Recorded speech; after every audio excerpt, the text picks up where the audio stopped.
WLW Radio, the home of Cincinnati Royals basketball. And this is Ed Kennedy, your play-by-play commentator, inviting you to join us tonight on this station for the NBA game between the Royals and the Detroit Pistons. Charlie Wolf, now coaching the Pistons, will be bringing in a squad of All-Americans, led by Bailey Howell. We'll be at the mic and hope you'll be at your radio tuned to WLW. Time is 8:30 tonight on WLW Radio Cincinnati. It's now 10 o'clock a.m.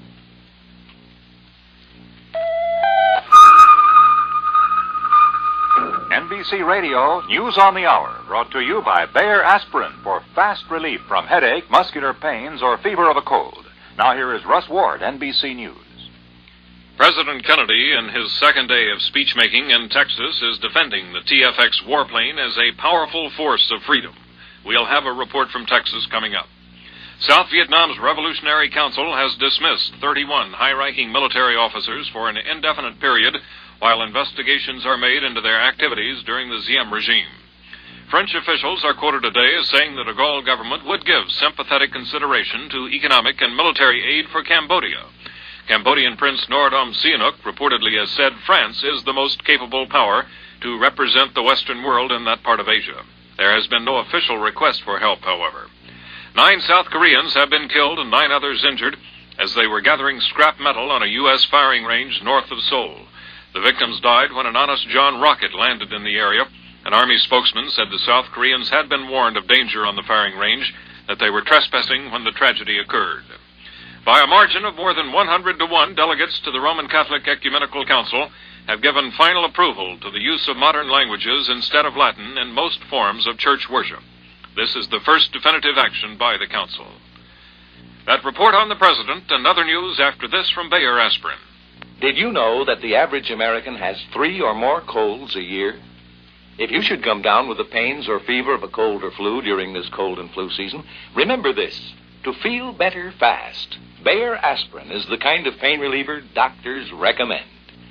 Reporting on a government-financed study of 5 leading pain relievers, an article in the Journal of the American Medical Association showed that Bayer Aspirin was unsurpassed by any of them for speed and strength of relief. The report also showed that Bayer Aspirin was as gentle to the stomach as any product tested, including the higher-priced Buffered product. On the other hand, the 2 combination of ingredients products tested upset the stomach considerably more often. So for fast, strong relief from the pains and fever of a cold or flu, and especially if certain combination of ingredients products upset your stomach, try Bayer Aspirin. For your youngsters, get Bayer Aspirin for children with its new orange flavor. Here again, Russ Ward.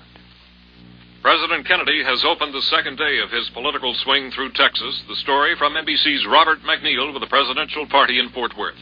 President Kennedy is beginning the day with a defense of the controversial TFX fighter plane. He's telling a breakfast audience in Fort Worth right now that there's been a good deal of discussion of the competition to win the TFX contract, but relatively little discussion of what this revolutionary plane will do. The president has also just spoken to a crowd of several thousand standing outside in the rain. He's now preparing to move on to Dallas for a major lunchtime speech on the theme of American strength. Police in Dallas have mounted the biggest security operation in their history to prevent any repetition of the demonstrations which marked the visit of UN Ambassador Adlai Stevenson last month. Although Texas newspapers are much preoccupied with Democratic Party feuding behind the glamour of the occasion, it has not detracted from the Kennedys' popular success. Robert McNeil, NBC News, with the presidential party in Fort Worth. French President de Gaulle and West Germany's new Chancellor Erhard have ended 2 days of talks in Paris with a reaffirmation of the French-West German Treaty of Cooperation signed last January. The 2 men called for, quote, all necessary efforts to solve the problems of the European common market. No progress was reported on questions of nuclear defense for Western Europe. Today, incidentally, is the 73rd birthday of President de Gaulle. He has asked that there be no public ceremony. Another birthday of note, John Nance Garner, 95 today. He's being honored in his hometown of Uvalde, Texas, with a farm and ranch show. Russ Ward, NBC News, Washington. Now's a good time to see your Chevrolet dealer and ask about a Smile Mile. He's proudly displaying 5 entirely different kinds of exciting new cars for '64. Corvair, Corvette, Chevy 2, Chevelle, and Chevrolet. And don't forget to ask about the Chevrolet Songbook, with the words to more than 100 of the great old favorites. Come in soon. Ask your Chevrolet dealer about the Chevrolet Songbook and ask about a Smile Mile. This has been NBC News on the Hour. Listen again on the hour for NBC Radio News, brought to you by Chevrolet, for Chevrolet dealers everywhere. James Daly is one of Monitor's weekend hosts on the NBC Radio Network.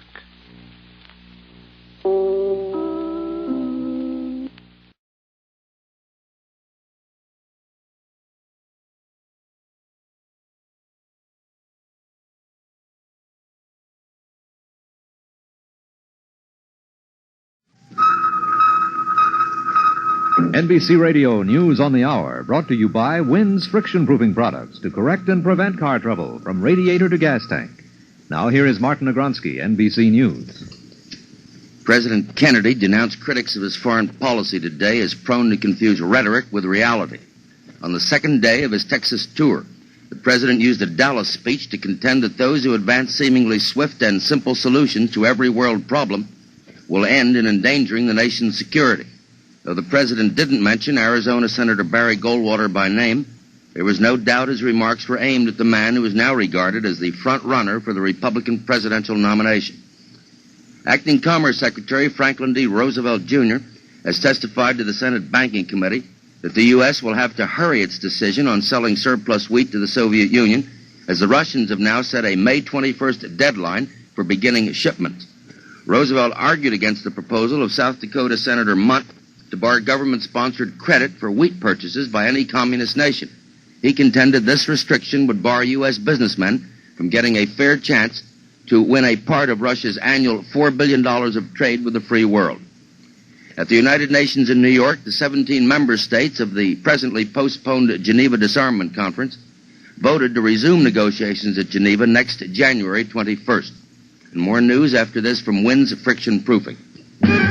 Carefree driving begins with a can of Wynn's and a can of Wynn's today. Did it happen this morning? Did you step on the gas and finally realize that the pep and zing your car used to have is gone? Sort of takes the joy out of driving, doesn't it? Well, there's a very good answer to your problem. It's called Wynn's Friction Proofing. Wynn's Friction Proofing restores a healthy measure of the pep your car has lost with age. It increases power and gas mileage, makes starting easier on cold mornings. But best of all, Wynn's Friction Proofing penetrates the surfaces of the moving parts inside your engine. It smooths and seals these parts to hold engine wear to an absolute minimum. Next time you stop for gas or service, add a can of Wynn's Friction Proofing to your crankcase. Your satisfaction is guaranteed, or your money back. So add a can of Wynn's today. Here again, Martin Agronsky.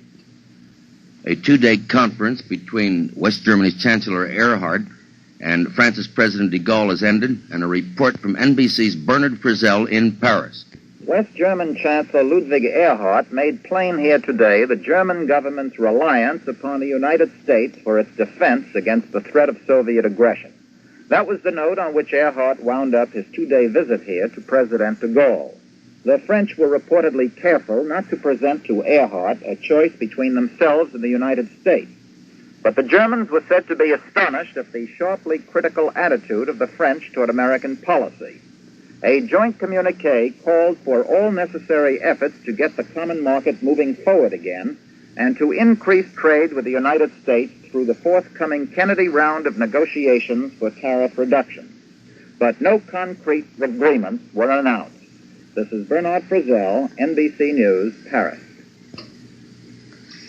Democratic Senator George McGovern of South Dakota, home state of the Fisher quintuplets, has a letter from a constituent that he finds hard to answer.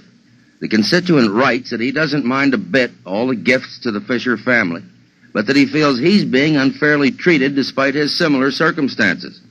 I've got 5 children, too, he complains to Senator McGovern, and just because mine came one at a time, no one has given me a cent. Michigan's Governor George Romney insisted today at the Midwest Governors Conference in Omaha that he is not seeking the Republican presidential nomination next year. This is Martin Agronsky, NBC News, Washington. When your child is sick with a cold or flu, remember what doctors recommend: bed rest, plenty of fluids, and aspirin to reduce fever and relieve pains. When you give orange-flavored Bayer aspirin for children, your child will feel better fast. And knowing he feels better, so will you. Each tablet is the 1 1/4 grain dosage doctors recommend for children. And it gives you such confidence to know you're giving the best. So always give orange-flavored Bayer aspirin for children. This has been NBC News on the Hour. Listen again on the hour for NBC Radio News, brought to you by Bayer Aspirin for Children. Emphasis adds to your listening enjoyment. Weekdays on the NBC Radio Network.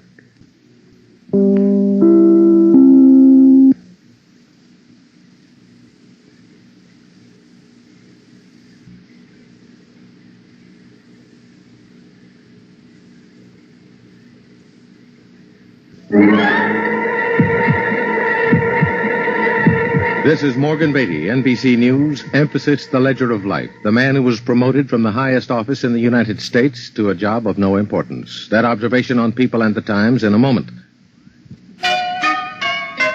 Enjoy those wonderful wines from Morgan David, Morgan David, Morgan David. Wonderful wines from Morgan David, Morgan David wines. The home sweet home wines you'll enjoy, delicious as can be. The wines like Grandma used to make bring back treasured memories. Enjoy those wonderful wines from Morgan David wines.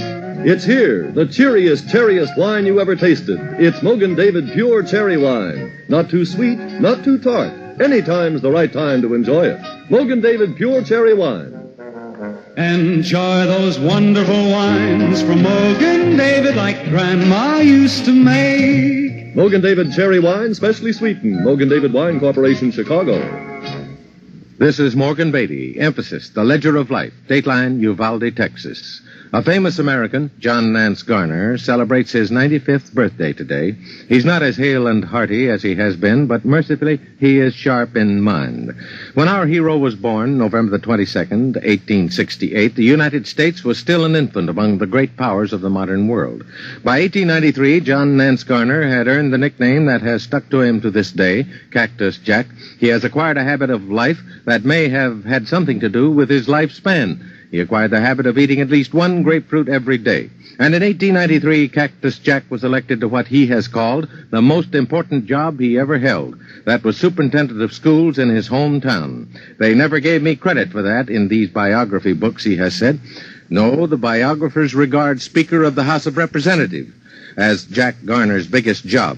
And when the little Texan became vice president under Franklin Roosevelt in 1933, he said, "I'm going from the biggest job in Washington, Speaker, to the littlest." Banker Garner became a Democrat instead of a Republican for several reasons. Texas was a natural sympathizer with Southern Democrats, and the stars of Cleveland and Bryan were rising over the landscape. They magnetized Jack Garner, galvanized him into political action. And in 1933, in the trough of the Depression, he looked upon Franklin Roosevelt as another Cleveland or Bryan, or even better.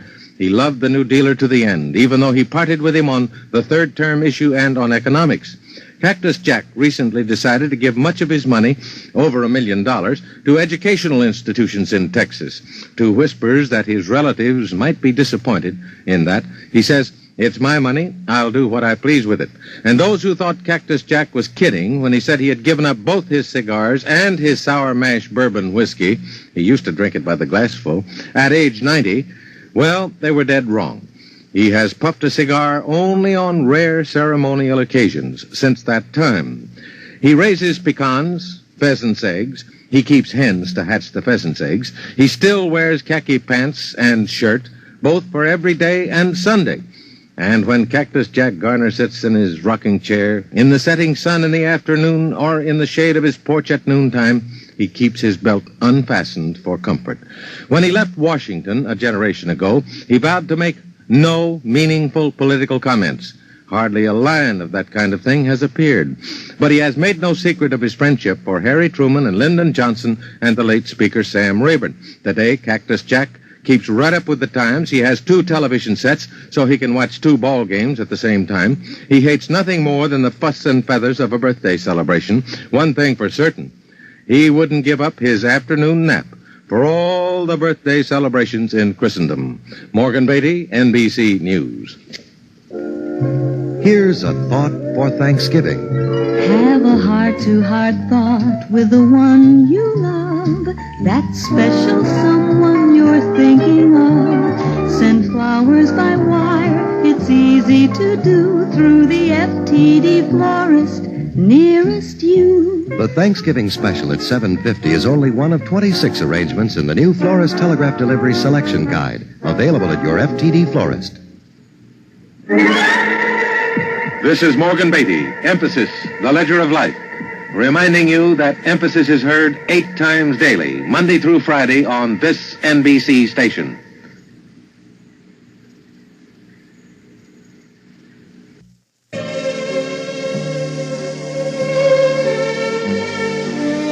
Stations, this is a 30-second hotline bulletin talk-up. Just 25 seconds from now, we'll bring you a hotline bulletin dealing with the president. Several shots were fired near the president in Dallas. A hotline bulletin coming to you in 15 seconds. Stand by, all NBC stations. A hotline bulletin in 10 seconds. A hotline bulletin in 5 seconds.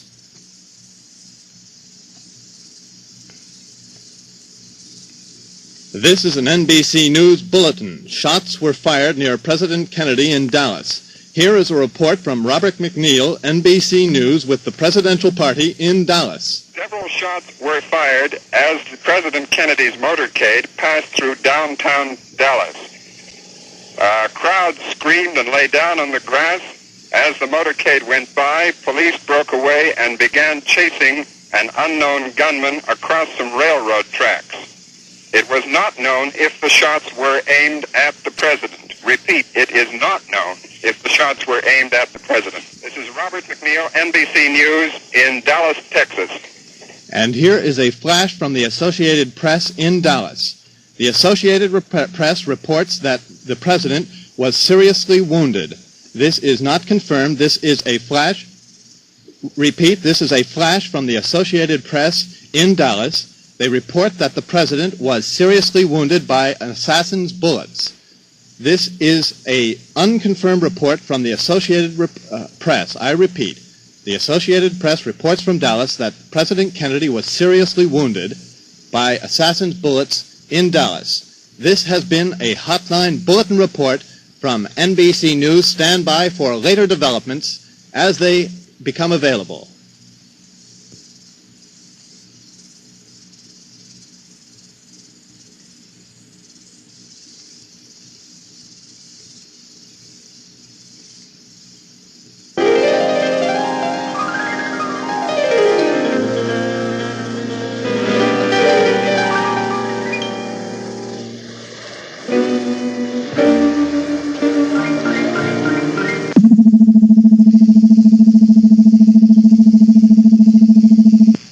Stand by, all NBC stations. This is a 30-second hotline bulletin talk-up. In just 25 seconds, we will bring you a further report on the reported shooting of the president in Dallas. This hotline report coming to you in 15 seconds. Stand by, all NBC stations. A further report on the reported shooting in Dallas in 10. In 5 seconds, a bulletin hotline. This is an NBC News bulletin. There is a report from Dallas that President Kennedy has been shot. Here is a late report from Bob Thornton in Dallas. Information is still sketchy at this time. We have just talked with 2 eyewitnesses, a man and his wife, who were standing near the president's motorcade. They said that a shot rang out from behind them. They thought at first it was a firecracker. Then, according to the eyewitnesses, one woman who was in a hysterical condition told us that the president was hit in the side of the head and fell into his wife Jacqueline's arms. He was rushed to Dallas Parkland Hospital. We have not had confirmation at this moment as to whether he was actually hit, his condition, or any further details. This is Bob Thornton in Dallas for NBC News. And this has been a Hotline Special Report. Stay tuned to your NBC station for late-breaking developments on this story.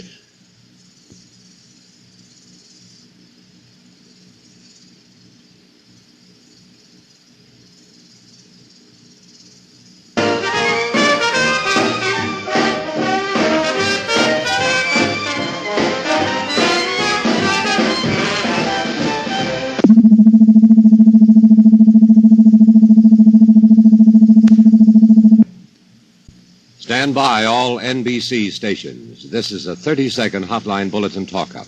Just 25 seconds from now, we'll bring you a hotline bulletin dealing with the shooting of the president today in Dallas, Texas. In 15 seconds. In 10 seconds, we will bring you a special hotline bulletin. In 5 seconds.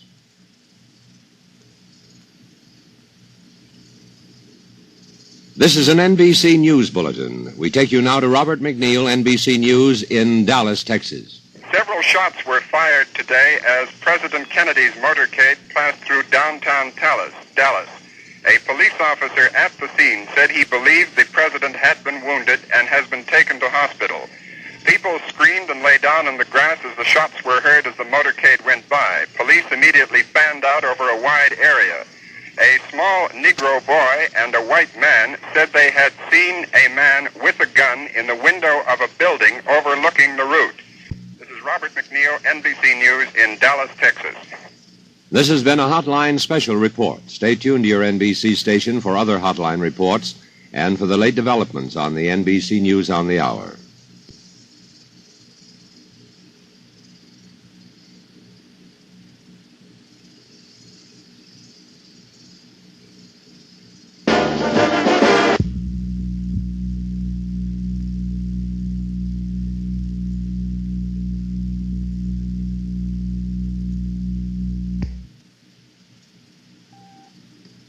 This is NBC News. Here is Peter Hackis in Washington. President Kennedy has been shot. As of now, there is no final official report on his condition. Here now, piece together the news items we have as they have reached us from Dallas, Texas. Within the hour, President Kennedy and Texas Governor John B. Connally were cut down by would-be assassins' bullets as they toured downtown Dallas in an open automobile.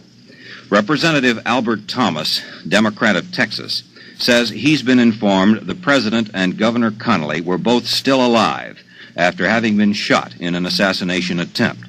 Thomas, standing outside the corridor of the emergency room in which both Mr. Kennedy and Connally were under treatment, said he's been told the president was still alive, but in very critical condition. The president, his limp body cradled in the arms of his wife, was rushed to Parkland Hospital. The governor also taken to Parkland. A Secret Service agent, Clint Hill, a man assigned to protect Mrs. Kennedy, said he's dead as the president was lifted from the rear of a White House touring car, the famous bubble-top car which was sent to Dallas from Washington. He was rushed to an emergency room in the hospital. Other White House officials who were questioned about it say they were in doubt. The corridors of the hospital, of course, in pandemonium. The incident occurred just east of a triple underpass facing a park in downtown Dallas, Texas. Associated Press reporter Jack Bell reports 3 shots were fired as the presidential motorcade entered a triple underpass in Dallas that leads to the Stemmons Freeway.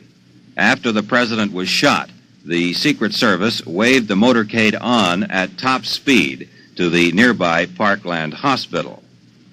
Here in Washington, the White House press office said at 1:45 p.m. Eastern Standard Time that it has nothing beyond press information on the shooting. Kennedy apparently was shot in the head. He fell face down in the back seat of his car. Blood was on his head. Mrs. Kennedy cried, "Oh no," and tried to hold up his head. Governor Connally remained half-seated in the car, slumped to the left. There was blood on his face and forehead. The president and the governor were rushed to the hospital as quickly as possible. Mr. Kennedy was to have made a speech at the Dallas Trade Mart, not far from the hospital. Reporters about 5 car lengths behind the chief executive heard what sounded like 3 bursts of gunfire. Secret Service agents in a follow-up car quickly unlimbered their automatic rifles and their pistols, but the damage apparently has been done or had been done. We switch now for a direct report to Robert McNeil, NBC News, Dallas. President Kennedy was shot at today by a gunman from a building along the route as he drove through downtown Dallas. He has been rushed to hospital bleeding. Texas Senator Ralph Yarborough says the president is seriously wounded. Mrs. Kennedy, who was sitting beside him in the open car, was not hurt, but the governor of Texas, John Connally, was also reported wounded. As the shots rang out, 3 shots as the motorcade went by, people screamed and lay down on the grass. Police immediately fanned out over a wide area. They found several witnesses, including a small boy, who said he saw a man in the window of a building overlooking the parade route with a gun in his hand. President Kennedy is now in the Parkland Memorial Hospital. An accurate estimate of his condition has not been given. Congressman Yarborough of Texas says only that the president is seriously wounded. This is Robert McNeil, NBC News, at the Parkland Memorial Hospital in Dallas, Texas. The Secret Service says the president remained in the emergency room. The governor has been moved to the general operating room of Parkland Hospital in Dallas. One Secret Service man was overheard telling another, there is no need to move the president because emergency facilities are entirely adequate in the emergency room. 2 Roman Catholic priests have been summoned to the emergency room where the president is, one identified as a Father Huber. Again, the president and the governor of Texas have been shot, both in critical condition in Dallas, Texas. Peter Hackus, NBC News, Washington.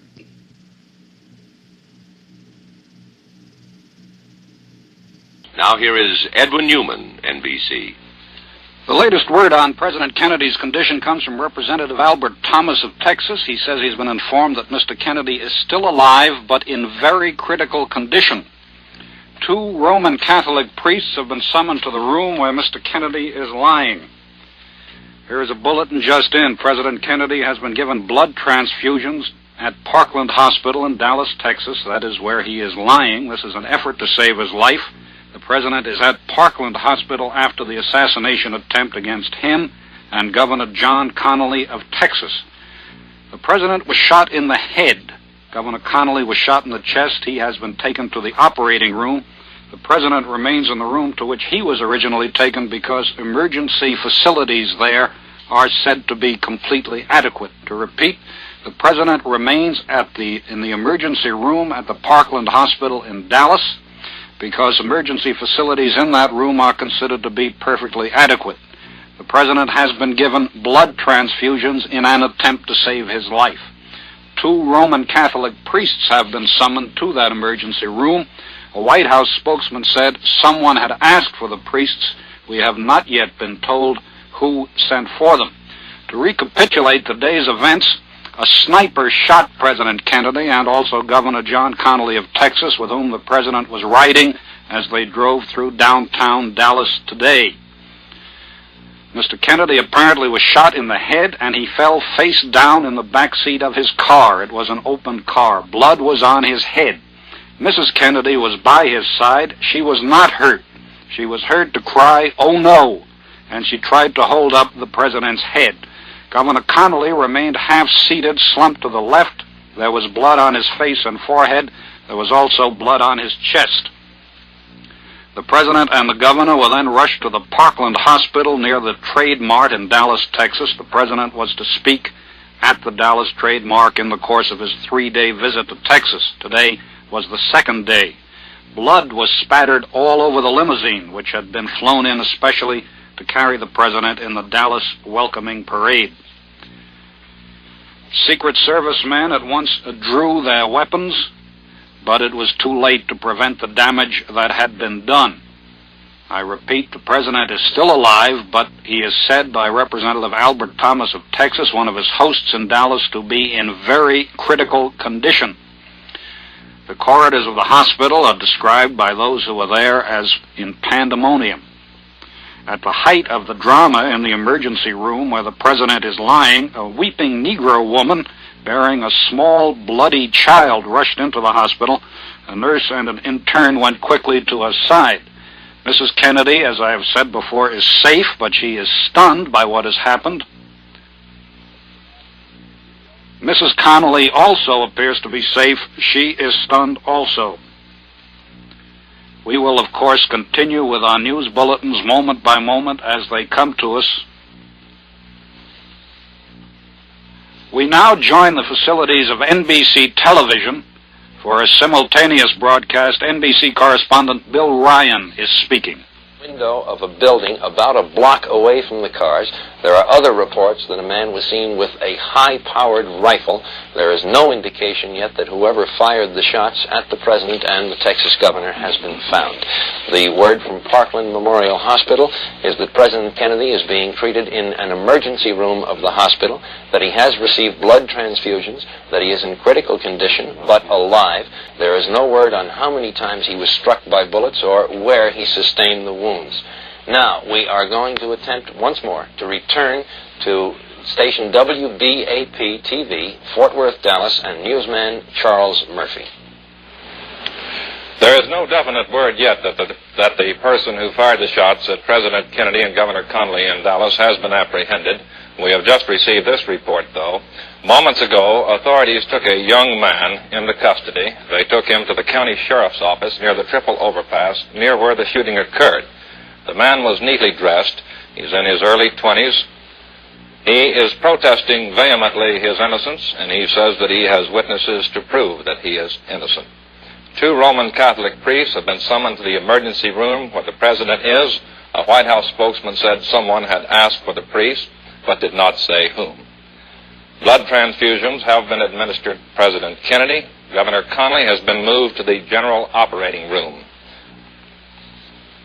Repeating, just moments ago, authorities have taken a young man into custody in Dallas, but there is no definite word that this is the person who might have fired the shots at President Kennedy and Governor Connally. Charles Murphy reporting from WBAP-TV, Fort Worth, Dallas. These additional details from the hospital in Dallas. Officials at the hospital say the president has been given a transfusion of B-positive blood. They are calling for fresh blood of that type to have it ready if additional transfusions were needed. Mrs. Lyndon Johnson, the wife of the vice president, was escorted by Secret Service agents into the emergency room where the president is being treated. Now, for Washington reaction to this tragic story, we go to NBC News Washington and David Brinkley. Bill, there isn't a great deal as yet because obviously the news has just got here. It was taken to Congress, which of course recessed immediately to wait to see what has happened.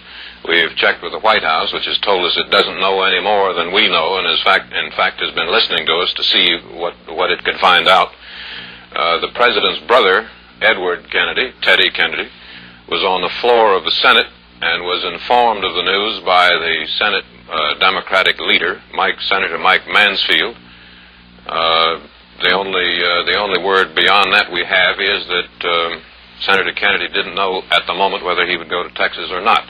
Beyond that, again, there is no particular or unexpected reaction here yet because most of Washington has just found out about it and is shocked and stunned along with everyone else. The White House, again, has no more information at the moment than we have. We'll stay here, of course, ready to bring you any at the moment it arrives. In the meantime, we'll switch back to you, Chet, Frank, Bill. This is NBC News with the last-minute word on President Kennedy's condition. For that, we switch to Alan Bickley, station WFAA in Dallas. President Kennedy has been shot during his tour of the city of Dallas, Texas. A presidential aide, Larry O'Brien, said he had no information on whether the president is alive, but later reports indicate from Parkland Hospital in Dallas that the president is alive, although said to be critical. This is an unconfirmed report that the president is critical. Texas Governor John Connally also was shot, has been taken to surgery in Parkland Hospital in Dallas, Texas. When the president was shot, Mrs. Kennedy jumped up and grabbed him, crying, "Oh no." Then the Secret Service ordered the motorcade to speed on to the hospital.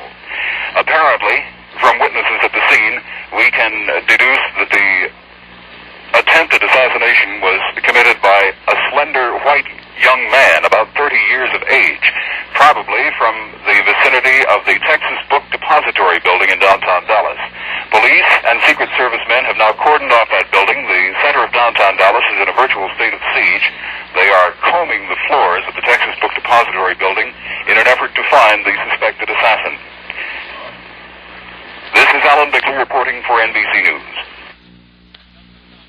There has been an unconfirmed report, and I stress an unconfirmed report, that Vice President Lyndon Johnson was slightly wounded during the attempt on President Kennedy.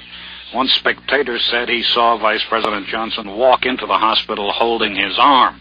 That is the first word we've had on that, and we have no official indication that Vice President Johnson has been hurt. To repeat, the latest word we have is that President Kennedy is still alive, but in critical, very critical condition. That word comes from Representative Albert Thomas of Texas, who has been one of the president's hosts during his intended 3-day visit to Texas. The president is in the emergency room. He has had blood transfusions. More blood of that particular type has been called for by the hospital. It is B-positive blood drawn from the hospital bank. Fresh blood has been called for by the doctors to have it ready if additional transfusions are needed. Governor John Connally of Texas, who was riding with the president and was wounded at the same time that the president was, has been taken to the operating room. Mr. Kennedy continues to be in the emergency room.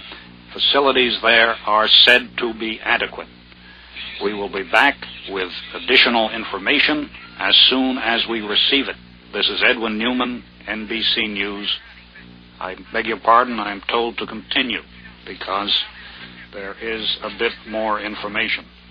At the hospital in Dallas, police have been quickly posted in the corridors leading to the emergency room.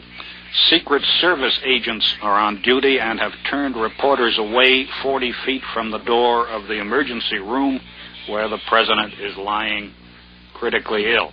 Now, for reaction here in New York to the news of the assassination attempt against President Kennedy, who is in critical condition in Dallas, Texas, we switch to Joseph Michaels at the Stock Exchange in Wall Street.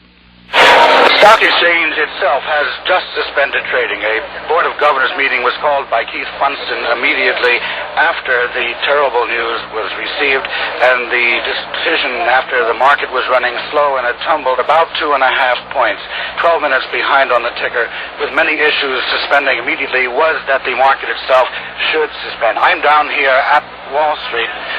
There are lots of people here. Perhaps we can talk to some of them. Excuse me, but did you hear the news, sir? Not quite.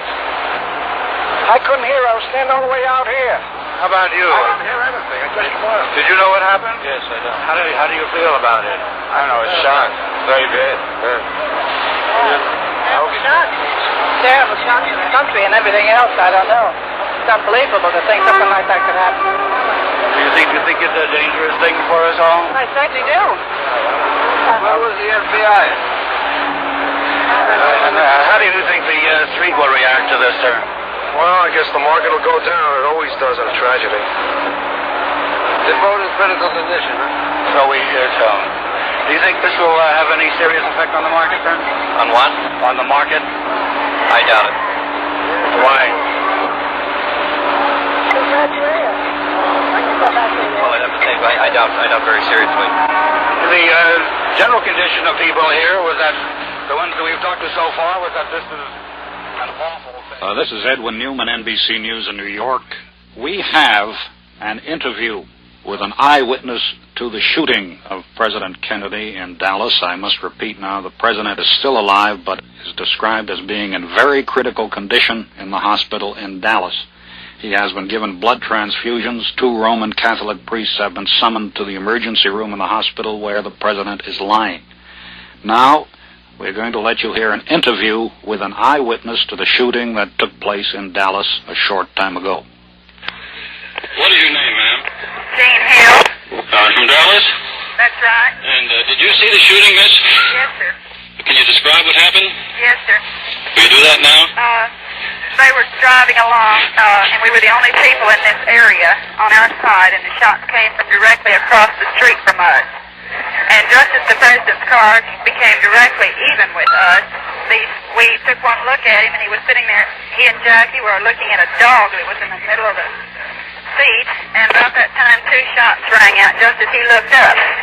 This is the president looked up, and these 2 shots rang out, and he grabbed his chest, and it looked like he was in pain, and he fell over in his seat, and Jackie fell over on him and said, "My God, he's been shot." And after that, more shots rang out, and the car sped away. Now, what kind of a car was that? what kind of a car was it. The president... I mean, where did the shots come from? The shots came from the hill. From a hill? Yes. It was just east of the underpass. And, we were on the south side. Did you look up there where the shots came from, ma'am? Yes, sir. Could you see anyone? I thought I saw this man running, but I looked at the president, and for a while, and I looked up there, and I thought I saw a man running. And so, right after that, I guess I didn't have any better sense. I started running up there, too. And what is your name? Jean Hill. G-E-A-N? G-E-A-N. G-E-A-N. What's your address, Miss Hill? 9402 Bluff Creek. 9402 Bluff. This is the NBC newsroom in New York with the latest news about the assassination attempt on President Kennedy. The president is in Parkland Hospital in Dallas, where an attempted assassination against him was executed about an hour ago. The president is in very critical condition. He apparently was shot in the head. Mr. Kennedy has had blood transfusions. 2 Roman Catholic priests were called to the emergency room where he is lying. We do not know who called them there. Governor John Connally, who was in the car with the president, also was shot. He has been taken to the operating room in the hospital.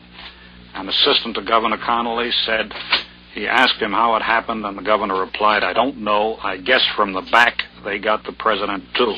The governor was shot just below the shoulder blade in the back. There had been a report that Vice President Lyndon Johnson was slightly wounded. We now hear from Mrs. Lyndon Johnson, the Vice President's wife, that the Vice President is fine. Asked whether her husband had been wounded, she shook her head negatively. Mrs. Kennedy was riding with the president when he was wounded. She cried, "Oh no," as she saw him shot and cushioned his head as he fell. Now, for the latest details, we switch live to station WFAA in Dallas.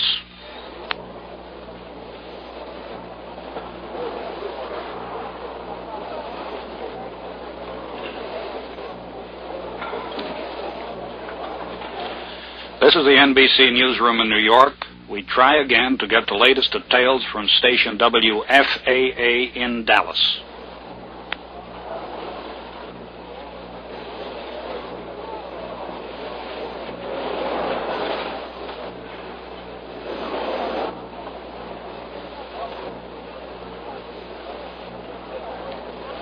Well, we're having trouble making connections with station WFAA in Dallas for the moment.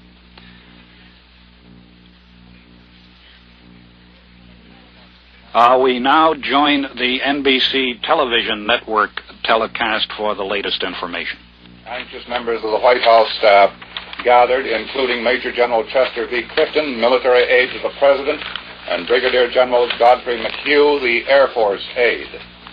Mrs. Evelyn Lincoln, the President's Secretary, Pamela Tenure, Press Secretary to Mrs. Kennedy, and other members of the staff were shown to a special waiting room not far from the emergency room area where the President was lying. As Frank McGee has reported on direct word from our correspondent in Dallas, a crowd is gathering outside Parkland Hospital in Dallas. There's also this, Chet, repeating what we got from Fort Worth, that sheriff's officers have taken a young man into custody and are questioning him, but there is no indication that any charges have been placed against him. There is no indication that he is directly involved in this attempt on the life of President Kennedy and Texas Governor John Connally. Bill, I think we have a picture of the President and Mrs. Kennedy as they arrived in Dallas this morning, and I have some fragmentary copy on the first speech which the President delivered in Dallas. This is the picture of the President and Mrs. Kennedy. I think the camera that has you, Chet, is the one that would have to get the picture. Me. I'll hold it up over here. This is the picture of the first family, or the President and Mrs. Kennedy, rather, arriving in Dallas only a couple of hours before the assassination attempt. The first speech that the President delivered in Dallas, speaking in an area where supporters are booming Senator Barry Goldwater's chances for the Republican nomination, the President said that ignorance and misinformation, if allowed to prevail in foreign policy, handicaps the country's security. This was a speech prepared for the Dallas Citizens Council, the Dallas Assembly, and the Graduate Research Center of the Southwest. He did not specifically mention Senator Goldwater by name. The president said, "In a world of complex and continuing problems, in a world full of frustrations and irritations, America's leadership must be guided by the lights of learning and reason, or else those who confuse rhetoric with reality and the plausible with the possible will gain the ascendancy with their seemingly swift and simple solutions to every world problem." Chet, there's also this. In Washington, the two president's brothers, his two brothers, Attorney General Robert Kennedy and his younger brother, Senator Edward Kennedy, are on their way to Andrews Air Force Base. They will fly to Dallas. Additional details from the hospital. Vice President Lyndon Johnson has not been injured in this attack on President Kennedy and Texas Governor Connally. The Vice President is somewhere in the same hospital where the President is being treated, Parkland Memorial in Dallas. It is reported he is badly shocked by the shooting, that doctors are trying to keep him as quiet as possible, and that he is under heavy Secret Service and police protection. It's also noted that throughout the trip in Texas, when the President and the Vice President have been in the same motorcade, they have been kept in separate cars, a precaution against just such an attempt as was obviously made today. Chet? I referred a moment ago and read an excerpt from the speech which President Kennedy delivered to a breakfast crowd this morning earlier. The breakfast crowd of 2,200 people rose in ovation after the speech, and a few minutes later, the President said he felt like he did in France 2 years ago when he identified himself as the man who accompanied Mrs. Kennedy to Paris. Do you have anything else, Frank? Yes, there was just excuse me just a moment, John. There was just word from the hospital that they had dispatched a call for a neurosurgeon. I understand would indicate that one of the two had been hit in the head, would it not? Or either the head or possibly some spinal damage. There is also this, understandably in a situation like this, the information comes in fragments and comes from unexpected places and uncontrolled angles. Senator Ralph Yarborough, Texas Democrat, who was in a nearby car when the attack took place on the President, said he saw the President's lips moving at what he called a normal rate of speed while Mr. Kennedy was being rushed to the hospital. How much it means, we do not know. This is Edwin Newman in the NBC newsroom in New York. This information from Dallas. President Kennedy was given the last holy rites of the Roman Catholic Church today. That was, of course, after he was shot down by a would-be assassin while he was riding in a caravan through downtown Dallas. A Catholic priest who helped perform the last rites said he did not believe the president was dead. The Catholic priest, in other words, said he believed the president was still alive. The priest left the emergency operating room at Parkland Hospital, where the president is lying, and walked out of the hospital. We hear from Washington that Attorney General Robert Kennedy and the president's youngest brother, Senator Edward Kennedy, are on their way to Andrews Air Force Base to catch a plane for Dallas. Also in Washington, the director of the FBI, J. Edgar Hoover, has, of course, instructed the Dallas office of the FBI to make an all-out investigation of the attempt on the life of President Kennedy and of Governor John Connally of Texas. Governor Connally was shot in the back below the shoulder blade. Here is a flash from Dallas. Two priests who were with President Kennedy say he is dead of bullet wounds suffered in the assassination attempt today. I repeat, a flash from Dallas. Two priests who were with President Kennedy say he is dead of bullet wounds. This is the latest information we have from Dallas. We are, of course, standing by to give you all available information as it comes to us. I will repeat with the greatest regret this flash. Two priests who were with President Kennedy say he has died of bullet wounds. Now we join the NBC television network for the latest news. Now, there apparently is word that this AP flash, this report from the two priests, that the president has died of bullet wounds, is confirmed. We will attempt now to get to station WBAP-TV in Fort Worth, Dallas, for confirmation. We go to newsman Tom Murphy. Substantiating this, but not confirming it, is a report about 5 minutes ago by the Dallas Police Department to all of its officers that the president had died. Some 3 to 5 minutes later, the AP flashed that 2 priests at the hospital say the president is dead. Charles Murphy, returning now to NBC in New York. Word from 2 sources. Again, it is not... Bill, excuse me. We have NBC's Bob McNeil on the line now with a report. Please go ahead, Bob. White House Press Secretary Malcolm Kilduff has just announced that President Kennedy died at approximately 1 o'clock Central Standard Time, which is about 35 minutes ago. After being shot at. After being shot. By an unknown assailant. By an unknown assailant. During a motorcade drive through downtown Dallas. During a motorcade drive through downtown Dallas. The president died. The president died. Approximately 25 minutes. Approximately 25 minutes. After the attack took place. After the attack took place. He had been rushed, bleeding and unconscious. He had been rushed, bleeding and unconscious. To the Parkland Memorial Hospital in Dallas. To the Parkland Memorial Hospital in Dallas. And was given blood transfusions. And was given blood transfusions. About 15 minutes ago. About 15 minutes ago, reports NBC's Bob McNeil from Dallas, to whom I'm talking now. A priest emerged. A priest emerged. After having given the president. After having given the president. The last rites. The last rites. Just before the announcement of the president's death was made. Just before the announcement of the president's death was made. Vice President Lyndon Johnson. Vice President Lyndon Johnson. Emerged grim-faced. Emerged grim-faced. And was driven off with a police escort. And was driven away with a police escort. To assume. The constitutional responsibilities. The constitutional responsibilities. Of the presidency. Of the presidency. A casket. A casket. Has just been brought into the emergency ward. Has just been brought into the emergency ward. Of this hospital. Of this hospital. For President Kennedy. For President Kennedy. The attack took place. The attack took place. As the president was just completing. As the president was just completing. What amounted to. A triumphal drive. A triumphal drive. Through downtown Dallas. Through downtown Dallas. Encountering the biggest. Encountering the largest. And in some ways the most friendly crowds. And in some ways the most friendly crowds. Of his 2-day Texas tour. Of his 2-day Texas tour. Dallas police. Dallas police. Had put into effect. The most stringent security precautions in the city's history. The most stringent security precautions in the city's history. Because they had anticipated. There might be some demonstrations.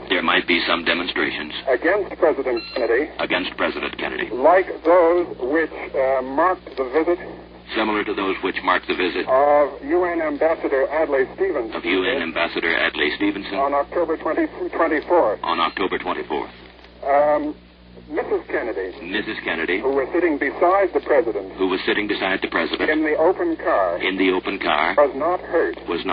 However, the governor of Texas. John Connolly. Who was also in the car. Was wounded, reportedly in the chest. And more blood. Repeat, Bob. Further supplies of blood. For transfusions for the governor. Have just been brought into the hospital. The shooting came. According to witnesses. From the second floor. Of a building called the Texas School Book Depository. Which is about 100 yards. From the tree-lined parkway. On which the president was driving when the shooting occurred. 3 shots were heard. Frank, that's about all I can tell you at the moment. Bob, thank you very much. We'll keep the line open. Okay, we'll keep the line open. That was a report from NBC's Robert McNeil at the hospital in Dallas, Texas, confirming by way of word from the White House press secretary that President Kennedy is dead. The death, according to Malcolm Kilduff, who was acting as the president's secretary on this trip, came roughly 39 minutes ago at about 1 o'clock Dallas time. There is further word that Vice President Lyndon Johnson was taken from the hospital and he was not wounded. He has been taken from the hospital off to a secluded place. He will assume the constitutional duties, succeeding now the late John Fitzgerald Kennedy, the former president, the late president of the United States. Now, it is necessary, even at a time when an event is fresh upon us, to look forward. We will do that now as we go to NBC You're on Washington TV, Bob. and Davis Brinkley. I'm relaying. Right, I'm relaying your word. The whole situation is, of course, that the Vice President, Lyndon Johnson, will be given the oath of office as President of the United States as soon as it can be done. I haven't had time to check this, but I believe the oath can be administered by anyone who can, a justice of the peace or anyone who can administer an oath. Had it happened in less unfortunate circumstances, he normally would be sworn in by the Chief Justice of the Supreme Court. But in this case, he will be sworn in by anyone who has the power to do it. That means, therefore, that Lyndon Johnson will be President of the U.S. and will finish out Mr. Kennedy's term running until January of 1964. What happens then, obviously, we don't know. The next in line for the presidency then, after Mr. Johnson, becomes John McCormick of Massachusetts, Representative John McCormick of Massachusetts, who is the Speaker of the House. He is, as I say, next in line. We were told a few minutes ago the Air Force had 4 jet airplanes on the ramp at nearby Andrews Air Force Base, ready to take off for Texas, and perhaps by this moment they have. I don't know. This is Edwin Newman in the NBC newsroom in New York. We switch at once to Robert Goralski, NBC News, at the White House in Washington.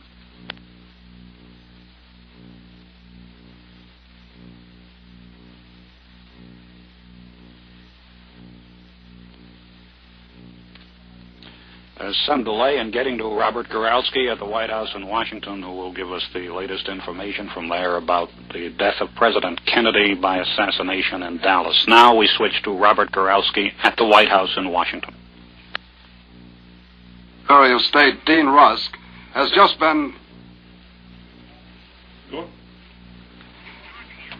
It's just been announced here at the White House that Secretary of State Dean Rusk and several other cabinet members who were en route to Japan from the mainland United States have been ordered to return. They were about 1 or 2 hours from Hawaii en route to a conference in Tokyo. Also aboard the aircraft is Presidential Press Secretary Pierre Salinger. It's not known yet whether the plane carrying Secretary of State Rusk and Mr. Salinger will return to Dallas or come back to Washington directly. There is still no verification or confirmation here at the White House of the reported death of President Kennedy. The staff that has remained behind here at the White House is getting its information via radio and television. They have no further information. Attempts are being made now by press officials here at the White House, pressed into service because of the lack of the ordinary persons that newsmen would contact, to reach Kenneth O'Donnell, presidential assistant, or Malcolm Kilduff of the White House press staff. The children of President and Mrs. Kennedy are presumed to be on the second floor at the White House at this hour. This was a school day for young Caroline in the first grade.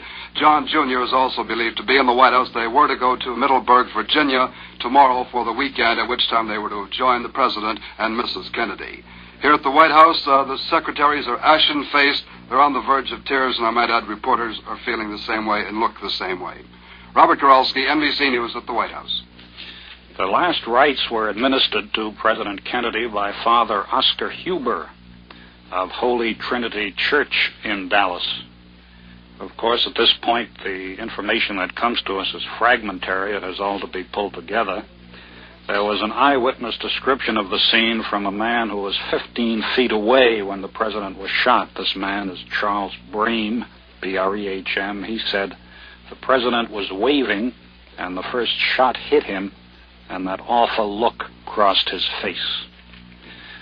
The president died 44 minutes ago, 1 o'clock Central Standard Time in Parkland Hospital in Dallas, the result of an assassination attempt against him as he was riding through the streets of Dallas in a car with his wife, with Governor John Connally of Texas, and with Mrs. Connally. Mrs. Kennedy and Mrs. Connally are safe though the last word we've had describes both of them as stunned. Governor Connolly was wounded. He was shot in the back below the shoulder blade, was taken to the emergency operating room. Vice President Lyndon Johnson, who was not injured and who was riding in a separate car from that in which Mr. Kennedy was riding, was taken from Parkland Hospital under heavy police escort. He is to be sworn in as the next president of the United States. This attempt on President Kennedy's life was the third within 30 years on an American president. President Franklin Roosevelt was shot at when riding in an open car in Miami with Mayor Anton Cermak of Chicago. The president was not hit. Cermak died. President Truman was shot at when he was in Blair House in Washington. He was not hit. President Kennedy was shot at today and was killed. At this point, we join the NBC television network. The United States was in a car behind the Kennedys and the Connollys. He is to be sworn into office as soon as possible. He rushed to the hospital and then was whisked away again by Secret Service men. His whereabouts, certainly, and as we can understand, is being kept secret. Yes. Kennedy lived about an hour after a sniper cut him down as his limousine left downtown Dallas. Automatically, of course, the mantle of the presidency falls now to Lyndon B. Johnson, a native Texan who had been riding 2 cars behind the chief executive. Here's one other little bit of information. The priests came out of the ward at approximately 1:37 p.m. Central Standard Time. The announcement by the 2 priests brought audible sobs from a crowd of scores of newsmen and other citizens crowded around the emergency ward entrance of the hospital. Senator Ralph Yarborough of Texas, talking only a few minutes before to the newsmen, collapsed in sobs as he told of witnessing the slaying of the president. Yarborough said he was in the 3rd car behind the president. It seemed to him, he said, that at least 2 of the shots came from the right rear. He said he couldn't say anything about the 3rd shot. So, that is the story. The President of the United States is dead. The new President is President Lyndon Johnson. The memories of, I suppose, all of us are flashing back to that warm April spring day of 1945 when we lost the wartime President Franklin D. Roosevelt. For many of us, this is the 2nd time around that we have been through one of these crises. The last shooting incident, not fatal, involving a president occurred in 1950 when President Harry S. Truman was in office and was living in Blair House in Washington. The White House was being renovated at that time. You may recall that 2 Puerto Rican nationalists tried to gun their way into Blair House and assassinate President Truman, who was taking a nap at the time on the 2nd floor. In New York.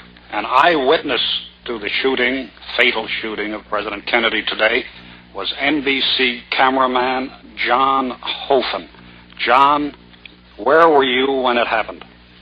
Actually, Ed, I was along with the NBC cameraman Dave Wigman in a car, roughly 4 cars behind the president in the motorcade. We were just leaving the business district of Dallas when this shooting took place. What did you see, John? What was the first you knew? Well, we were making a sweeping curve here on the roadway approaching a freeway when the first shot rang out. Our first reaction was that some teenager had fired a cherry bomb. When the second one rang out, we sort of felt that there was something wrong as people started to drop down to the ground ahead of us, roughly 50 to 60 feet, up near the president's car. Then there was a third, and if I remember correctly, a 4th shot. Immediately after that last shot, the president's car took off a tremendous burst of speed, followed by the Secret Service follow-up car, which we call it, and being led by a squadron of motorcycle policemen. That was to take the president to the hospital. To the hospital, that's right. Our portion of the motorcade had remained behind momentarily. A cameraman had jumped out of the car and were making pictures. We did not know at that moment who had been shot or who we were doing the shooting. So naturally, we were shooting everything, any people on the ground or running. John, just let me interrupt to tell the audience that you are John Hofen, NBC cameraman. You are an eyewitness to the fatal assassination attempt of the president today. Cameraman, I'm part of the NBC White House camera crew. Yes, I'm the sound man. Now, I would like to add this. We then regained composure, I should say, and jumped back into the car, and our driver took off. As we drove about 50 feet, we picked up one Secret Service agent who had been left behind in the rush. He jumped in the car with us, and we took off very fast at a high rate of speed to catch up to the president's car, but it was almost impossible. They must have been driving at I would say 90 or 100 miles an hour with him. John, when the shooting happened, did you actually see the president or Governor Connolly? Could you see anybody in that car? No, unfortunately for us. The president's car was the first car in the motorcade, immediately behind the motorcycle escort. Right behind the president's car is this large open Cadillac limousine, which is, I would say, has about 6 or 8 Secret Service men in it. They immediately stood up and blocked the view, and then, of course, they surrounded the car, and then when they saw what actually happened, they jumped back into this car and went, right behind his in this fast takeoff. Did you see any police activity directed toward the assassin? Yes. 2 or 3 of the motorcycle policemen went running up this embankment. Actually, it was a high, long, grade terrace towards this office building. And one of them became so excited he fell off of his motorcycle and it charged up the grass a portion of the way. But they ran through there. We never were able to find out what they did. I since have heard that they have picked up a few suspects. Yes, we've heard that. We do not know, however, of any charges that have been made against anybody. When we arrived at the hospital at, I would say, roughly 3 or 4 minutes behind the president, we were stopped at the emergency entrance, naturally, by the state police, city police, and a few Secret Service who were still down on the lower level.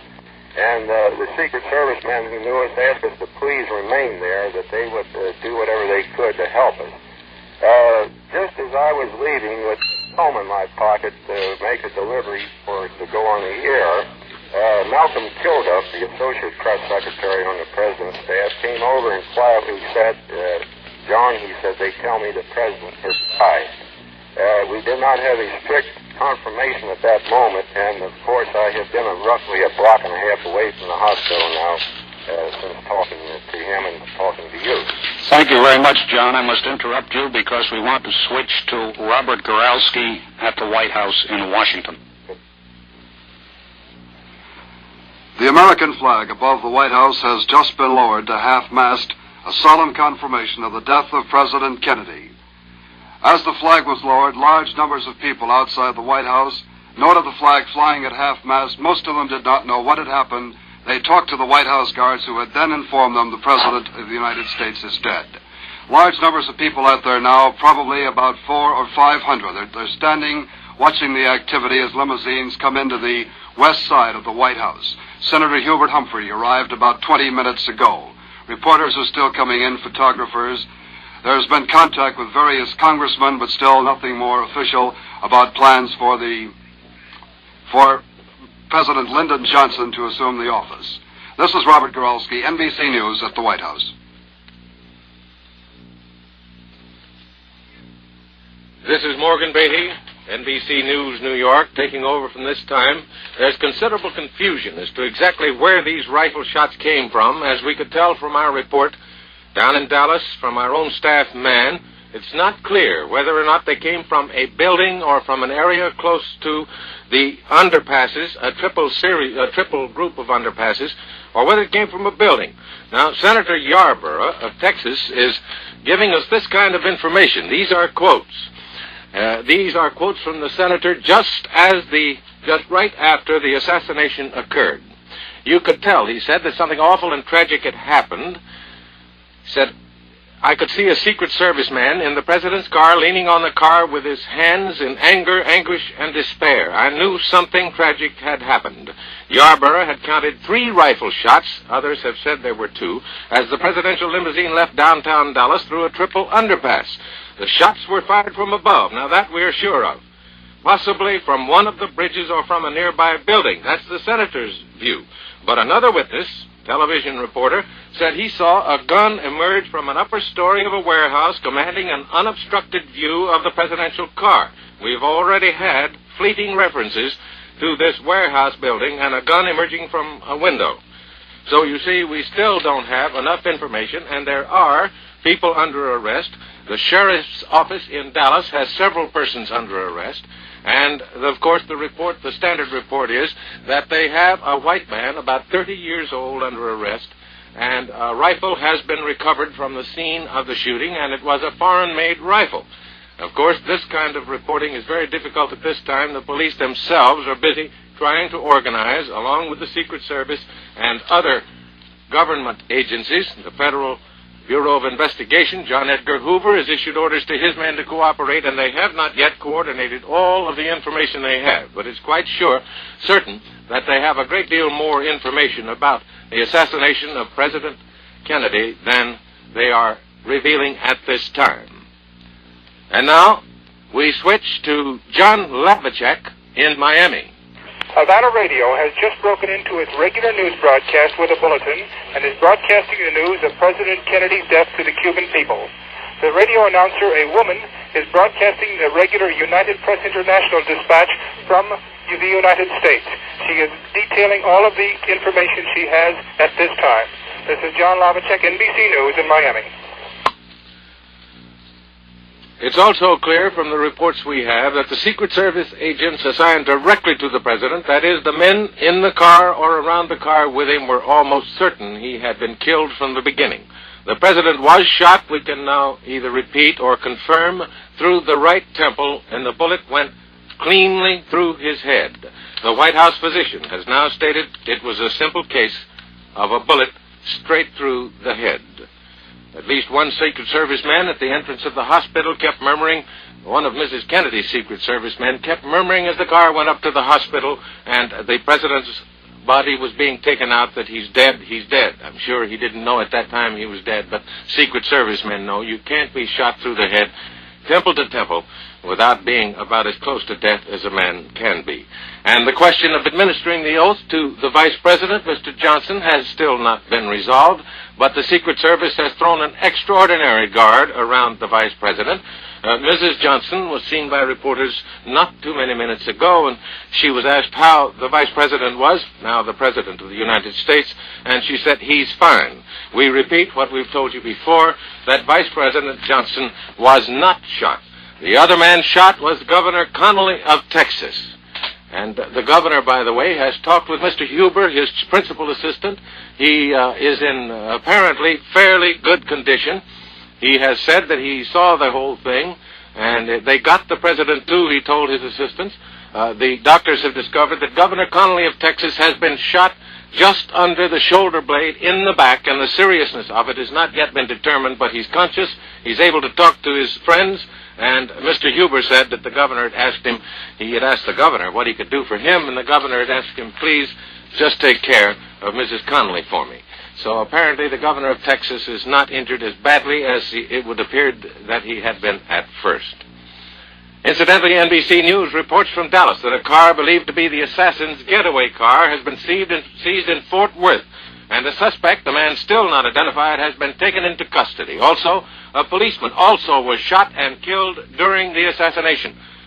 Incidentally, Fort Worth, as you know, is very close to Dallas, and a car could have got to Fort Worth with no trouble at all, provided the assassins had planned in advance how to get away from the motorcade in Dallas. Incidentally, a Negro woman rushed into the hospital where President Kennedy was taken with a wounded child. Now, whether the child had been injured in some other kind of situation or whether in the situation that occurred during the assassination of the president was not clear. The woman and the child were taken to the emergency quarters of the hospital. Incidentally, from Rome, the word is spreading very fast. England, we've heard from Havana, Europe, all are on the alert to news of the assassination of President Kennedy. From Rome, we have a report from Vatican City. Cardinal Francis Spellman of New York said tonight that he was shocked and grief-stricken to hear of President John Kennedy's death. These kind of statements, ladies and gentlemen, we'll be getting regularly and at frequent intervals for many hours to come. Incidentally, if the president was indeed alive, as most reports indicate he was, he lived about an hour after the sniper had cut him down in his limousine near downtown Dallas. The president was 46 years old, and of course, if it had been possible for him to have survived this shot, his vigor unquestionably would have pulled him through, but it was not. And incidentally, if you have any questions about the vice presidency, automatically the mantle of the presidency falls to the vice president on the death of a president.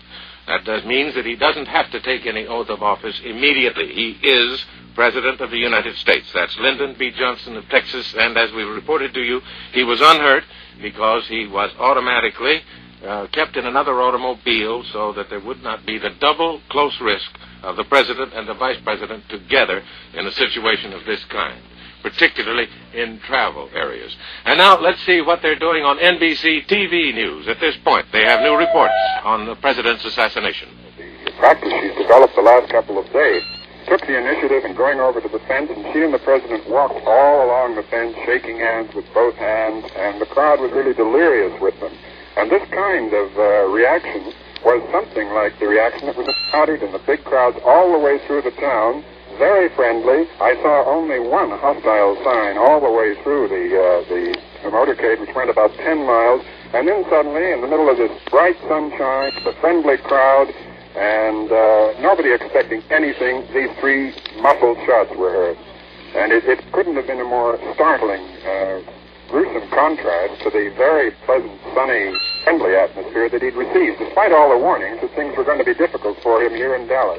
Why was that, Bob? Because of Adlai Stevenson's recent visit? Well, this had been the thing that made the police worry, and Dallas got such a bad name around the world after the attack on Stevenson that the authorities were determined that there would be no repetition of this. You remember the ambassador was, someone spat on him and someone hit him over the head with a poster. They mobilized a third of their entire city police force with extra paddy wagons around the corner and everything else, and put on a strong propaganda campaign in the newspapers and on the radio and TV stations to make sure that the name of Dallas was not dragged in the mud again by any unfavorable incident when the president came. And that is why it was such a contrast. What is the situation in the room where you are at the hospital now? Well, I'm in a little small waiting room where emergency patients wait to be taken into the operating rooms where they're treated. And there are a few policemen who are the only ones left in the long corridor leading to the room with double swinging doors, behind which we assume the president's body is being placed in the bronze coffin, which was taken in about half an hour ago, and from which we expect it to come out shortly.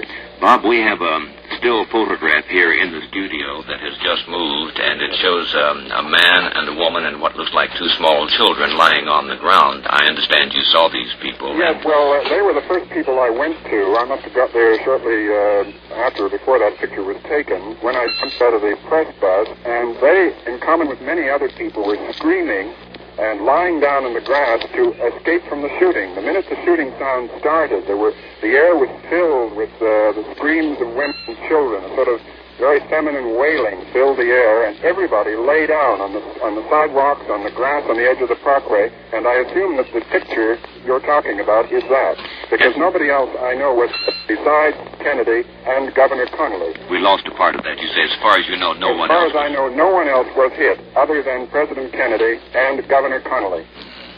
Now, Bob, again, about the area or the building from which the shot apparently was fired. Could you describe that for us and tell us about how far away it was from the car and how they would have been able to see the car from that distance? Yes, well, I'll describe the scene. There was, as you come out of the main street of downtown Dallas, which was packed with people, it leads into a parkway called the Tipple Underpass. And that parkway, which is lined with trees and lawns, takes a bend. And behind some trees, in a sort of service road, is a brick building of about 8 stories, which is called the Texas School Book Depository. I see. So according to witnesses, 2 of them who I talked to and the police talked to, say they saw a man with a gun one said the 2nd floor, another one said the 4th floor, a window of that building. Now, from either floor, Frank, he would be able to see over the low trees to about 100 yards away where the president's car was. An unobstructed view, Bob? I would think so. I was not able to go up to either of those windows, so I couldn't see for myself, but looking at it from the ground, it looked as though it would be. The president, therefore, must have had presented either a profile to the assailant, if he was, in fact, in those windows where the witnesses say, and or his three-quarter back, because his car had actually passed the direct line from the window. You see, the way it went is the car would have approached the window head-on, then turned left and gone down a slight decline under the underpass. Just a moment, Frank. Yes, Bob. That seems to fit, Bill, with what he said. The word that we had here was the president was struck in the right temple. Yes, Bob. The body has been carried out. Go ahead. Say again, Bob. The president's body has just been carried out of the hospital in the bronze casket, and it was accompanied by his military aide, Major General Clifton. And it has been placed in an ambulance.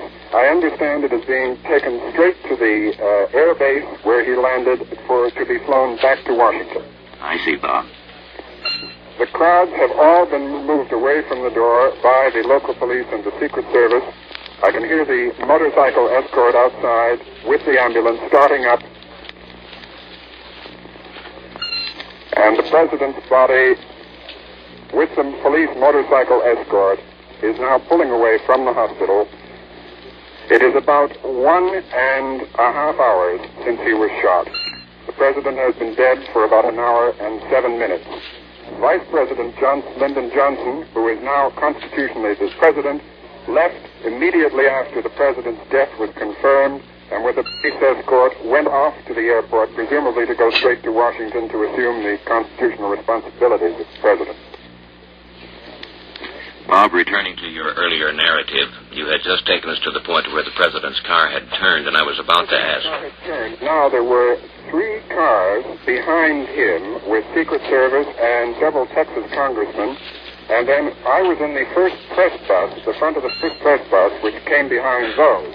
And just as we turned the corner, about 40 feet behind the president's car, I heard 3 shots. Now, Bob, was the president seated or standing at that time? The president was seated because there were very few people at that point. It was a thin crowd at that exact point. Most of the crowd had been concentrated a few hundred yards back.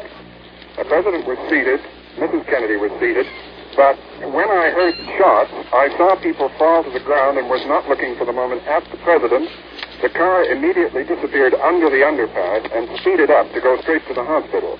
And I left the press box and went to this building from which shots reportedly came. Mm-hmm.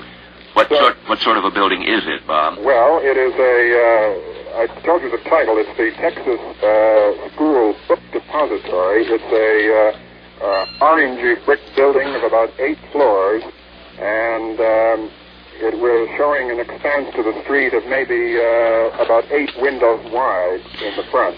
Well, Bob, from the point where they think the man with the gun might have been seen to where the president was actually felled, would it have been possible for him to have been struck by a bullet in the right temple? That's his I believe that if he was using a high-powered rifle with a telescopic sight, one policeman told me he understood it was a high-powered rifle. I don't know about the telescopic sight. I assume that from that distance it could be. I see.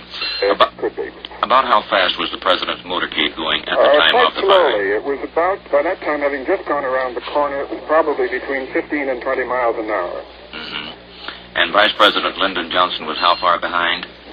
I'm not sure, Frank, which car. There was a jumble of congressmen in the car immediately behind, and I'm not sure which car Vice President Johnson was in. And then you say, of course, that the motorcade speeded up immediately and rushed toward the hospital. Disappeared under the underpass, and I had jumped out by that time and was running with the police. They thought the assailant had fled over some railroad tracks, and they chased him through what they thought was the assailant, through several trains. Standing on the tracks, and I went with them, and therefore didn't see the president immediately as he went under the underpass. Well, did they apprehend this person they were chasing? No, they apprehended nobody at that time. They went back and started talking to witnesses on the scene. I see. Just a moment, Frank. Yes, Bob. Which car was there is also this that could be added. We have... Frank, I'm told that Vice President Johnson was in the car directly behind the president. I see. Now, Bob, from the point where the assassination occurred to the hospital is about how far in time and distance, would you say? Well, It's about a mile and a half. I was able to commandeer a private car. Hold it, Bob. We have a little information here, please. We are now going to the United Nations, where I'm told delegates from the member nations are expressing their condolences to Ambassador Adlai Stevenson. So we switch now to the United Nations. I call now on the Secretary General. Mr. President, as Secretary General of the United Nations, Bob? I would like to express hang on. profound sorrow at this most tragic event and to be associated in the condolences to Mrs. Kennedy, to the members of the bereaved family, and to the government and people of the United States. I request members of the General Assembly to rise and observe 1 minute of silence in tribute to the memory of President Kennedy, after which I shall adjourn this meeting in sign of mourning.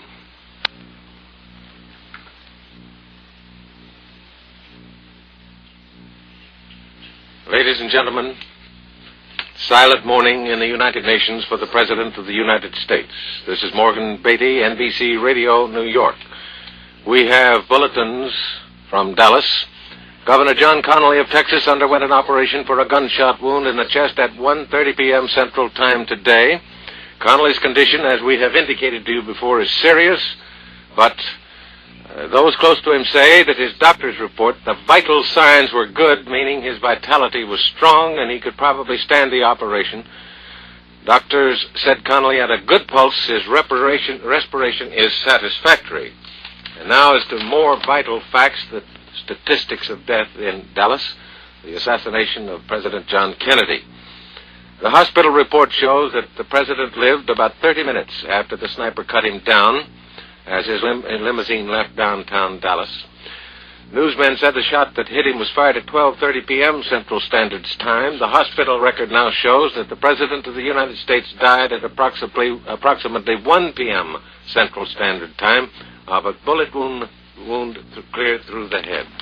Reaction, as you may know, is coming from throughout the world. The British cabinet, man by man, is receiving the reports of the President's death momentarily. They're following events very closely, especially the Prime Minister, who was Lord Hume.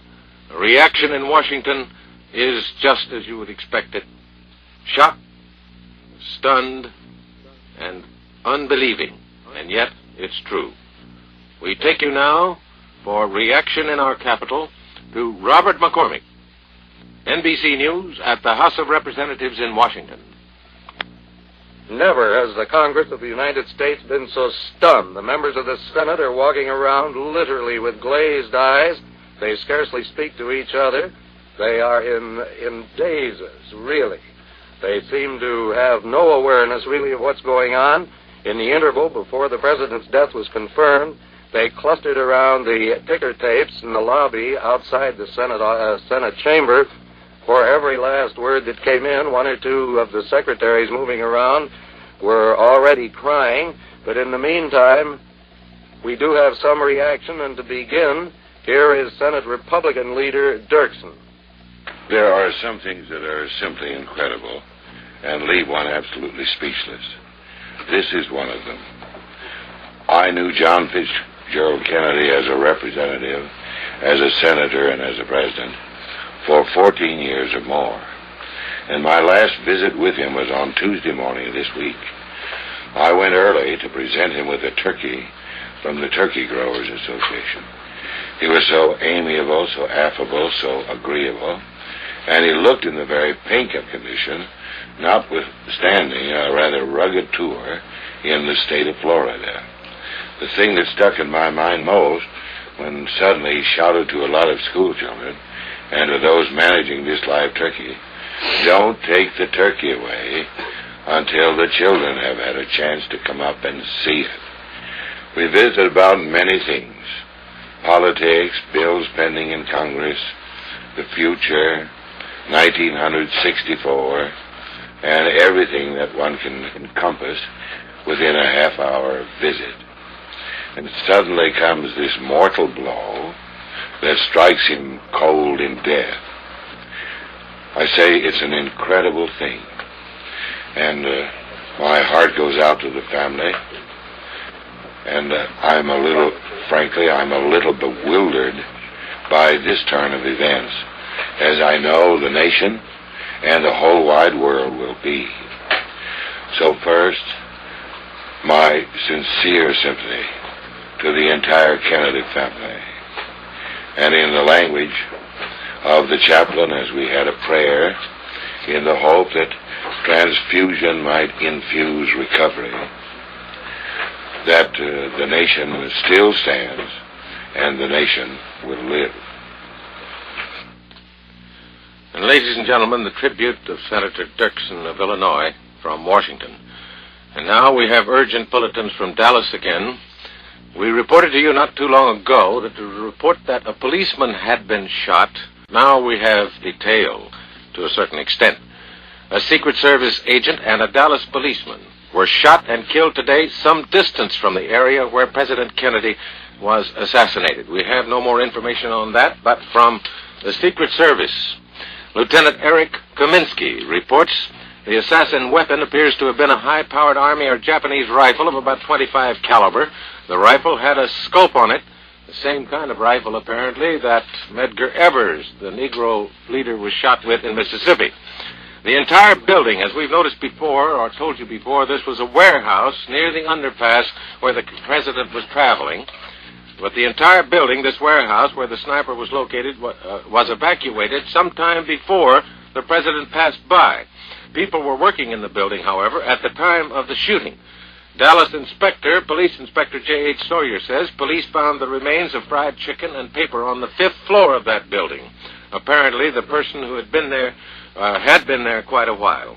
And after the fatal shots were fired, the stricken president's Secret Service, of course, the driver, raced away immediate to the hospital. And we have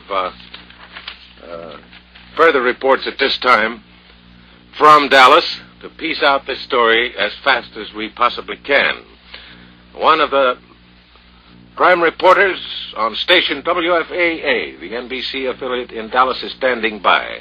Pierce Alman, WFAA Dallas, will you please come in?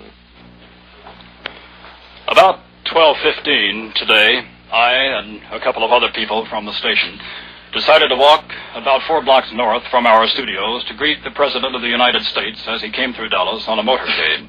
He had left Dallas Love Field. He had a warm reception there. He had caused some consternation to the Secret Service agents around him by leaving the yellow marked guide lanes as he got off his jet and began greeting people who were standing alongside the wire fence at Dallas Love Field. Without incident, he got into his convertible, open top, and flanked by Secret Service men, began his ride through downtown Dallas. The reception was warm, it was enthusiastic, and as he came down Main Street on the way to the Stemmons Avenue Trade Mart, where he was to deliver an address sponsored by the Dallas Citizens Council, he turned the corner just before going under a triple underpass. I was standing at the corner of Elm Streets and Houston Streets here in Dallas, Texas, and as he turned, I couldn't help think to myself how vigorous, how healthy he looked. He was tanned. He seemed to be feeling good. He was waving to the crowd. I began applauding like the rest, and the man to my right and the woman to my left. She commented on Jackie's lovely dress, and suddenly we heard a reverberating explosion. My first thought was not to look at the president. I guess the thought that anybody would take a shot at the President of the United States didn't even go through my mind at the time.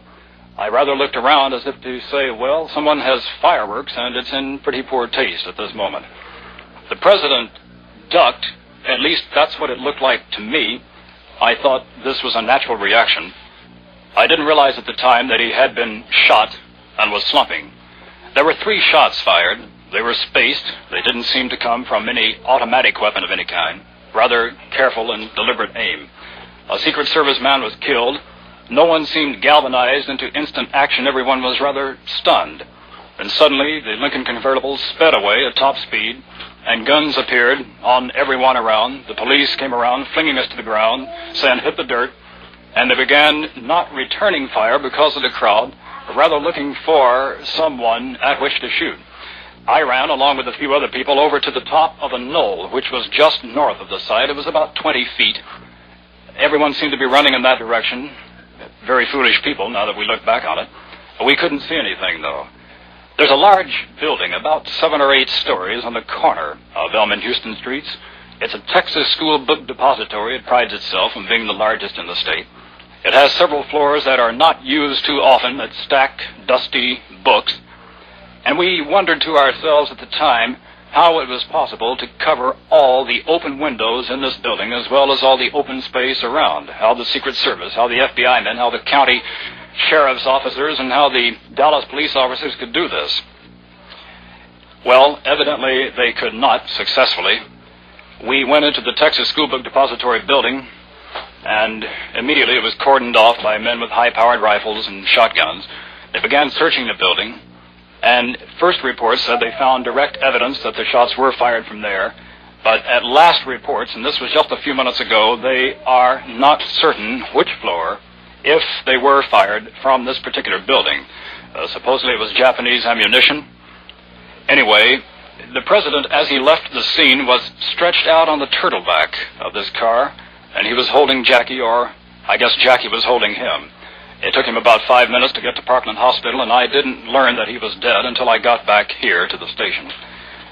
The reaction, I think, among the crowds who are now standing around streets in downtown Dallas, tuned into their radios, they're just standing around. Nobody's really saying much except it's just unbelievable. And why? And I guess we'll never know the answer to that. I guess maybe we will, too. And if we don't know it, unfortunately, our, shall we use the word colleagues from Moscow are already saying why the President of the United States was shot before they have even the slightest idea. From Moscow, the Soviet news agency TASS reports that the President of the United States was shot in Dallas, Texas, and died later, and it adds an attempt was made on his life by persons believed to be among extreme right-wing elements. As usual, the Moscow reporters go off half-cocked and they make everything fit their social philosophy. They may turn out to be right, but that will be merely an accident because, as we have heard from Pierce Alman, WFAA in Dallas, at the moment nobody knows exactly how or why. Reaction is coming in from around the world continually. Reaction from the Pope. He has taken note of the death of the President of the United States with sadness.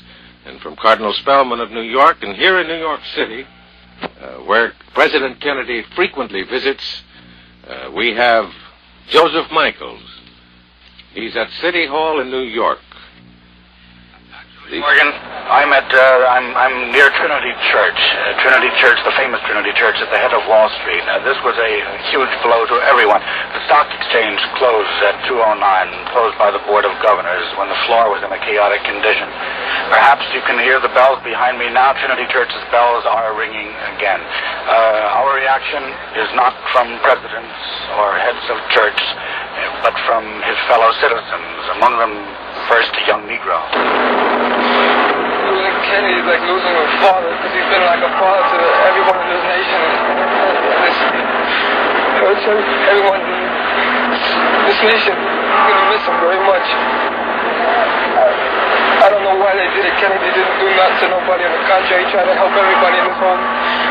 For everybody, he tried to help as much as he can. I don't know why and how they could do anything like this to him. Sir, what will it do to business? Well, I don't think it'll affect business at all, sir. I believe that we had a great president who is doing a lot for business, and I believe that he set a trend that Americans will recognize and follow, and I think, if anything, it will help us become more dedicated to helping our businesses and helping our nation. What will it do to the causes that he believed in? Well, I believe the causes that President Kennedy believed in are the causes that all Americans believe in. Whether or not someone said they were a Kennedy man prior to this, I'm sure that we all join today in grieving for him and in recognizing that he had at his heart the hearts of all Americans, and that he was striving to accomplish for this nation what we all would want to. All over the city, wherever there's a radio turned on, as of course we have had to keep our radio turned on to keep abreast of what is happening. With me now are people gathered around any such means of information. The feeling is mostly shock. People find it hard to put into words how they feel. They wander around looking stunned. They pick up a newspaper from the stand and look at it almost unseeingly, and then ask each other if it's true. And then people ask each other what's going to happen next. And like all of us, except for the fact that we have faith in our country, nobody has any of those answers. Soon after President Kennedy was assassinated today in Dallas, a white man in his mid-20s was arrested in the Riverside section of Fort Worth. Apparently, he is connected, by the police at least, with the shooting of a Dallas policeman. This is quite a mystery. A Secret Service man and a policeman, a Dallas policeman and a Washington Secret Service man, were shot some distance from where the assassination occurred of President Kennedy. We have not yet had word as to exactly what connection the shooting possibly in Fort Worth had. But this man who was arrested in Fort Worth was a man with black curly hair. He wore a red shirt. He said he was not connected with the assassination of the president. He told that to reporters, but he was urged on by the police. His hands were handcuffed, and he was taken to the Fort Worth City Jail. And now, Irving, a few more facts and detail from Dallas, if we may, at this point. President Kennedy's body was removed from Parkland Hospital in Dallas, Texas at 2:05 p.m. Central Standard Time. It was taken away in a long, green-colored ambulance with off-white curtains tightly drawn. Mrs. Kennedy rode in the passenger seat in the ambulance. That's the type of vehicle with two seats for passengers. She and the president's body were escorted from the emergency entrance of Parkland by two motorcycle officers. Mrs. Kennedy walked out of the back door of the emergency entrance as the body was taken out. She walked slowly.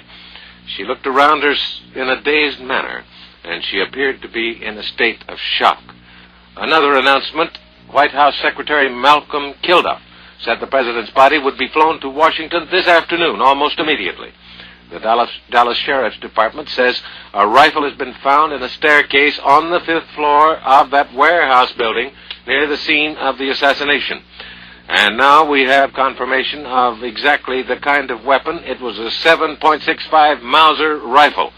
German-made Army rifle, had a telescopic sight with one shell left in the chamber.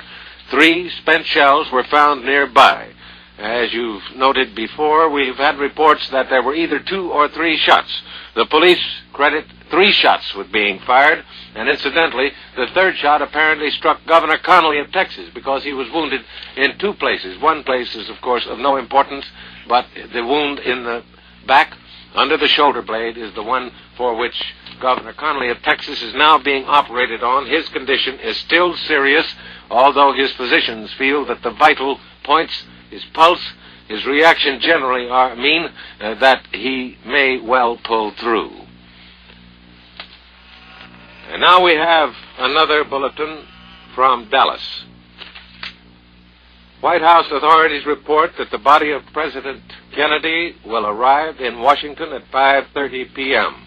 That would apparently mean at 5:30 p.m. Standard Time. It's now something after 2:30 p.m. Dallas time. I assume we can guess that the body will be flown back to Washington immediately, so that the episode in Dallas will be completed within a very brief period of time. We have no further police reports or Secret Service reports showing exactly what connection there is in the fatal shooting of a Dallas policeman and a Secret Service man, apparently in the area of Fort Worth, Texas. One white man has been arrested in connection with that. Apparently the assassin of the President of the United States was a white man in his 30s. At least such a man was seen near the place where the President was shot in Dallas about 12:30 p.m. this afternoon. Incidentally, if we may revive the scene for the moment, to give you the exact placing in the presidential car of those who were closest to the chief executive when he was fatally shot. President Kennedy and Governor Connally of Texas and their wives had been riding together in the president's familiar dark blue bubble-top convertible. They were leaving downtown Dallas at the time the assassination occurred near a triple culvert, and the shot that was fired at the president was fired from apparently the 5th floor of a warehouse by a 7.65 Mauser, that is a German army rifle. Apparently 3 shots were fired. One struck the President of the United States in the right temple and went cleanly through his head. The White House physician has said it was a simple case of a bullet going clear through a man's head. Incidentally, in the transparent plastic roof of the presidential car when the shooting occurred, that is, the plastic roof of the car had been removed from the motorcade so that the president was riding in an open car at the time. Secret Service agents riding with the president and in a second convertible, following closely behind, immediately drew pistols and automatic weapons, but there was no possibility of their firing at anybody with any effect without causing some kind of an accident. We have a bulletin from New York now. The League of New York Theaters announces that all Broadway theaters will be closed tonight. Willard Keith, spokesman for the League, says all League members' shows on the road also will be closed tonight in the beginning of the period of mourning for the death of the President of the United States.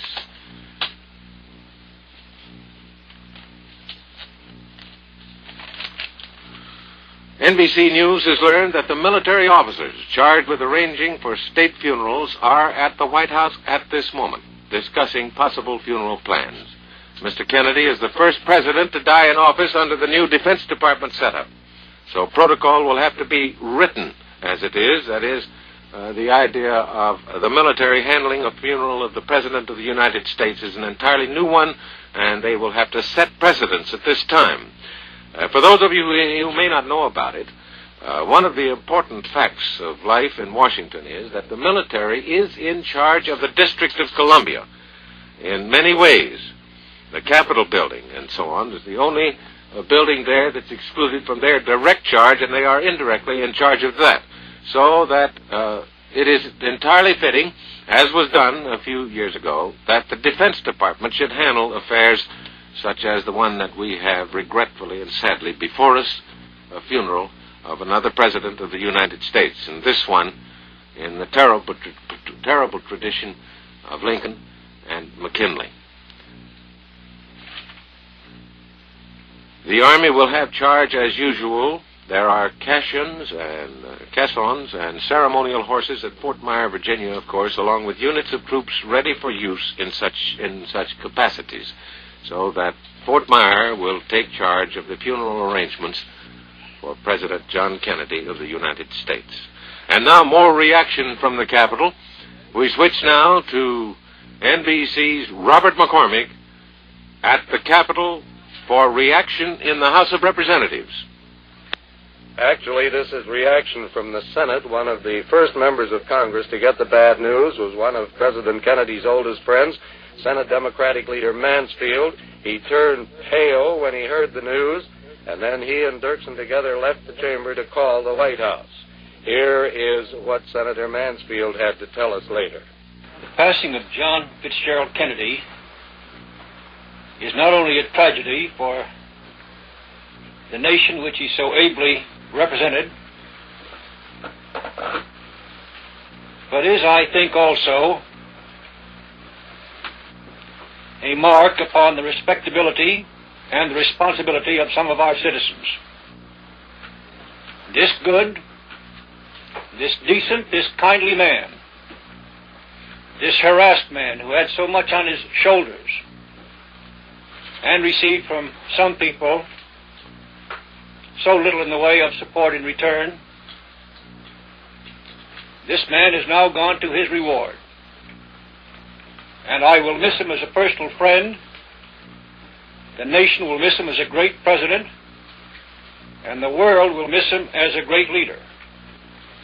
One of the fondest memories I can recall is the cooperation and the support which the distinguished senator from Illinois, Mr. Dirksen, the minority leader of the Senate, gave to the President of the United States, a Democrat, time and time again when the interests of the nation were at stake.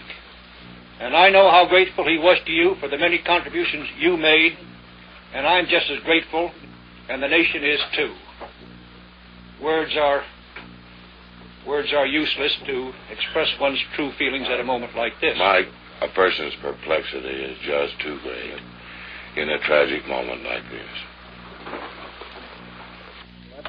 That last voice was Senate Republican leader Dirksen. Capitol officials have told us that they are making tentative arrangements for the body of the late President Kennedy to lie in state in the rotunda of the Capitol for the stipulated period of mourning so he can be viewed by the people of the country. The city of Washington, by the way, is packed with people in the streets, and they are concerned about rumors that something has happened to Vice President Johnson. The word we get here from Senate Democratic leader Mansfield and others is that the Vice President Johnson, perhaps now President, we've not had word whether he's sworn in, is quite all right. Ironically, the chair of the Senate was occupied by the President's brother when the President was shot. Senator Edward Kennedy had been presiding over a rather dull session.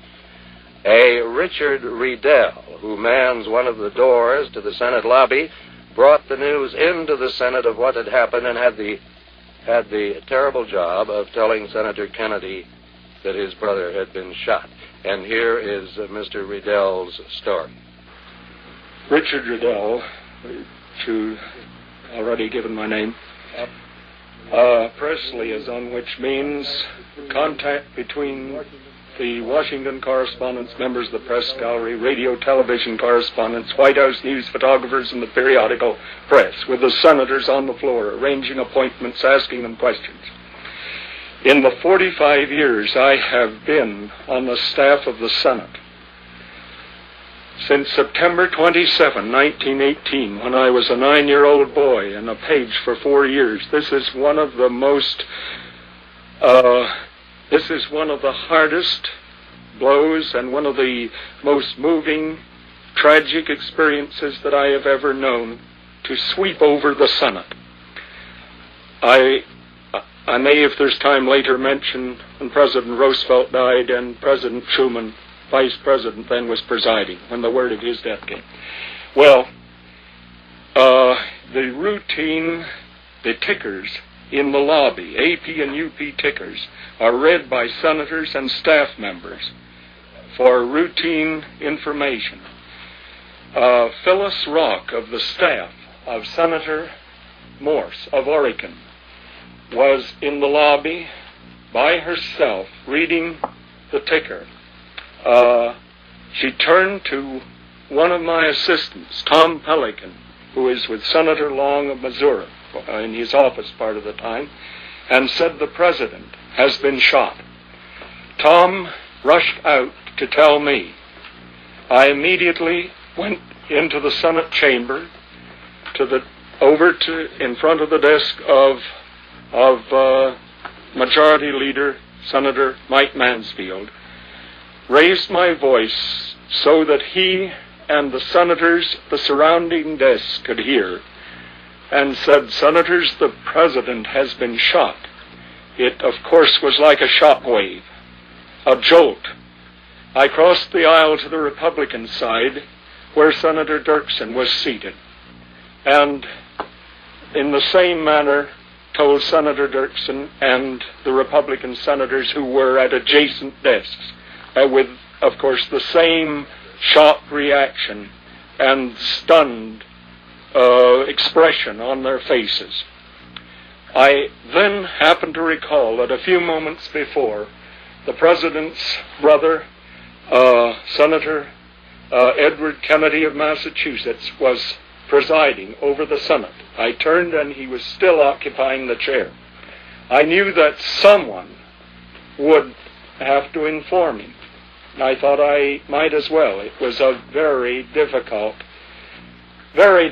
job because of the family relationship as well as the friendship of the senators to the President. I rushed up to the chair and said, Senator Kennedy, your brother, the President, has been shot." He gave a jerk in his body. His body tensed, but he was absolutely calm.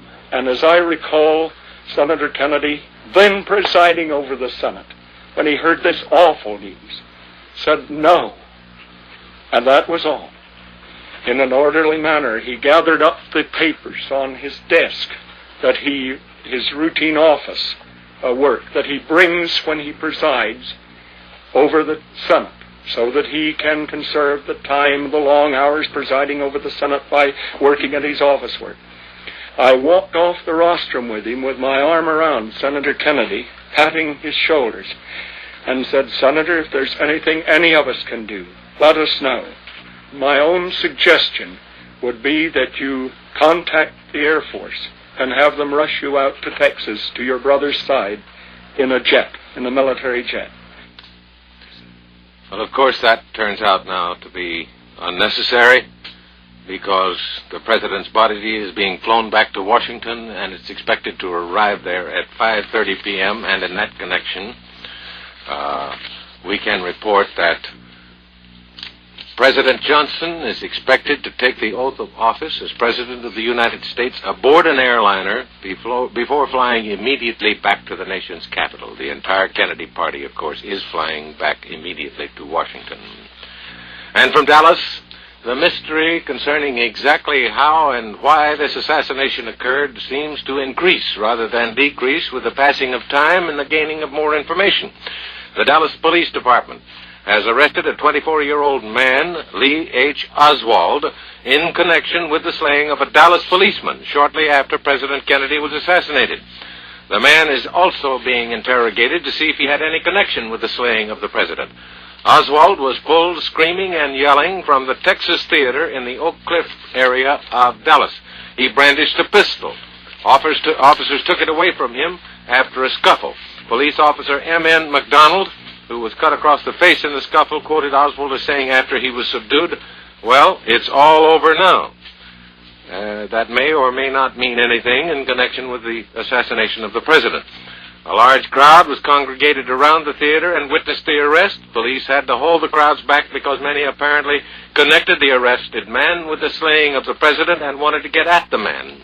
The officer who was slain earlier was J.D. Tippit. He'd been killed by a man answering the description of Oswald in the neighborhood a short time before. Tippit had been slain with a pistol. As you know, the assassination of the president was accomplished by a German Mauser 7.65 rifle. Robert Kennedy has left his Virginia estate, his Virginia home, for the airport to fly to Texas. But whether or not he was intercepted at the airport and told to remain in Washington, we do not know. And we also repeat to you that the identity of the assassin of President Kennedy, or assassins in case there were more than one, is not immediately known. We do know that he was shot from the 5th floor of a warehouse opposite the highway where the tragic event took place.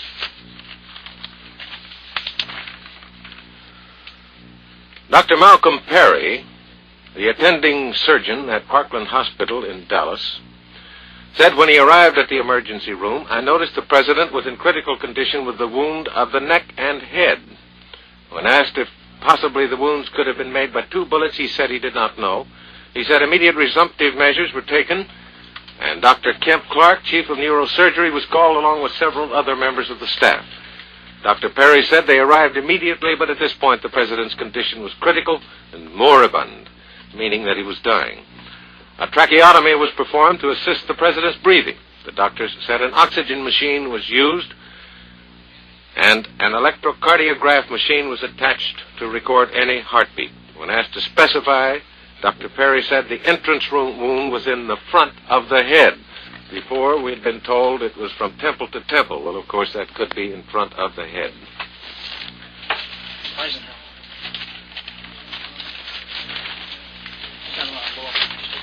Former President Dwight Eisenhower today called the assassination of President Kennedy a despicable act. The former president, in a statement issued from his suite at a hotel in New York, said this: "I share the sense of shock and dismay that all Americans feel at the despicable act that resulted in the death of our nation's president. Mrs. Eisenhower and I also join with all other citizens in expressing our personal grief and prayerful concern to Mrs. Kennedy and all other members of the family. Take note of that one statement about our nation's president. Oftentimes people confuse the person of the man in the White House with the office of the presidency. No doubt the assassins did that. They do not recognize, they could not, the terrible harm they're doing to 180 million people and the chief office of those people, not to a mere man named John F. Kennedy. Comment from Chief Justice Earl Warren. He says, I was stunned and shocked to hear of the president's death. It's interesting to note that Chief Justice Warren had sworn President Kennedy in as the chief executive of our nation. And now more details on Moscow, the way the news has been broken to the people of Russia. Moscow radio broke into its home services news bulletin to tell Soviet listeners that President Kennedy had been shot. This was before the news of the president's death had reached Moscow through official channels. The home service in Moscow is a service beamed directly to all newspaper offices in the Russian republics, and it is relayed from there to various radio stations throughout Soviet Russia. From State Line, Nevada, actor Peter Lawford, the president's brother-in-law, when told of the assassination, cried, "Oh, my God." He's married to the sister of President Kennedy. Incidentally, an employee of the Kennedy family notified Joseph P. Kennedy, the father of the president, and Mrs. Kennedy that their son had been shot. And they said not a word when they were told. And now let's see if we can get deeper into this great mystery that seems to surround a multiplicity of deaths and shootings surrounding this assassination. We've still not found out whether the arrest of a young man in Dallas in a theater with a pistol and the shooting of a policeman and a Secret Service man was connected with the assassination of the president. Ladies and gentlemen, a bulletin from Dallas. Lyndon B. Johnson was sworn in as President of the United States at about 1:38 p.m. Central Standard Time today. That was about 6 minutes ago. The oath was administered by United States District Judge Sarah T. Hughes. For the first time in the history of the United States, a woman official has sworn in a President of the United States. So now apparently Mr. Johnson will take another plane and fly immediately to the capital of the United States, where President Kennedy's body will be taken, and the planes are expected to arrive in Washington about 5:30 p.m. The Pentagon officials in charge, the military officials of the Pentagon, have already taken charge of funeral arrangements for President Kennedy. There will be a lying in state in the rotunda of the Capitol, as there has been in the case of all presidents and in the case of many prominent Americans, including the late Senator Robert Taft. The president will lie in state very near the place where Abraham Lincoln lay, where President McKinley, another victim of an assassin, lay after his assassination, and President MacArthur, who died before McKinley. President Kennedy becomes the fourth president of the United States who was assassinated in office. Another one was shot and wounded, President Teddy Roosevelt. Let's get a report from Nancy Dickerson at Andrews Air Force Base near Washington. The body of President Kennedy is due to arrive here at Andrews Air Force Base at 5:25 this evening. The route the body will follow once it does arrive here back in Washington has not yet been announced. It's being decided now. The President's sister, Mrs. Eunice Shriver, has already taken off for Otis Air Force Base. She was accompanied by her brother, Senator Teddy Kennedy. Both were red-eyed. They looked obviously as if they had been crying. It is presumed that they went up to Otis Air Force Base to pick up Mrs. Rose Kennedy and bring her back here. The President's plane, or one of the President's planes, entitled The United States of America stands at the ready out on the runway, seeming to rev up in case it's needed.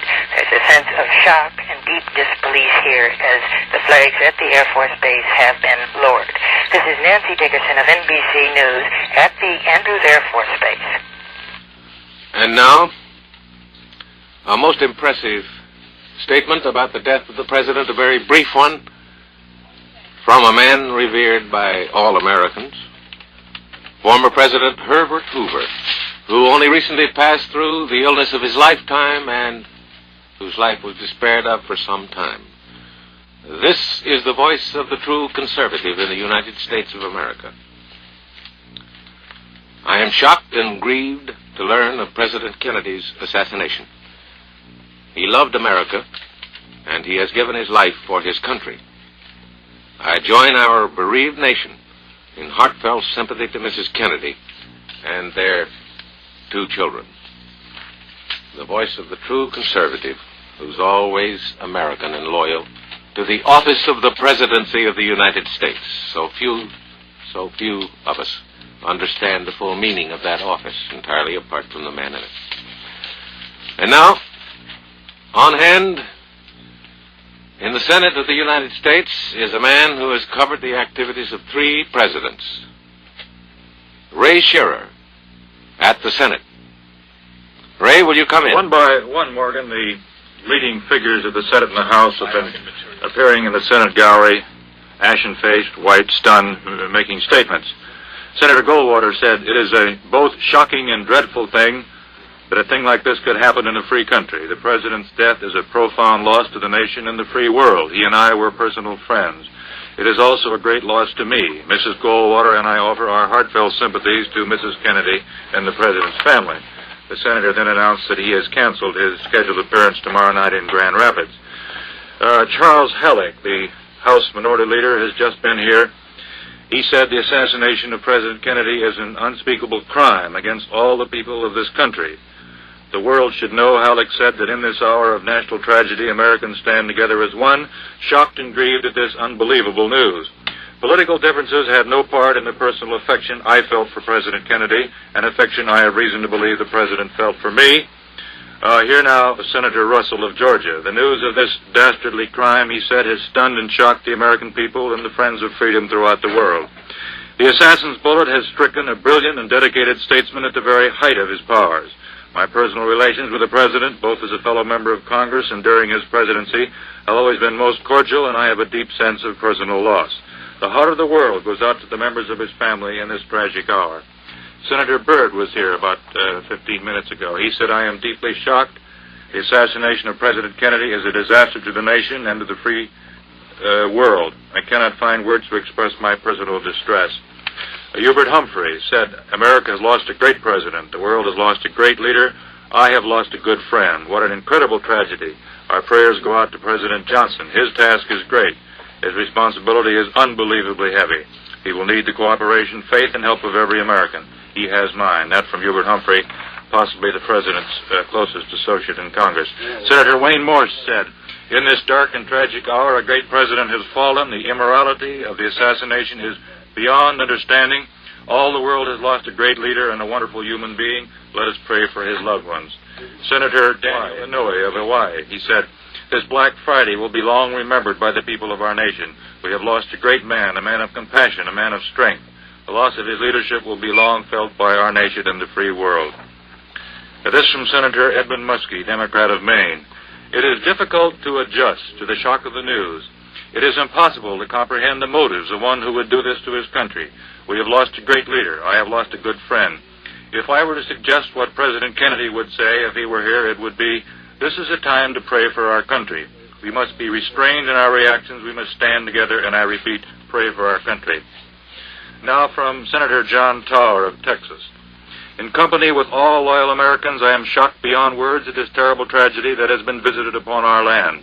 My heart goes out to the President's family and to all our beloved land in this time of national shame. Leaders of both political parties have joined to welcome him to our state as our national leader, as the President of all people.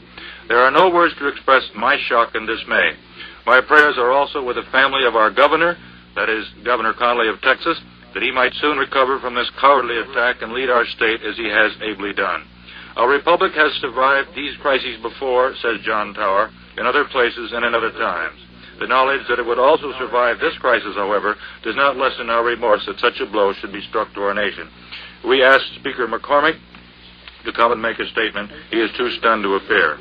Here now, Bryson Rash, who has just come through Washington. I came through the center of town from perhaps the busiest corner, 14th and F Street, to the Capitol Hill, to the Senate side of the Capitol. And it seemed to me as I came down that traffic was a little bit heavier than usual. Perhaps some government workers had left earlier, had been given a bit of time off so that they could leave their offices and get to their homes. There were some women standing with tears in their eyes at bus stops, waiting for transportation, or as they hailed taxi cabs. There's a great silence in Washington. There's little or no traffic noise, even seems to be more subdued. There was concern over the rumors that Vice President Lyndon Johnson had been stricken also, but these rumors have now, of course, been cleared up. But there was a good deal of talk among people as they stood at bus stops and other gathering places waiting to leave the city and get back to their homes. And one of the phenomena that occurred here in Washington immediately after the news was learned, all the telephone lines were suddenly overwhelmed. There was considerable wait for a dial tone to get any place to talk with anybody in Washington, D.C. At the time when the news actually broke in Washington, I happened to be in the press club, and there was an immediate rush and gathering around radio and television sets in a stunned disbelief. And then when the news finally came to these men, most of them reporters, they left for their offices, for their beats, for the other areas around Washington, D.C., where the news was developing and developing very, very rapidly. Ray? Bryson, just one more. This from Senator Stuart Symington, the President's fellow Democrat. I think this one is particularly poignant. He says, once again, the former naval lieutenant, now President John F. Kennedy, has offered his life for his country. This time he lost. All free people, in turn, have lost a gallant and dedicated leader. It was impossible to know him well without having deep respect for him and devotion to him.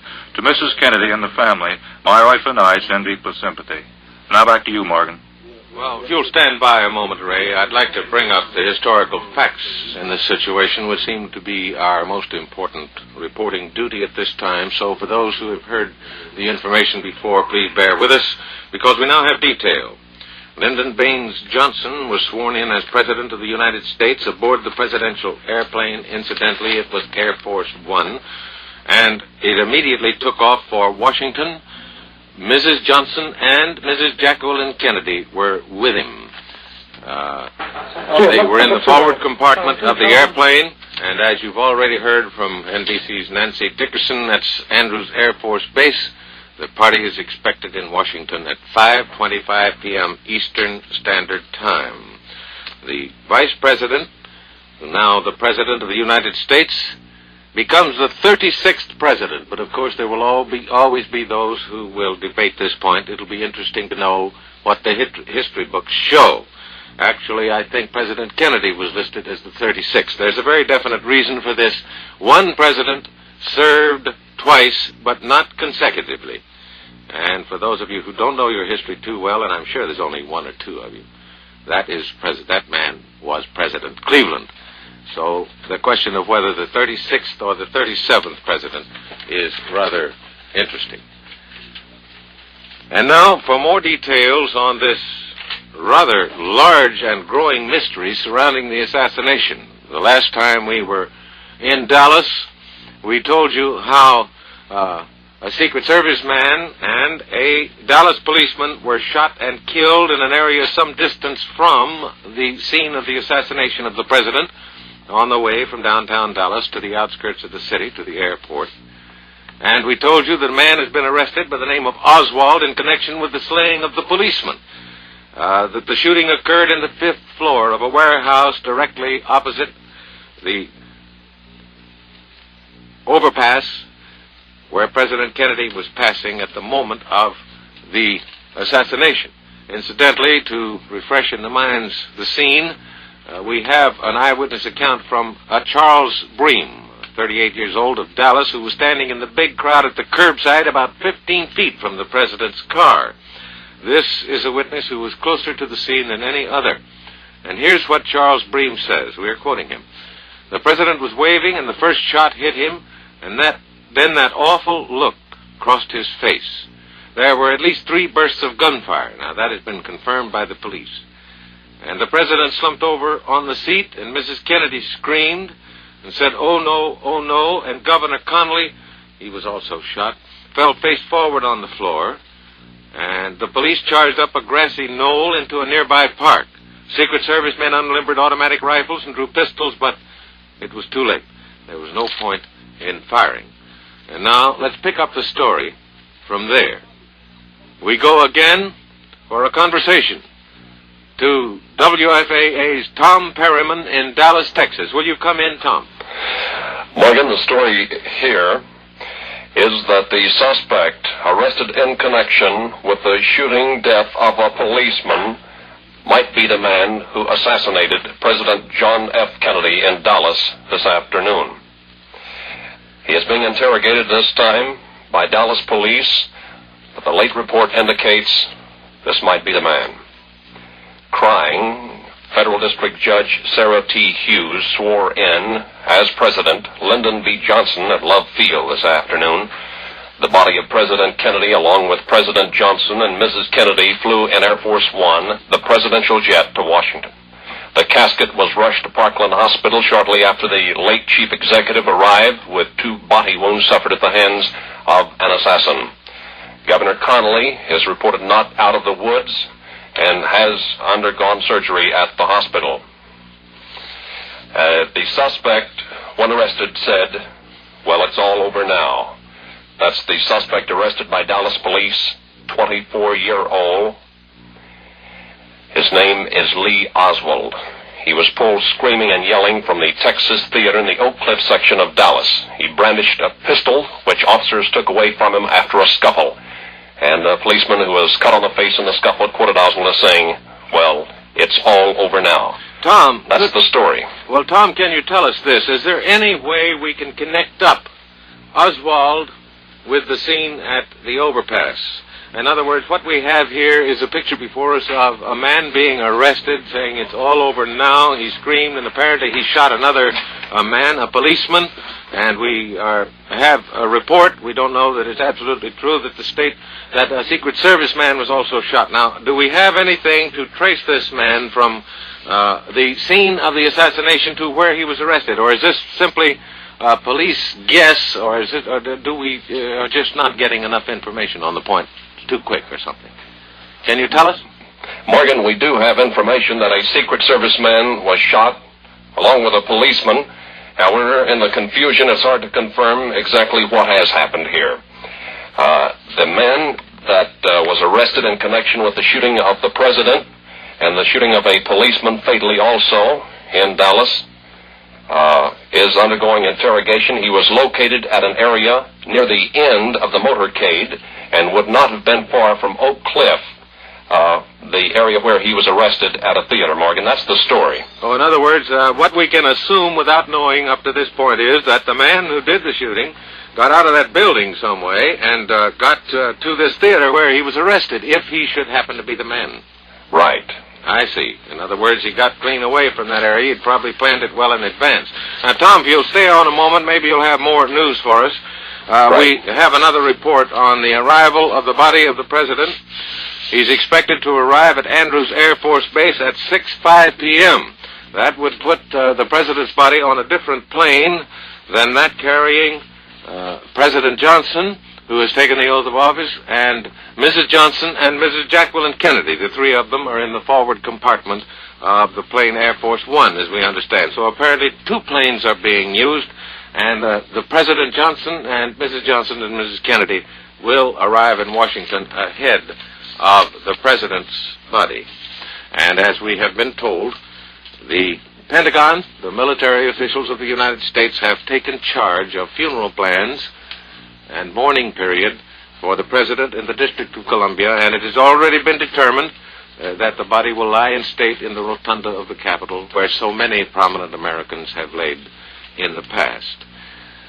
Americans generally might be interested to know that the Voice of America, that's the government's official voice that does not broadcast in the United States but broadcasts around the world, the Voice of America has interrupted all of its programs on news of the President's death. The announcers of the Voice made impromptu commentaries in 36 languages to reassure listeners of the continuity of the government of the United States, despite Mr. Kennedy's death. Our government will continue to explain to people overseas just what mechanism is set in motion when a president is dead. In many nations, there is not a continuity of government, but in the United States, there is a continuity of government, and it might be interesting for some Americans who may not know to realize that this is the oldest nation in the world that has established a continuity of government. Of course, the British government is much older, but they do not have the means of continuity that we have. We have automatic continuity, and what happens is this. Under the law of succession to the presidency, incidentally, that law was recently amended. The vice president automatically assumes the nation's top office, as did Mr. Johnson in Dallas, and he serves out the remainder of the president's term. When he takes the oath is not a matter of importance at the moment. He automatically becomes president on the death of a president. In the event the vice president should leave office, the Speaker of the House of Representatives, at this time Mr. McCormick of Massachusetts, takes over and also serves out the rest of the term. If there's no House Speaker, or if he fails to qualify for the presidency, you have to be a natural-born American to be president of this country.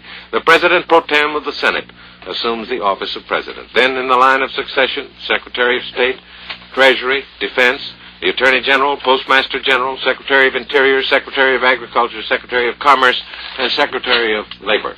This all detailed merely to assure all persons everywhere inside and outside of our borders there is absolute continuity of government in the United States regardless of what may happen to a president. Incidentally, the Voice of America is using all of its 10 million watts in 36 languages to news and reaction to the death of the President of the United States and his playing solemn and secular music, oftentimes hymns.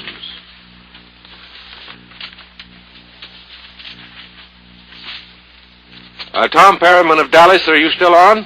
Him and said, "My God, he's shot." And we're still here. There was an Morgan, we didn't hear your question. I just wanted to know if you were still on. Are you interviewing an eyewitness there?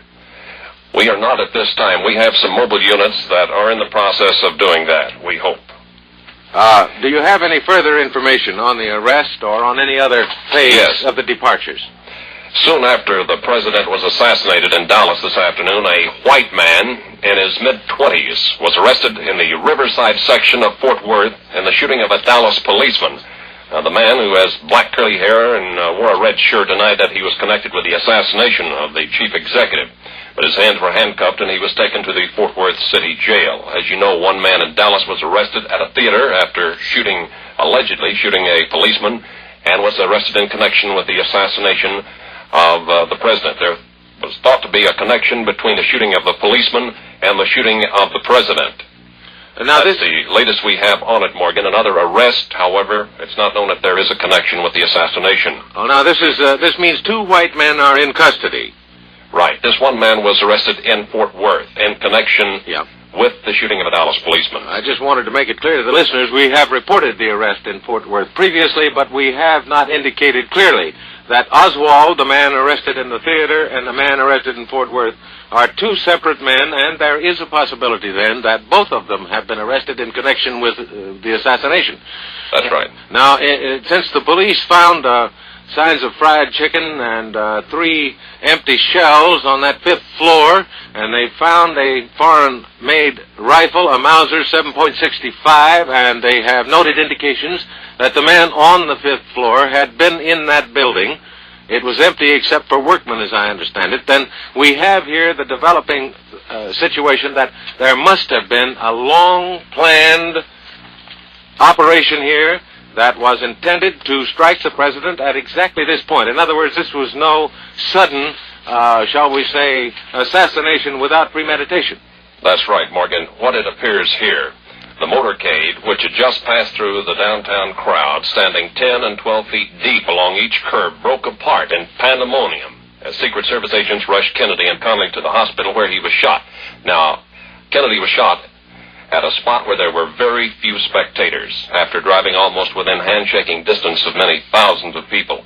This area, ironically, there were very few people, but evidently a good eye shot from a building where the sniper was. Good.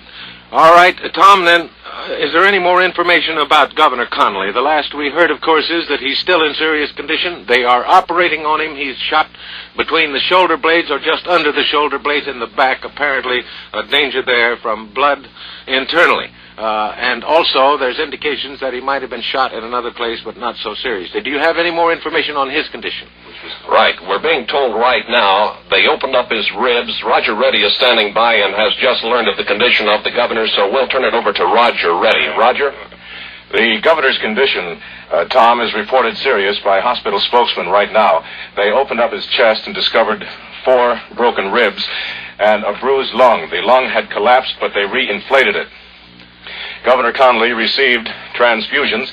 His condition is reported, as we said, serious. However, the spokesman at the hospital said that his situation is not completely out of the woods, but that he has an excellent chance because of the fact that his pulse is good, his heartbeat is strong.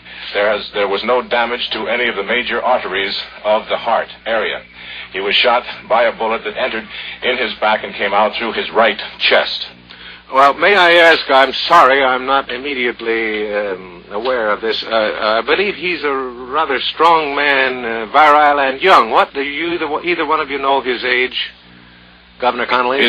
Yes, his condition, general condition of health was reported good. He was strong. His age is in his favor, and his condition of health was in his favor at the time of the shooting. And the fact that he was not hit directly in the heart is going to help his chances to survive.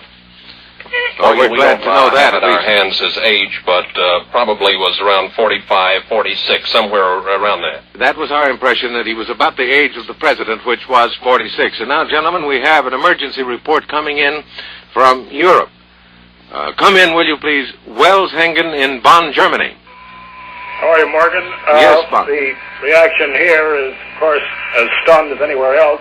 There's also something more. The West Germans have just ordered all their armed forces on what they call alert condition number 1. That is the highest alert short of all-out war. The reason is that they fear an aggressive Russian move in the wake of the president's assassination. Well, certainly they are closer to the danger of war in Europe than any other nation, and always have been. And this is an understandable alert, but they do not expect any sudden decision on the part of the Russians, do they? Well, they seem to be very fearful, Morgan. There has been no unusual activity on the border or on the Berlin Wall since the news of the president's death came in. But the West Germans are in a very awkward position. Their defense minister is now on the high seas en route to the United States, where he was due to call on the president and other American officials. And the new chancellor, Ludwig Erhard, is, as you know, on his way back from Paris.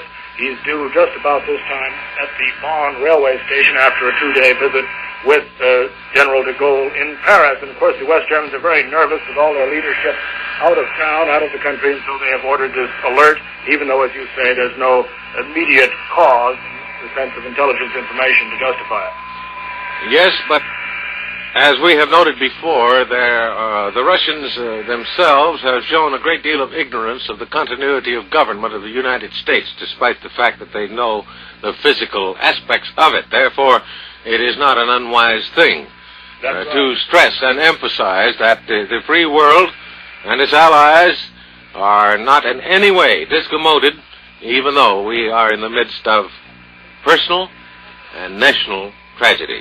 Anything further to report, Wells? Well, the former Chancellor Konrad Adenauer, who was, also retired only last month from his office, and who has had certain differences with Mr. Kennedy, came up with a very warm tribute tonight. He said that the president's work will live in history. He said Mr. Kennedy has given his life for freedom and peace. The socialist leader, the SPD, Socialist Party leader here in Bonn, has said that the event is one of the most shocking in the last decade. He is Herbert Wehner, a former communist, but now bitterly anti-communist. He leads the opposition here in Bonn. Generally, the feeling here is, I think, perhaps stronger than anywhere else in Europe because, of course, the president's visit in June made a tremendous impact in Germany, especially in Berlin, where he made his famous I Am a Berliner speech in front of the West Berlin City Hall. The people were weeping openly tonight in West Berlin and also here in West Germany.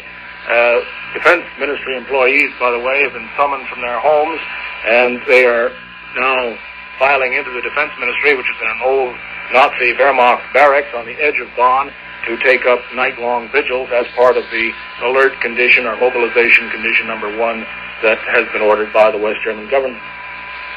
Anything further, or are you through for the moment? That's about it right now. The German television has canceled all its programs. They're playing simply solemn music. And in the meantime, the 400,000-man German army, which, by the way, is the largest in Europe except for our own, is moving into mobilization positions all along the 800-mile border that separates East and West Germany. And our own troops in West Berlin and West Germany are also on an alert, although we understand it's not of the highest grade. In other words, it's not the all-out alert that has been sounded for the West German forces themselves.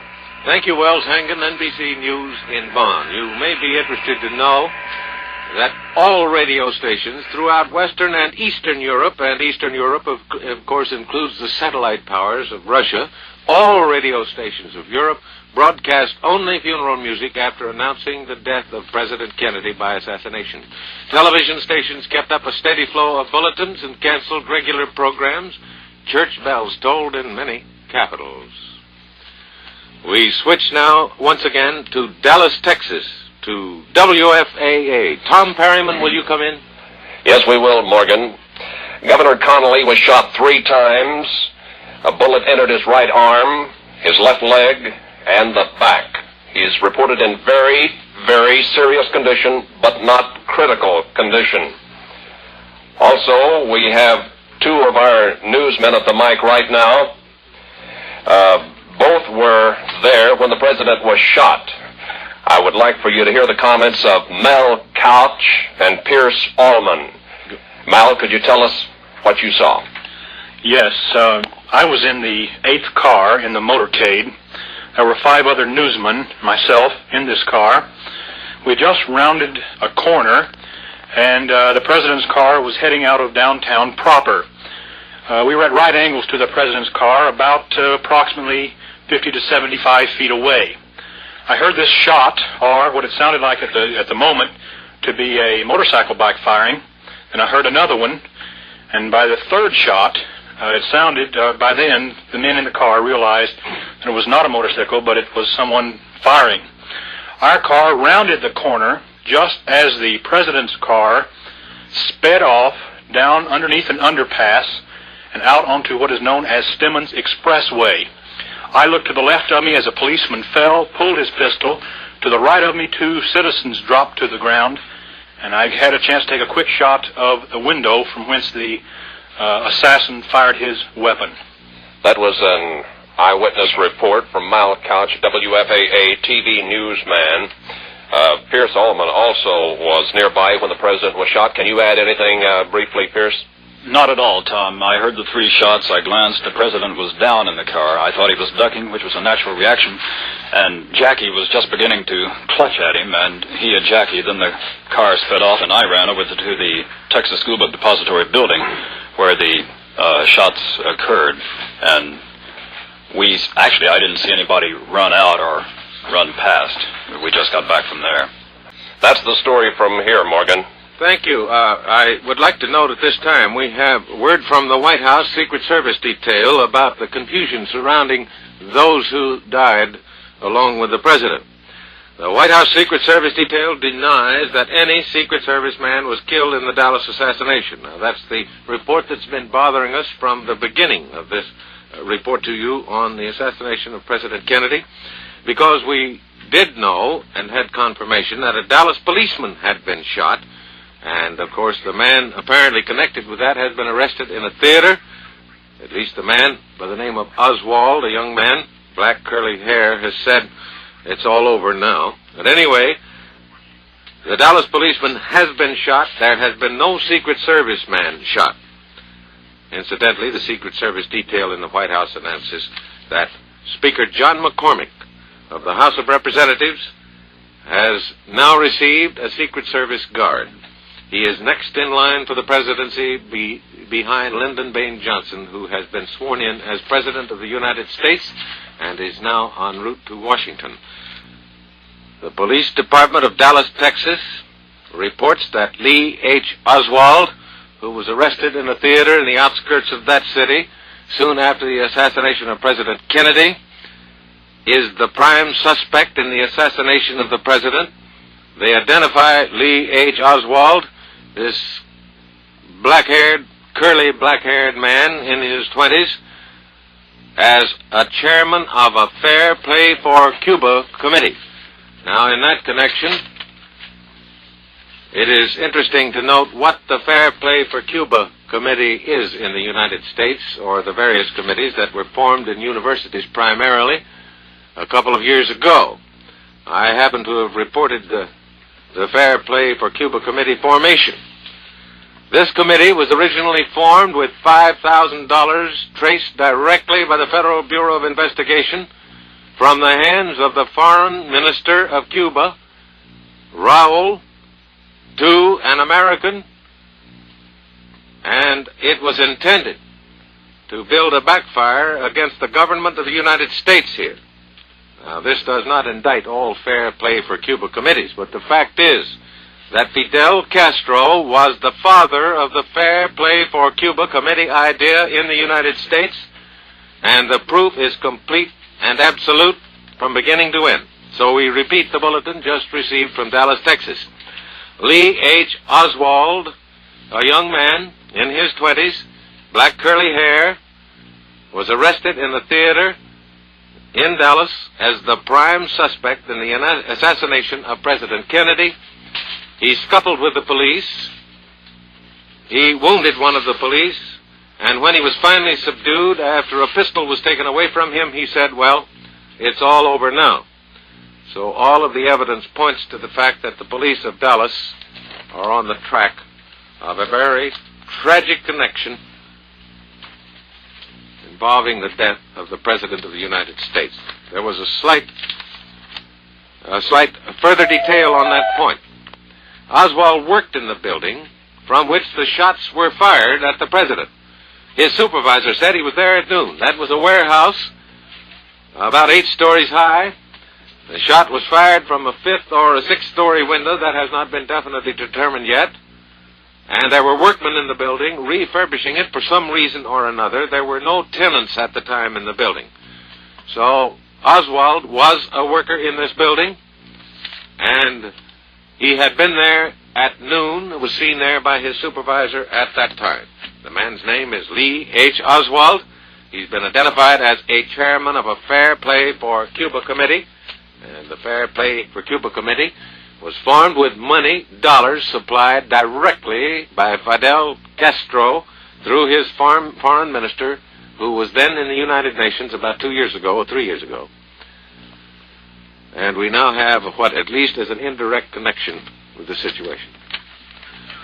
As we've reported to you, maybe we have more detail on this now. Let's take a try for it. We switch once again to Dallas, Texas, WAFAA. Thank you, Tom Perry. Morgan. A man has been arrested, Lee Oswald, a 24-year-old man who said 2 years ago he wanted Russian citizenship, is being questioned to see whether he had any connection with the assassination of President Kennedy. Under questioning now by police, reliable sources indicate he's the man, according to the questions that have been asked and the way he has answered them. The rifle that was used to kill the president has been picked up by police. Ballistics tests are being undertaken at this time. Oswald was an Oak Cliff, Dallas man, Oak Cliff, a section of Dallas, and he's undergoing questioning now, and sources that we have talked to indicate that he is the man. That's the latest story from here, Morgan. Thank you very much, Tom. Right alert and on the job. Just as we get the official bulletin from the Police Department of Dallas, we have confirmation that this man had asked for Russian citizenship. I believe you said as recently as 2 years ago. And now we have more detail on the arrest of the prime suspect in the assassination of President John Kennedy. We return to a conversation with Tom Perriman, station WFAA in Dallas, Texas. Will you come in, Tom? Morgan, federal officers have been going over the man very closely for a considerable period of time now. The witnesses to the president's assassination are in the next room at police headquarters, but they have not yet looked at the man. As we told you, the rifle used for the president's assassination has been recovered and is undergoing fingerprint analysis at this time. Now, the report to us is now that Oswald was picked up in New Orleans not long ago and fined $10 for distributing communist literature. That's the latest story on Oswald. He has not been charged yet, but is undergoing rigid interrogation at Dallas Police Headquarters. Well, it is significant that the police and the federal authorities are taking their time. They're giving us identifications of this man as at least a fellow traveler, probably a communist. He is identified by the police as a chairman of a Fair Play for Cuba committee, a group formed directly by money furnished by Fidel Castro through his foreign ministry, and now we learn additional detail of a communist-type background. Let's go again to WFAA in Dallas, to Tom Perriman. Will you come in, Tom? The report we have right now is that Governor Connolly, also shot, is reported in satisfactory condition. Dr. Robert Shaw says he'll have to stay in the hospital at least 2 weeks. Also, we have an eyewitness report to the shooting, and we'd like for you to hear that now. I am L.J. Lewis, 500 East Jefferson Avenue in Oakville. And we were sitting in the office here, and we heard the shots. And I just casually made a remark. I said, I bet they have him cornered. And so I looked up the street and saw the suspect coming down the street, and he was reloading his revolver and stuck it in his belt when he got, just across the street from us. And he turned and went up the street, and I immediately phoned the police, and one of the boys here in the office, Warren Reynolds, and Pat Patterson, they followed the suspect up the street where he turned behind the service station and to the alley. I immediately phoned the police, and Warren and Pat Patterson, followed the suspect on up the street. And after that, it's just a matter of time, till all the police and everything were around here. We have now a rare opportunity that comes in history for an eyewitness of this caliber, Senator Ralph Yarborough, a man competent, highly able to observe thoroughly, an opportunity to hear him say exactly what happened from his point of view, because he was in the motorcade directly behind the president. We take you now to Nancy Dickerson, NBC News, Washington. Yarborough, you've just returned on the presidential jet, come back from Texas, Dallas this morning. Could you describe the situation to us in the cavalcade when you were there and what happened after the shots were fired? Well, they were booming shots. You could tell they were not firecrackers or pistols. They were either rifle shots or small bombs. But the Secret Service men were between the car that I was in with Vice President Johnson and Mrs. Johnson. We couldn't tell immediately what was going on, but after the first two shots, the Secret Service man in the front seat whirled us and told us to get down. And you could tell that something very terrible was happening. And then what happened? Did you all go to the hospital? The cavalcade immediately speeded up at a very high speed and raced. It was some miles to the hospital. They raced past the place where the noon meeting was to be held, past the mark where thousands of people were gathered inside, and went directly to the hospital at a terrible rate of speed. This was a deed without a name. This was one of the most horrible crimes in American history, and it takes away the most brilliant leader I've ever known at a crucial time in the history of the world. This is an unspeakable tragedy to the family and to the nation. Senator Yarborough, were you with President Kennedy talking with him this morning before this occurred? Oh, before the cavalcade. Oh, yes, I've talked with him. He was optimistic and enthusiastic about things in Texas. The crowds were so great. The people that turned out with such great greetings. There were so many more than were there when he came in 1960, and so much more enthusiastic. It was, someone said that, well, Mrs. Kennedy was enjoying it too. The people wanted to see her so, and the crowds were so vast and so cheerful and so glad to see her, to see him. Did you see her, Mrs. Kennedy, afterwards at the hospital? Yes, I saw Mrs. Kennedy after that. I think the whole nation, the whole world sorrows with her at the loss of her husband, the father of our children, and this great leader of this nation and the free world. This is the saddest day I've known in American history, my lifetime. Thank you very much, Senator Yarborough. This is Nancy Dickerson of NBC News at Andrews Air Force Base. It is very important that so many people disagree. It happens in automobile accidents. Why shouldn't it happen in other events that are not exactly accidents?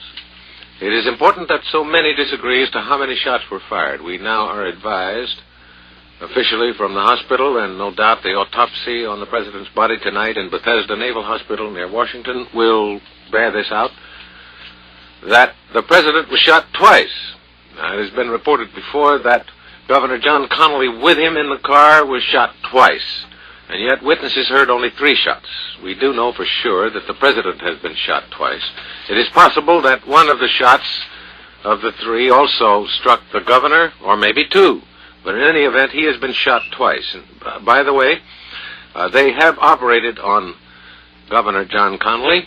A lung has been reinflated that had collapsed as a result of the wounds. He has been shot in the back, one of the major shots. But it is still the report in Parkland Hospital in Dallas, Texas, that Governor John Connally is, while he's in serious condition, is not in critical condition, and that he continues to show improvement at this time.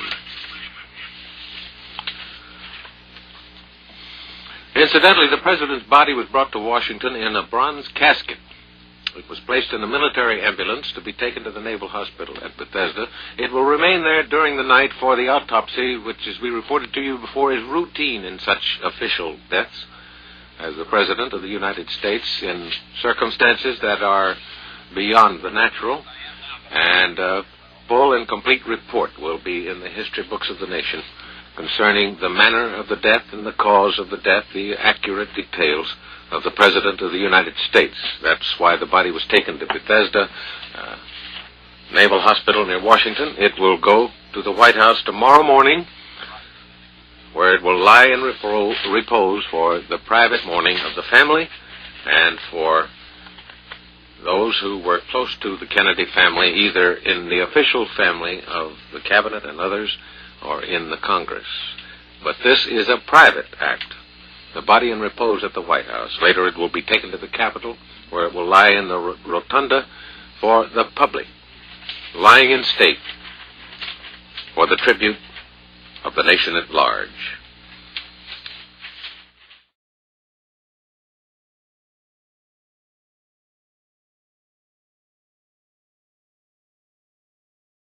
And now to get more of the story from Washington to Edwin Newman in Washington. NBC News correspondent Nancy Dickerson is stationed in Lafayette Park across from the White House. Now to Nancy Dickerson. It's only right that it rains in Washington today because the pall that has already settled over the city is so bad that nothing could be much worse. There are several lines of people across the street from the White House. They're holding umbrellas, and they, too, are drenched. They're not saying much. They're just holding a faithful vigil.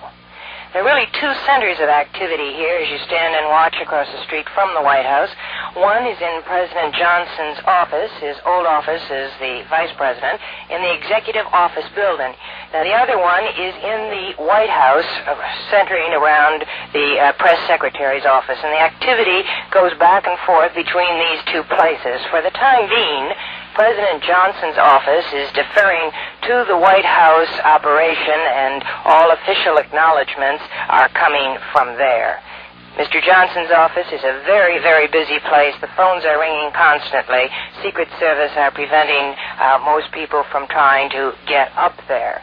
Interesting thing about Mr. Johnson's telephone situation is that he always believed that even the Vice President of the United States should have his private personal telephone number listed in the telephone book.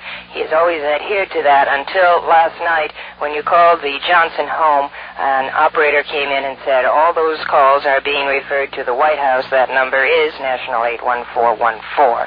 So for the first time since he's been in public office, President Johnson does not have his private phone listed in the telephone. Well, as is well known, the speech that President Kennedy was to deliver in Dallas yesterday concerned in part the TFX fighter plane. Just before Mr. Kennedy, left for Dallas, he had called Deputy Secretary of Defense Roswell Gilpatrick, who for a few days had been under fire by a somewhat hostile committee on Capitol Hill concerning the TFX fighter plane.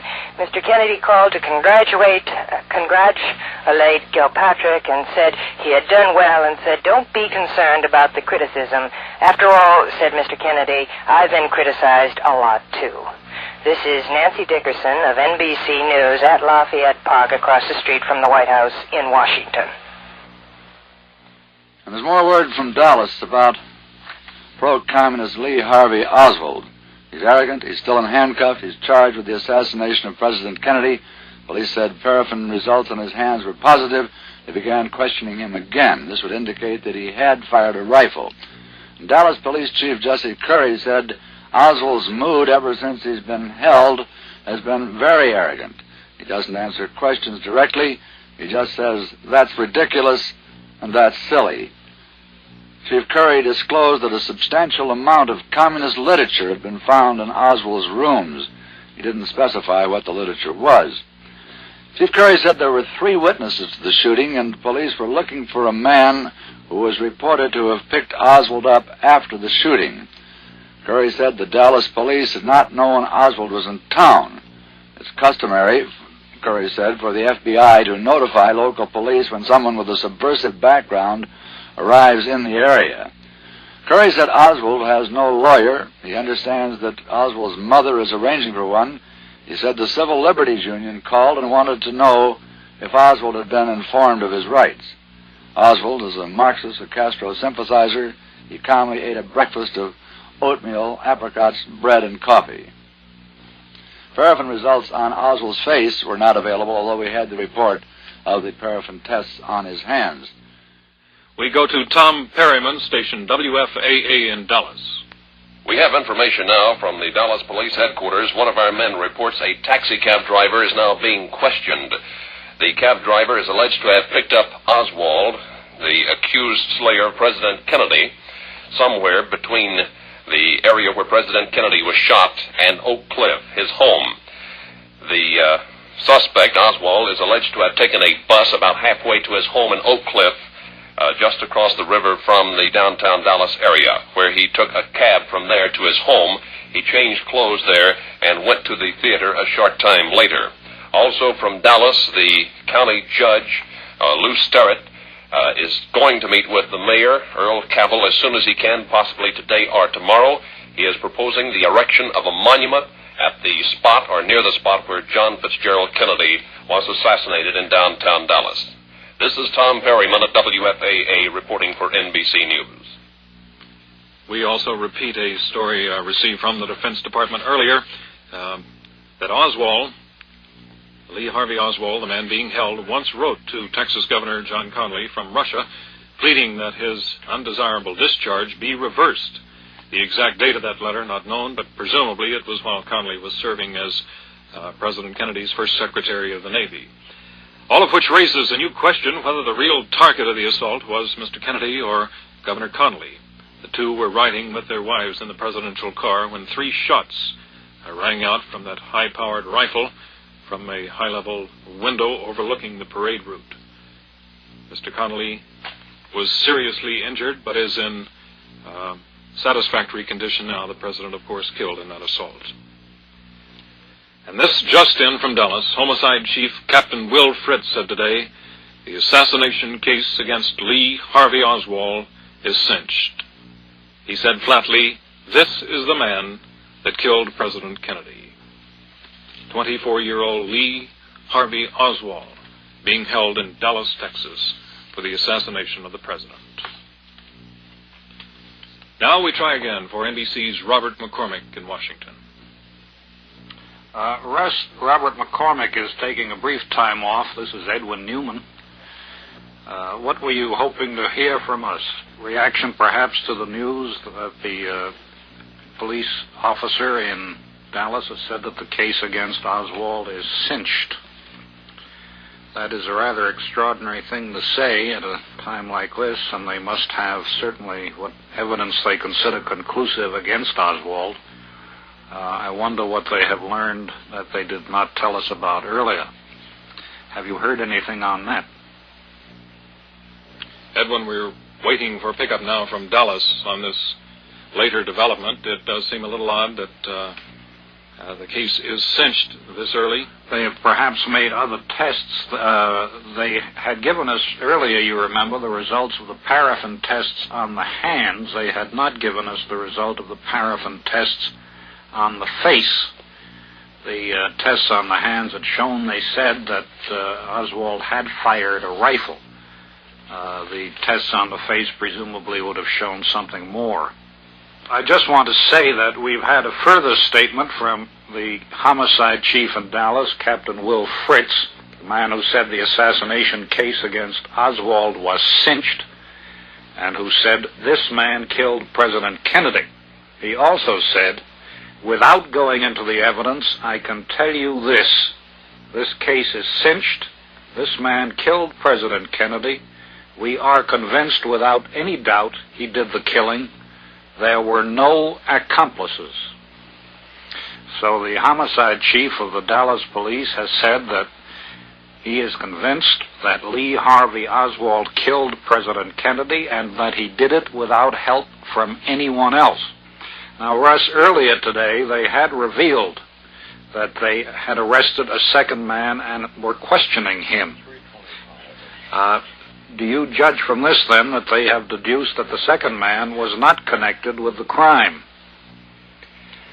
Ed, allow me to interrupt you. We go right now to Tom Pettit with later developments on this story. Tom Pettit in Dallas. Here's an example of the detail work going on. Captain Will Fritz of Homicide, who's heading the investigation, said they now have found out that Oswald left the book depository store from which the fatal bullets were fired at President Kennedy, that he's headed toward home, that he first took a bus, finding it too slow, switched to a cab. Then he went to his apartment, changed clothes, and went to the movie theater, where he later was apprehended after allegedly killing a Dallas police officer. They have located the cab driver. They have located the bus driver. These are two of the many witnesses who are being interrogated in building the case. Fritz, in his first appearance a few moments ago before newsmen, said it is a cinch case. This is Captain Fritz, head of the homicide squad, who's been conducting the investigation and interrogation. Captain, can you give us a resume of what you now know concerning the assassination of the president and Mr. Oswald's role in it? There's only one thing that I can tell you, without going into the evidence. Before first talking to the district attorney, I can tell you that this case is cinched, that this man killed the president. Captain Fritz says it is a cinch case. District Attorney Wade was asked if he thinks it is a cinch case. He said there is no such thing when there are 12 jurors involved, but it is, he says, a very good case against Lee Oswald. This is Tom Pettit, NBC News, reporting from Dallas Police Headquarters. So you have just heard a pickup from Dallas with NBC's Tom Pettit, in which Homicide Chief Captain Will Fritz said today the assassination case against the president is cinched, that Lee Harvey Oswald is the man who killed the president.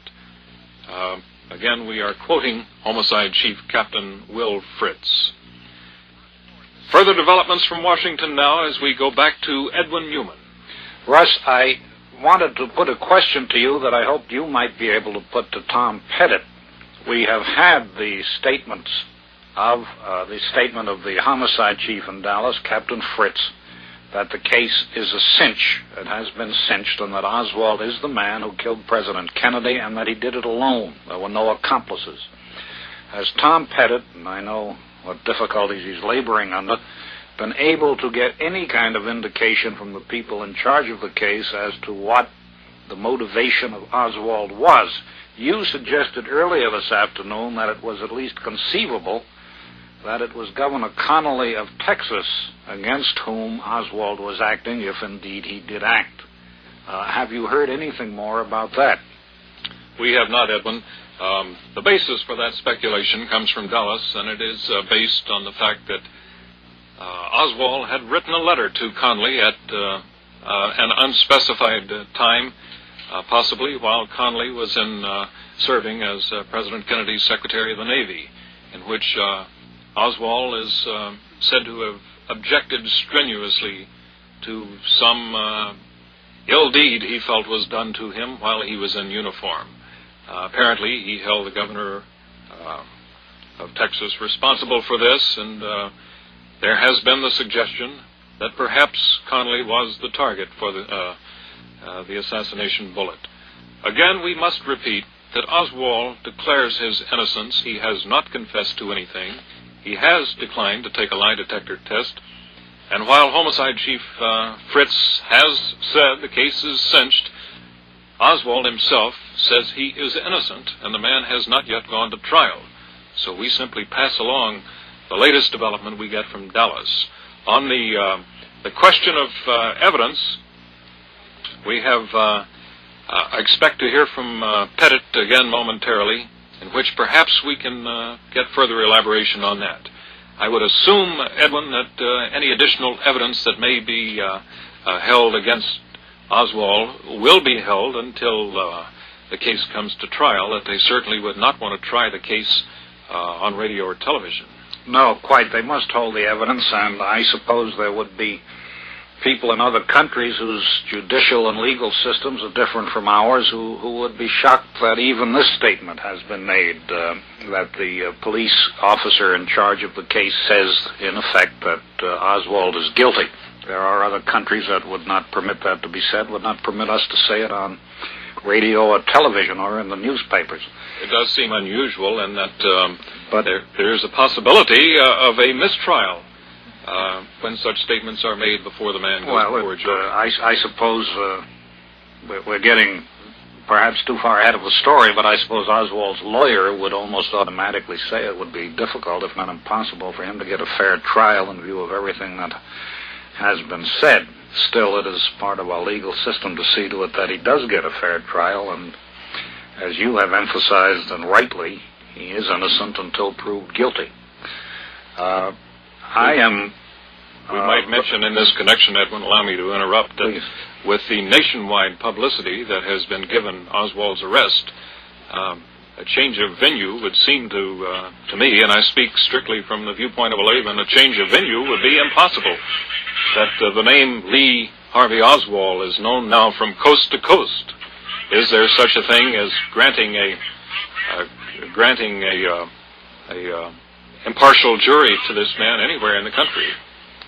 Well, I think we may say this, that in a case of the surpassing importance and somberness that this one will have, whoever might be tried in connection with such a crime, any jury would surely want to give the most sober sort of attention to the case before it. I think any jury would go into such a case with the most serious intentions and with the deepest responsibilities, and we should be able to count on that.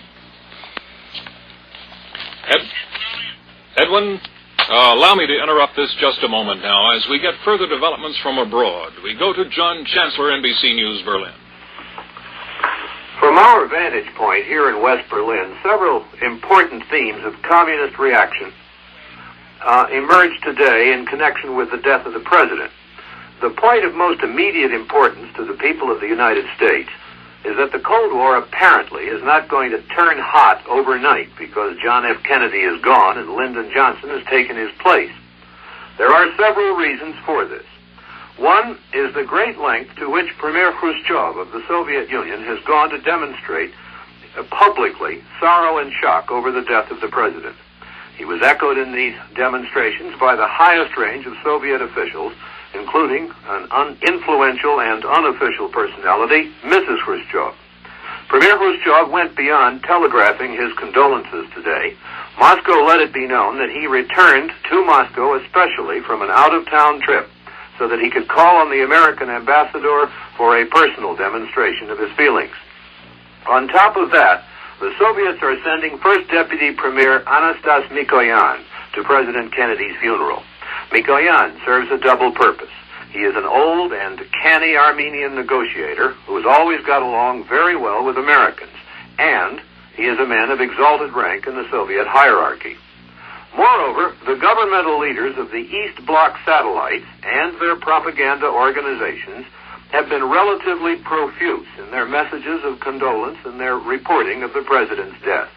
This applies to some very tough characters in the communist world, including Antonin Novotny of Czechoslovakia and Walter Ulrich of East Germany. Both have sent messages to Washington, and the leading newspaper in East Germany, Neues Deutschland, turned over a remarkably large portion of its front page today to the Kennedy story. In Moscow, the Russians have borrowed film of Mr. Kennedy from the American embassy vaults, and a special obituary program on the late president is now being prepared for Moscow television. President Johnson is described in Moscow tonight as more conservative than Mr. Kennedy, but Moscow says that the policies of the Kennedy administration will be continued. Among other important things to recall, however, about the communist position is the fact, which must be exceedingly uncomfortable to communist propagandists, the fact that the man accused of murdering Mr. Kennedy has described himself as a Marxist and, according to one report, as a communist. Furthermore, the man has lived in the Soviet Union, reportedly sought Soviet citizenship, and married a Russian girl. Now, this poses a propaganda hurdle of gigantic magnitude for the communists, who were very quick off the mark to charge that the president had been killed by a right-wing American racist. So far, the communists have not tried to get over the hurdle, and no one in the Soviet Union, for example, has been told in any specific way of these details about Lee Harvey Oswald. But the voice of America is no longer jammed in Russia, and the people of that country are bound to get the word one way or another. So the Russians have a bad problem. They are beginning to work at a solution. Both the Soviet news agency TASS and Moscow Radio Home Service have called the case against Oswald a suspicious one, and they are jibing about the so-called police story of left-wing elements being involved, end quote. Finally, in their eulogies to the president, the universal communist line is that the world has lost a man who was working toward a relaxation of international tension, and of course, so he was. But by this tactic, the communists are making it possible to say, look, we got along with President Kennedy, and we said so when he died, but we can't get along with President Johnson. The Russians can say that if they want to. We don't know if they will or not.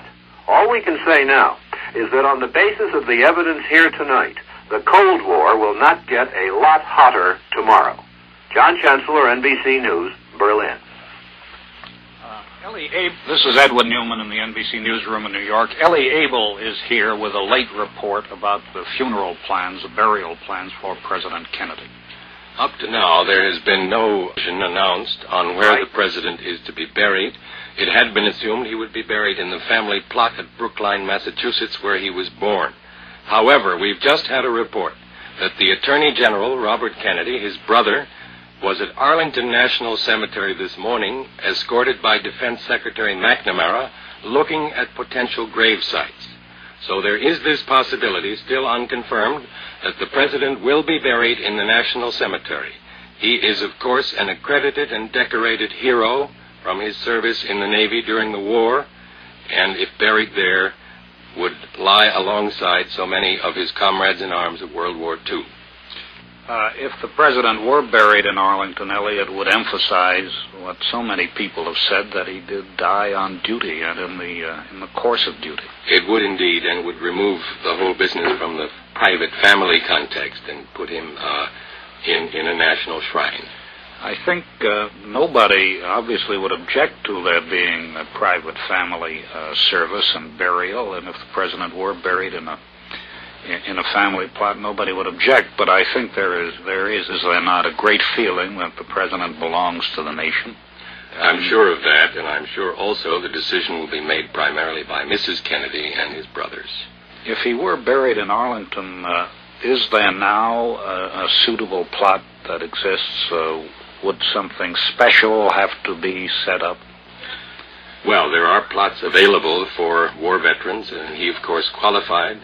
As I said earlier, all we know for certain is that the Attorney General and the Secretary of Defense were at Arlington today and looked at a number of sites, presumably some of the choicer ones. Ellie, I wish you would join in. I think John Chancellor is on the circuit in Berlin and has had some very interesting things to say about the way in which the communists are reacting, and particularly the Russians are reacting to the death of President Kennedy. John, you said the Soviet government was sending Anastas Mikoyan to represent it at the funeral of President Kennedy. The last time Mikoyan was here was over the Cuba affair. He had to pick up the pieces for Khrushchev after that one. And was sent to Cuba, by the way, to try to persuade Castro. Also went to Cuba to pick up the pieces with Castro. Well, Edwin, I would, if you'll allow me, submit the idea that Anastas Mikoyan, although he may have come here on a difficult errand in connection with the Cuban crisis, has always got along reasonably well with Americans. I think that... Oh, yes, I think he was sent here at the time of the Cuban crisis because he got along well with Americans. I was only remarking that, he obviously has such a record and such a reputation. And also, he's a man of considerable rank in the Soviet Union. I was struck by something you were saying before, John. We on this side, many people on this side, have been worried about the possibility that the Cold War would get hot because of what had happened, and your view and the view of most people is that that is unlikely. It will not get appreciably hotter. But from what you said, I have the impression that the Russians are somewhat worried also, and possibly more worried than we are. Is that a fair statement? Worried about the effects of the change in administration? Yes, because the unknown, after all, is on this side, if it is unknown, rather than on their side. Well, I have no way of knowing what is in Mr. Khrushchev's mind, but it seems to me that they had been able to work out some reasonable agreements with him. They were small, but they were leading in a particular direction. And now, of course, they have quite another quantity to deal with, another human being with a different political chemistry. And I think, however, the general view here, Edwin, is that the technicians and some of the not absolutely top-level policymakers will now take over for a while. This would indeed have happened in the Soviet Union had Khrushchev died suddenly, that the apparatus or establishment takes over for a while because it's very technical and complicated to be a single leader, as Kennedy was, in a sense, and as Khrushchev. And I think Ellie would agree that the role of Dean Rusk in the course of American policy and foreign affairs has been amplified and magnified by this. Would you agree, Ellie, that Secretary of State Rusk's role is much larger now, especially early in the Johnson administration? Yes, I would have to agree. President Johnson has sat in over the past 3 years on a great many important policy discussions, but he has not made the kinds of decisions that a president does make. There's no way of training for that kind of job in advance. My guess is that he will lean rather heavily on Secretary of State Rusk and Defense Secretary McNamara and others who over the past 3 years have shared the President Kennedy's burden in making these decisions. And Edwin, if I can come in on what Ellie said, for the reason that the known quantities of McNamara and Rusk and a number of other people, that if they have a heavier role in this, they are rather well known and are not likely to go off in a dangerous course from a Soviet or a communist point of view, and therefore I don't think there is any high-level apprehension in Moscow tonight. John Chancellor, allow me to interrupt just a moment here. This is Russ Ward in New York. I was intrigued by your statement of a moment ago that the communist bloc nations now are allowing VOA broadcasts to get in unjammed. What significance do you attribute to that? Well, it's part of the general easing of tensions in teeny-weeny little steps, if you want to use an untechnical phrase, that we have achieved over the past year or so with the Soviet Union. And the foreign broadcasts, I believe the Russian language broadcasts are no longer jammed in the Soviet Union. And when the Voice of America broadcasts the details on the man who's accused of murdering the president, they do so much as we do in the United States. We say what we know about him, and therefore I believe that's getting through. This, of course, means that the Russians no longer live in a hermetically sealed society, that they can get these programs if they want to go to a little trouble to get them, and it means that the Russians are going to have to work out a rationale. They came out very quickly. With the minute they learned the pigmentation of that killer in Dallas, Moscow began talking about right-wing elements. And so I might point out that a lot of people in Britain and Germany and France and everywhere else, and editorial writers in newspapers, communist and non-communist, began digging out the files on what they'd done to Adlai Stevenson in Dallas, and this about Dallas and the rest about Dallas. The Soviet propaganda apparatus, working with these materials, very early on in the game, implied fully in their statements and coverage of this that the deed had been done by somebody of the extreme right who was angry with Kennedy for his position on the color problem in the United States. Now, they've got to find a way of taking that back and acknowledging somehow to their own people the fact that this man once lived in the Soviet Union, requested Soviet citizenship, married a Russian girl. John, State Department authorities said earlier today, and perhaps Ellie Abel will have more on this, said they have no evidence indicating the involvement of the Soviet Union or any other foreign power in the assassination of the president. I wonder if this news has been consumed by the Russian people. Has this been made available in the Russian broadcasts? I don't know. I would venture to say not in the order of these things. That might be used later by Moscow radio or by home service Russian radio, but at this point I don't believe, although I don't have the transcript of their broadcast, that it so far has been used. Edwin Newman, do you have anything further now from Washington? I have a question for John. I hope he's still there. John, have you heard anything about communist Chinese reaction to this? Yes, and I'm trying to think, Ed. The Chinese...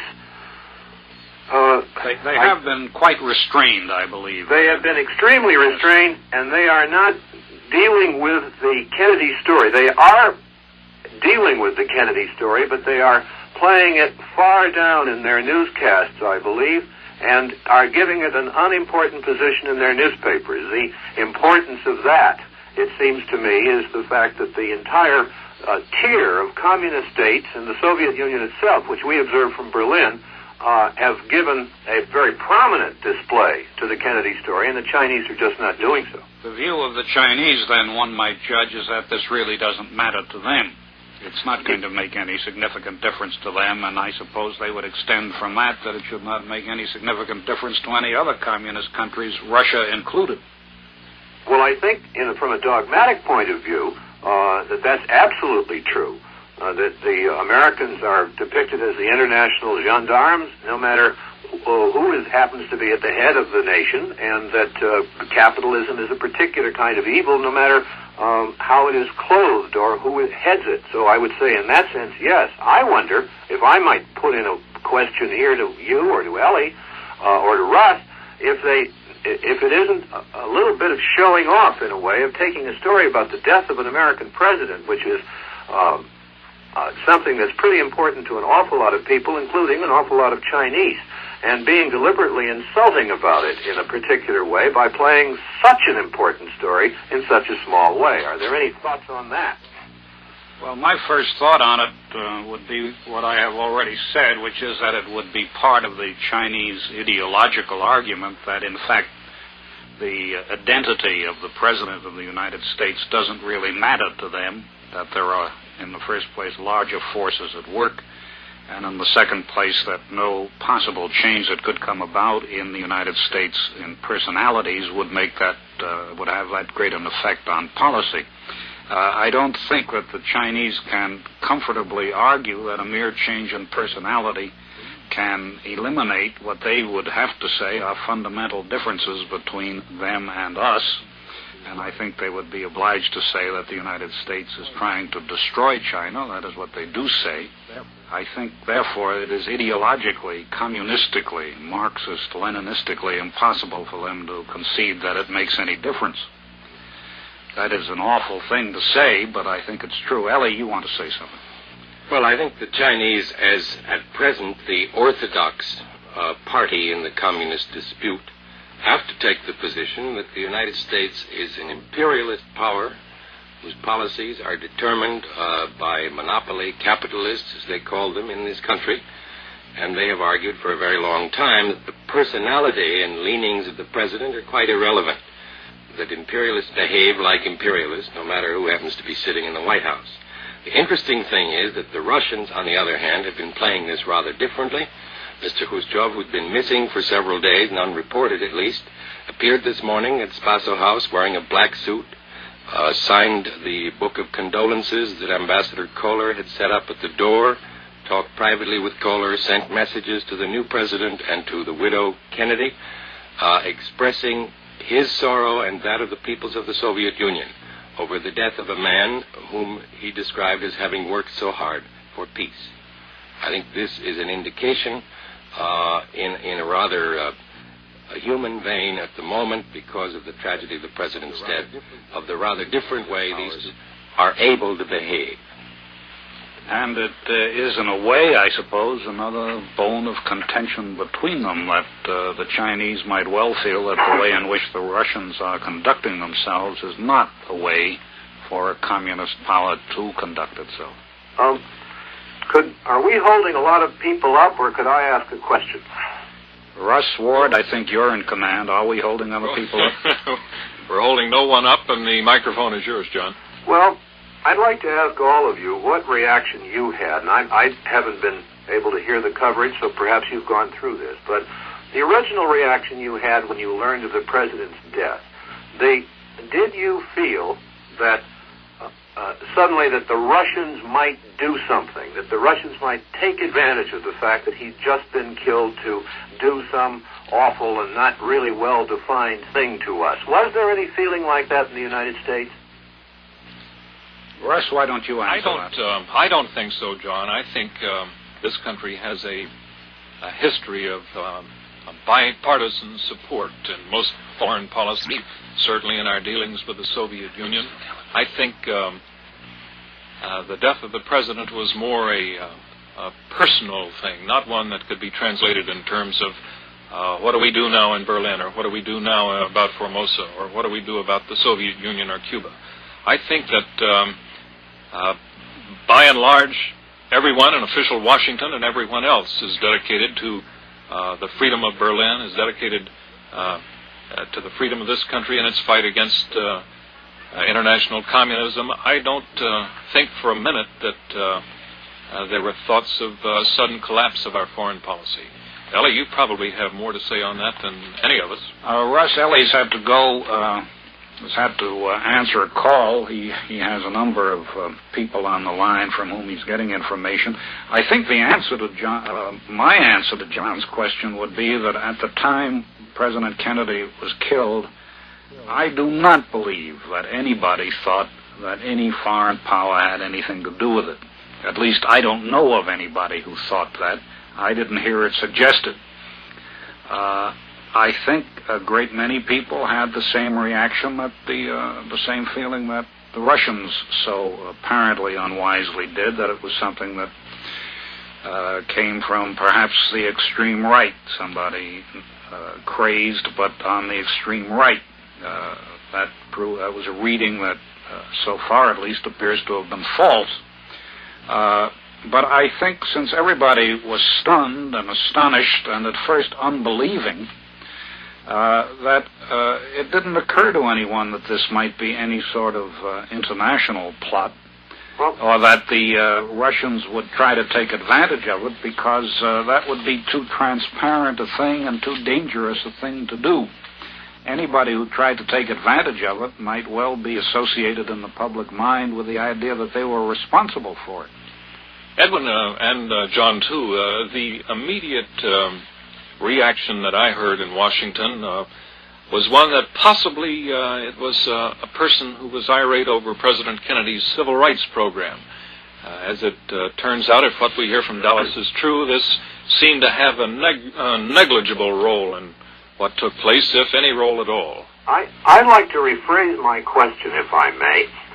I didn't mean to imply when I said it, prompting these interesting and significant answers of yours, that I had believed that the Soviet Union had any, causal relationship with the shooting, but I was interested in the attitude of the American people. We tend, under our system, more and more nuclear weapons make us do this, I believe, to think of the president as a man who has a button, and if he presses that button, all kinds of things go off, and we're in a war, and that Khrushchev has a button.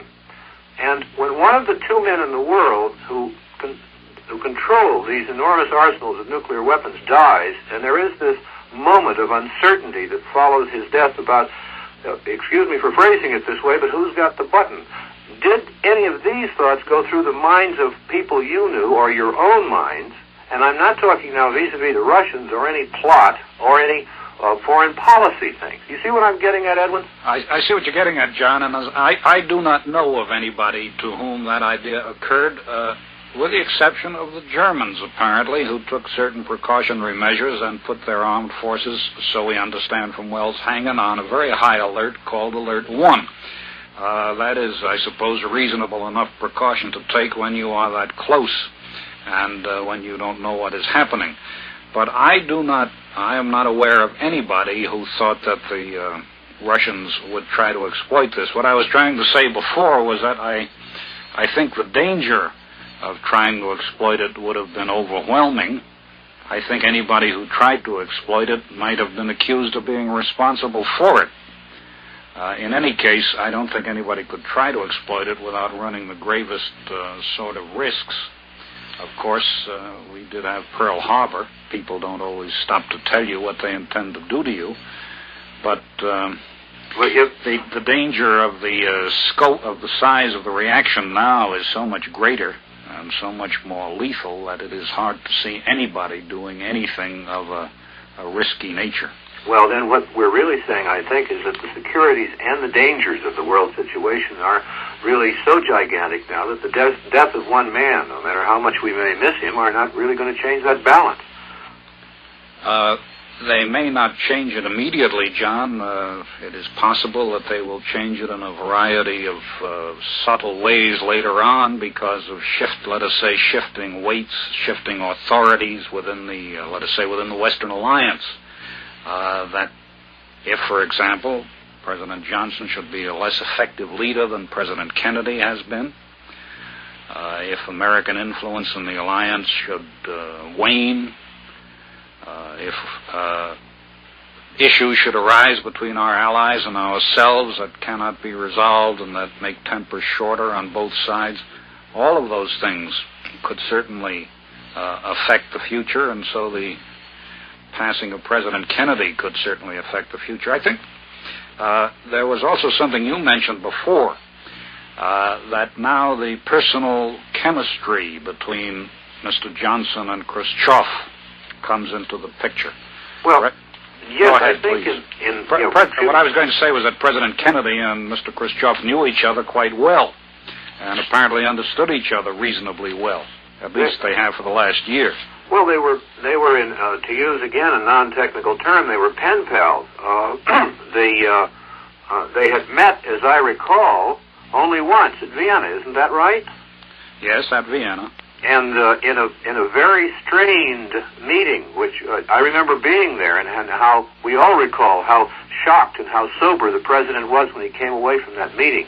And Actually, I think you're quite right in what you say, however, is that they had learned one another in a very interesting and in a kind of an intimate way. And the chemistry is going to have to be reworked again. Isn't that what you mean? Yes, and we don't know what will come out of that. You were at Vienna, so was I, and as you say, the president was shaken and shocked, and must have been greatly saddened, but also made quite determined by what he learned there. But I think if we look back on that, we will believe that that was Khrushchev trying to take Mr. Kennedy's measure. We may now have to wait, if Khrushchev is so inclined, for him to take Mr. Johnson's measure. And until he does, we may not be able to know how well they're going to get along. And how well they get along will have a great deal to do with the future of all of us. I agree absolutely, and would only add to that when I was talking about the death of one man not changing the balances of the world, I meant that, of course, quite in the present. Yes. John, before we lose you here, speaking of this personal chemistry that you and Edwin were talking about a minute ago, how would you define the chemistry between Lyndon Johnson and the people of West Berlin? Do they feel they have as strong a friend in Lyndon Johnson as they had in John F. Kennedy? Well, the answer is, it really has to be a two-part answer. The first is no.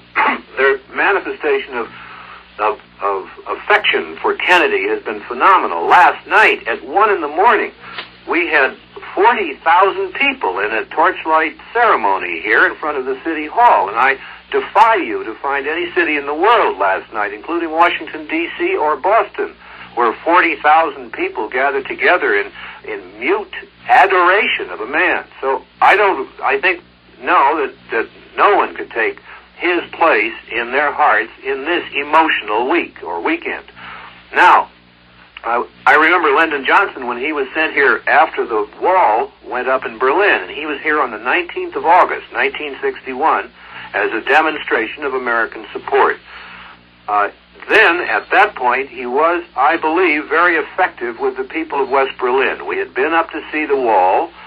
The caravan turned and came back toward the center of Berlin, and Lyndon Johnson, then the vice president, was riding in a closed car. The people of Berlin, in that terribly emotional week when the wall went up, were lining the streets of Berlin, West Berlin, and he felt that, and the kind of again, if we're talking about chemistry, overcame him, and also his very natural inclination to politic wherever he is. He asked his driver to stop the car, and he got out, and of course there was a mob scene, and he walked for 3 or 4 blocks down the street shaking hands with the people of West Berlin. I've had a number of people here in this city speak to me about that incident. They couldn't all have been there, but they saw it on television and read about it in their newspapers, and I would say that President Johnson has a reservoir of affection here in the people of Berlin that is something quite valuable for him, and it was based mainly on that one trip. Of course, he's known Willy Brandt for years, but the main thing was that one trip after the wall. John, thank you for that appraisal. Edwin, do you have anything else to add from Washington? Not at this moment, Russ. We'll be coming back to both of you later in the day. I might bring you right now this New York Times report from Dallas, Texas. Lee Harvey Oswald, the alleged assassin of President Kennedy, made an informal plea today to communicate with an unidentified individual in New York City. This according to the New York Times. As he was being led handcuffed from a renewed police interrogation this morning, the 24-year-old warehouse worker paused in front of television cameras in a police department corridor and said, "I want to talk to Mr." And then there's a blank in New York City. The name he mentioned sounded something like Aft or Apt, but before he could be clarified, Oswald was pushed on by detectives. Russ Ward. Yes. This is Newman in Washington. I saw that story, and the story I saw spelled the name of the lawyer, I take it was a lawyer, A-P-T. In fact, there is a well-known lawyer in New York who spells his name A-B-T, and who has been the attorney in many cases involving left-wing people. I don't want to go beyond that. My memory doesn't entirely hold up on this, but it is. I'm almost sure the man he had in mind spelled his name A-B-T and is an extremely well-known lawyer. Has been here in Washington on a number of cases, and I think that must be the man he had in mind. I believe his first name is John. That's very interesting. It would seem to further indicate the allegiance that Lee Harvey Oswald had with communist causes. The following is a note for stations. For those local stations that might have some local news or public service announcements of local importance, we will provide stations with approximately 4 minutes for this purpose. It's 5 minutes before the hour and half hour. The network will, however, continue coverage during this period. The following is the cutaway cue. You're listening to NBC's continuous coverage of the events surrounding the death of the late President of the United States, John Fitzgerald Kennedy. Bob, do I hear behind you that the President is coming? He is just walking across, yes. We are looking out the press room window now. He is coming across West Executive Avenue from the Executive Office Building. He is entering the White House from through the west door on the street level. The fish room is prepared now. The cameras are getting set. Our microphones are in order, and we would imagine that it just will take him now a matter of a minute or even less before he comes up from West Executive Avenue, that entrance there, and then into the fish room. Hoping to see more now. He is in the White House now. Bryson Rash is standing next to me with a better view. We don't know anything more about the meeting with former President Truman as yet. We're assuming for the moment that it will be held immediately after the proclamation is read. Bryson? I should assume so. It's impossible to identify anyone as they walk across the street. There's a great group of men coming across under umbrellas with raincoats on in this driving rain, and it's darkness settling over the city, and it's just impossible to identify anyone. Anyone could be with the President at the moment. But he's now in the White House, coming up in the elevator. He'll be in the fish room in a matter of moments. The rain has not only made us awfully wet here, we're soaked through, but it's made identification extremely difficult, as Bryson has pointed out. At the north portico, most of the persons there have their windows rolled up. The inside is steaming.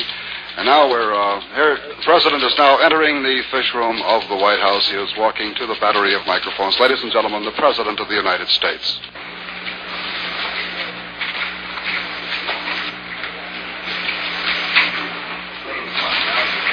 To the people of the United States, John Fitzgerald Kennedy, 35th President of the United States, has been taken from us by an act which outrages decent men everywhere. He upheld the faith of our fathers, which is freedom for all men. He broadened the frontiers of that faith, and he backed it with the energy and the courage which are the mark of the nation that he led.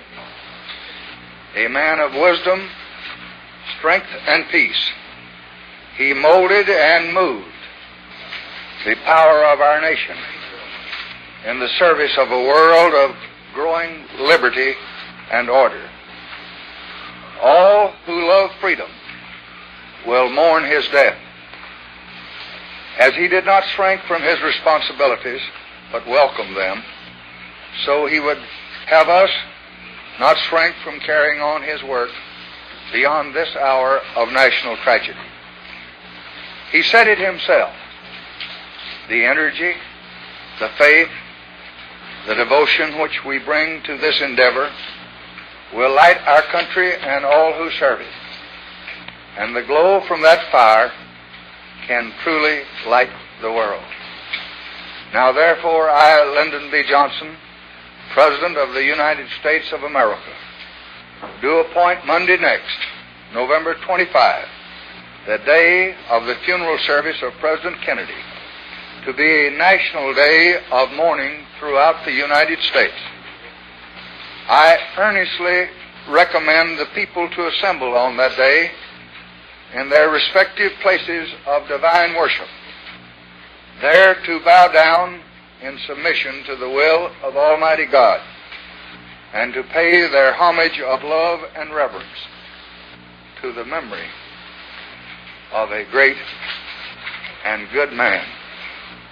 I invite the people of the world who share our grief to join us in this day of mourning and rededication, in witness whereof I have hereunto set my hand and caused the seal of the United States of America to be affixed, done at the city of Washington this, the 23rd day of November, in the year of our Lord 1963, and of the independence of the United States of America, the 188th.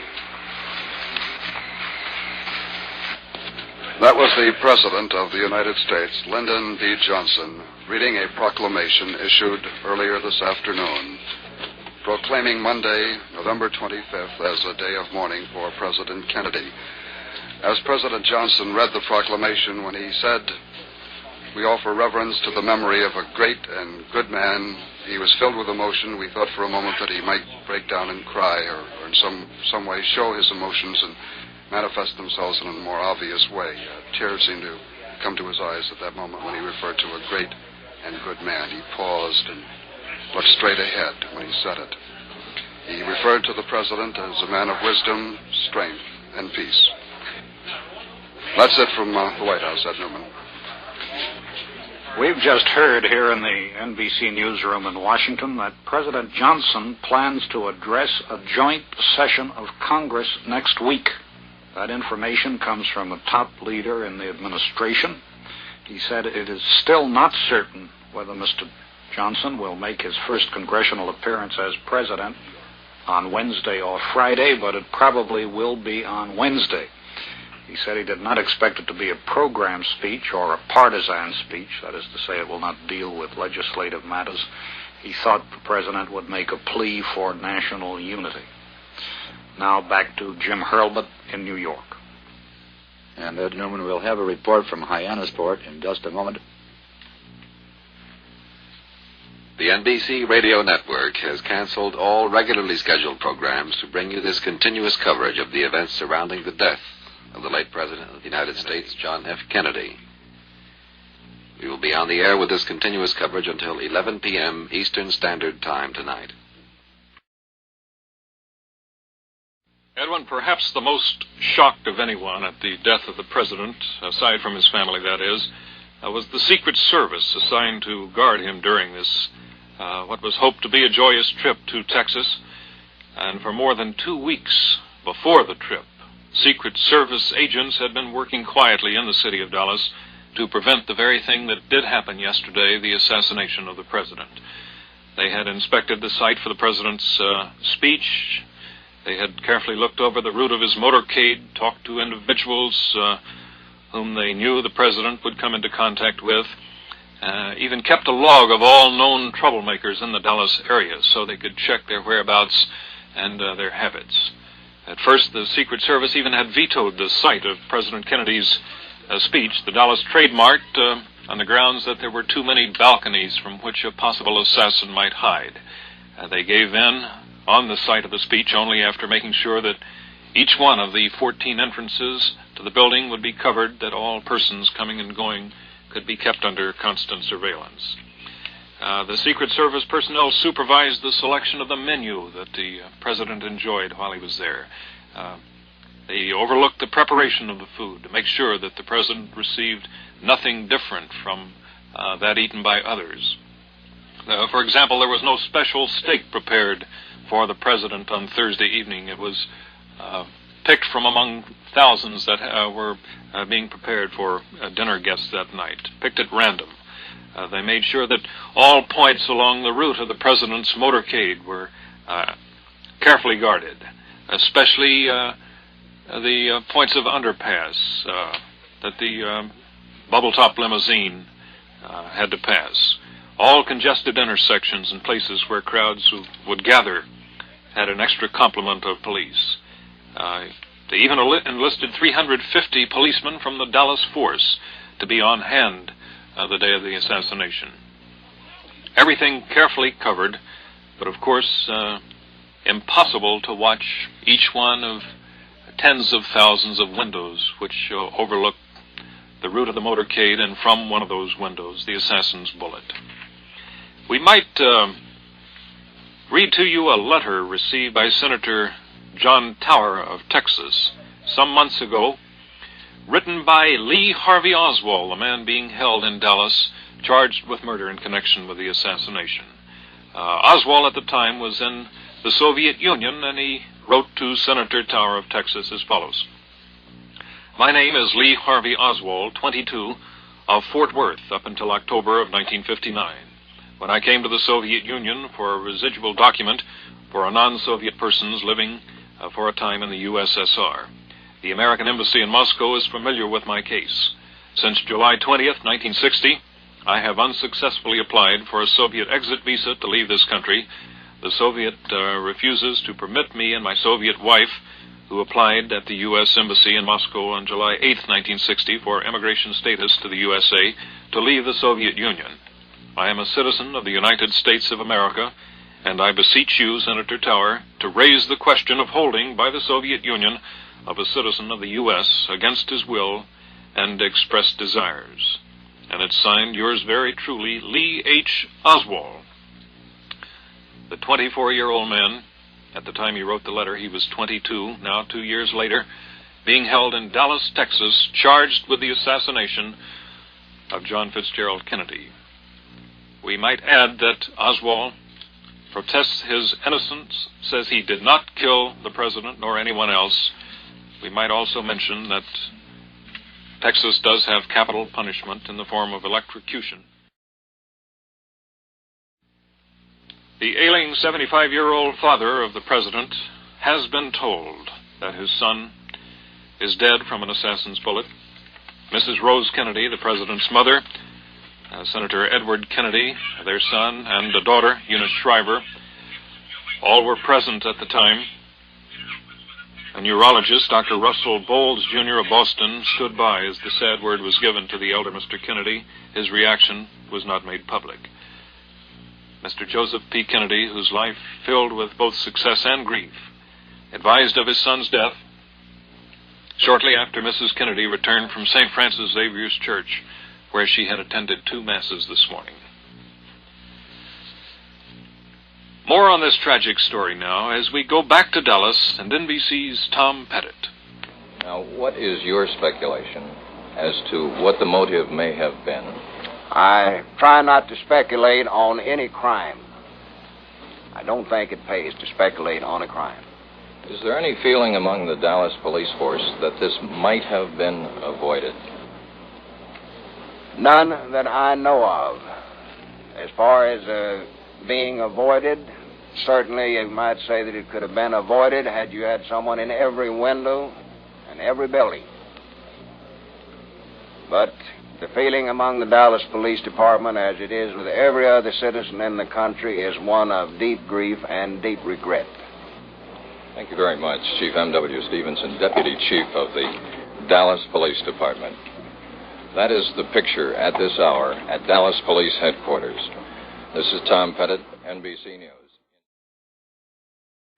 One of the noticeable and striking aspects of the events since the murder of President Kennedy has been the part played by his brother, the Attorney General Robert Kennedy. It is on Robert Kennedy that Mrs. Kennedy has most relied. He was at the airport last night when she came in. And he has, as far as we know, been with her almost continuously since. There will be we're just told, a press briefing, that is to say a meeting with the reporters at the White House by the White House News Secretary, Pierre Salinger, in about an hour and a half, an hour and 40 minutes from now. And we may at that time receive information as to the definite funeral plans for the president. What we do not know at this moment, it has not been specifically stated where the president is to be buried. The presumption is that it will be in the Kennedy family plot in Brookline, Massachusetts, but that has not been specifically announced. The body is to be taken tomorrow to the Capitol. It will be there for about 21 hours. Funeral services are to be held late on Monday morning at St. Matthew's Cathedral in Washington.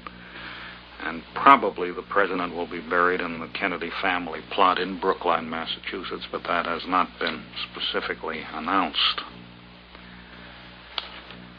We are told that it was Attorney General Kennedy who was at the side of Mrs. Kennedy at the White House. Is Robert Goralski on this line? Can he hear me? Can Robert Goralski hear me? Yes, I can, Ed. Go ahead. Robert, do you know, has Mrs. Kennedy gone into the East Room? I've been standing out here for the last half hour or so, Ed, and the only member of the Kennedy family that I've seen arrive here at the North Portico has been one of the children of Attorney General Robert Kennedy. That was about 15 minutes ago. I would imagine that most of the family came here quite early this morning, and they have been in the White House for quite some time, and went directly then to the East Room at 10 o'clock, at which time they saw the president's body lying in repose. The newsmen were admitted to the East Room a little after 9 o'clock, and there we saw the catafalque. The casket is draped in an American flag. At each corner, a member of the Armed Services, a member of the Marine Corps, the Navy, the Army, and the Air Force standing at rigid attention. And while we were in there, there were two priests of the Roman Catholic Church who were praying on two portable kneeling arrangements that had been brought in late last night by two priests from St. Matthew's Cathedral. It will be at St. Matthew's that the president will be, that the Requiem Mass for the president will be said on Monday. We have just received word from Dallas that the gravely wounded Governor John Connally has been told by his wife that President Kennedy is dead. Mrs. Connally talked to the Texas governor shortly after 7 o'clock this morning, Dallas time, and Connally's first question was about the president's condition. After hearing the answer from his wife, he said, "That's what I was afraid of." One of Connally's aides, Julian Reed, describes Governor Connally's condition this morning as much improved. He said that the governor also asked about Mrs. Kennedy and was told that she had returned to Washington. Several of Connally's relatives hurried to Dallas yesterday. These include four brothers, his sister, and his mother. Said Reed, the first Mrs. Connally knew of any shooting was when her husband whirled and saw the president fall forward. This must have been about 2 seconds after President Kennedy was shot. Connally's turn, which was to the left, probably saved his own life. After the governor was shot, he also toppled forward. Reed said the most discomforting thing for Connally is that his right arm is suspended by ropes and pulleys in a cast from above the elbow to below the wrist. Reed said Connally called the cast heavy and bothersome. We have further word now on this new development from Dallas. Let's go to Dallas and John Perryman. Russ, the latest information we have is that the Dallas City Police say they have a photograph of Oswald holding a rifle with a telescopic sight. The rifle resembles the weapon used to assassinate President John F. Kennedy. We don't know if it can be determined if this is the same rifle that was found in the warehouse where the assassin shot the fatal bullets into the president. But they do have a photograph, they tell us, that shows Oswald holding a rifle as though aiming at something. When the picture was made, we don't know, but that is the latest information from the Dallas Police Department. As the police in Dallas have disclosed the evidence in bits and pieces today, that evidence seems to come this way, comes together this way, that his wife said that he had owned a rifle similar to the one used by the sniper who shot President Kennedy. And the police know that Oswald bought a rifle for $12.78 from a mail-order house. The police say that that order was in Oswald's handwriting. The rifle was not in its accustomed place in a garage where he normally kept it. Police say that they found the death rifle in a room overlooking the assassination site. Then paraffin tests for gunpowder on his hands were positive, according to the police. And then, as Russ Ward reported only a moment ago, the police disclosed that they now had a photograph of Oswald posing with the rifle and with a pistol used to slay a pursuing policeman after the assassination. Now, on the legal ramifications of the Oswald case and his forthcoming trial, I talked to an outstanding legal authority here in Washington. He made these points. He said that Oswald, of course, must be tried by a jury, and this poses a not too difficult problem because the judge can handle the matter of a prejudiced juror by following one of three alternatives. First, he can switch the place of the trial, say to Houston, if he's convinced that Oswald could not get a fair trial in Dallas, and or he can, number two, say that it will do no good to grant a change of venue. And then third, and most likely, he could grant a continuance of this trial until the burning indignation dies down. And if he follows that course, a conviction undoubtedly would stand up in any of those three cases. However, the way the case is actually being handled in Dallas, as my legal friend sees it, is flirting with danger. There was, for instance, the statement by the Dallas police chief that Oswald's case is a cinch. Well, such statements like that might prejudice the trial in the eyes of some appeals court. Also, television film has been somewhat objectionable from a legal standpoint to a fair trial. Apparently, the only way to move Oswald through the jail where he's being held is to take him through a corridor, which, of course, is always jammed with cameramen and reporters. So the public, and of course the public are prospective jurors down in Dallas, they hear questions shouted at Oswald by the newsmen. They see him pushed and banged into the wall by the crowd. Now, there may be a parallel here developing to a Louisiana murder case in which the Supreme Court ruled last year. It seems that a Louisiana suspect in a murder case was filmed making a confession. The film was then shown on television at least twice in Louisiana prior to the man's trial and conviction. The Supreme Court here in Washington then set aside the conviction on the basis of that televised confession. Now, my lawyer friend is convinced that the Dallas police are trying to wring a confession from Oswald, and if one is obtained, that there can be serious legal doubts about his confession and possibly create a case, if he confesses and then is convicted, that could be lead to an appeals court, and possibly the case could end up in the United States Supreme Court as the Louisiana murder case did. Oswald now has been charged with attempting to kill Texas Governor John Connally. This is the third charge brought against him, that of murdering the president, of killing that Dallas policeman, and now with attempted murder on the life of Governor Connally. Yes. This last charge filed just this afternoon. Peter, did you have anything you can add to this legal discussion we have going? Not specifically, Russ.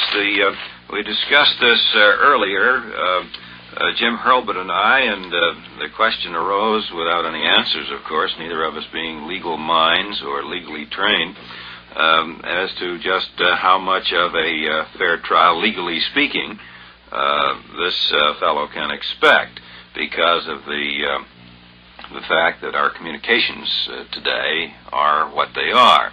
Within minutes of what happens, as a matter of fact, even as it's happening, the people not only of the general area of Dallas, but of the entire country are watching it either live or momentarily.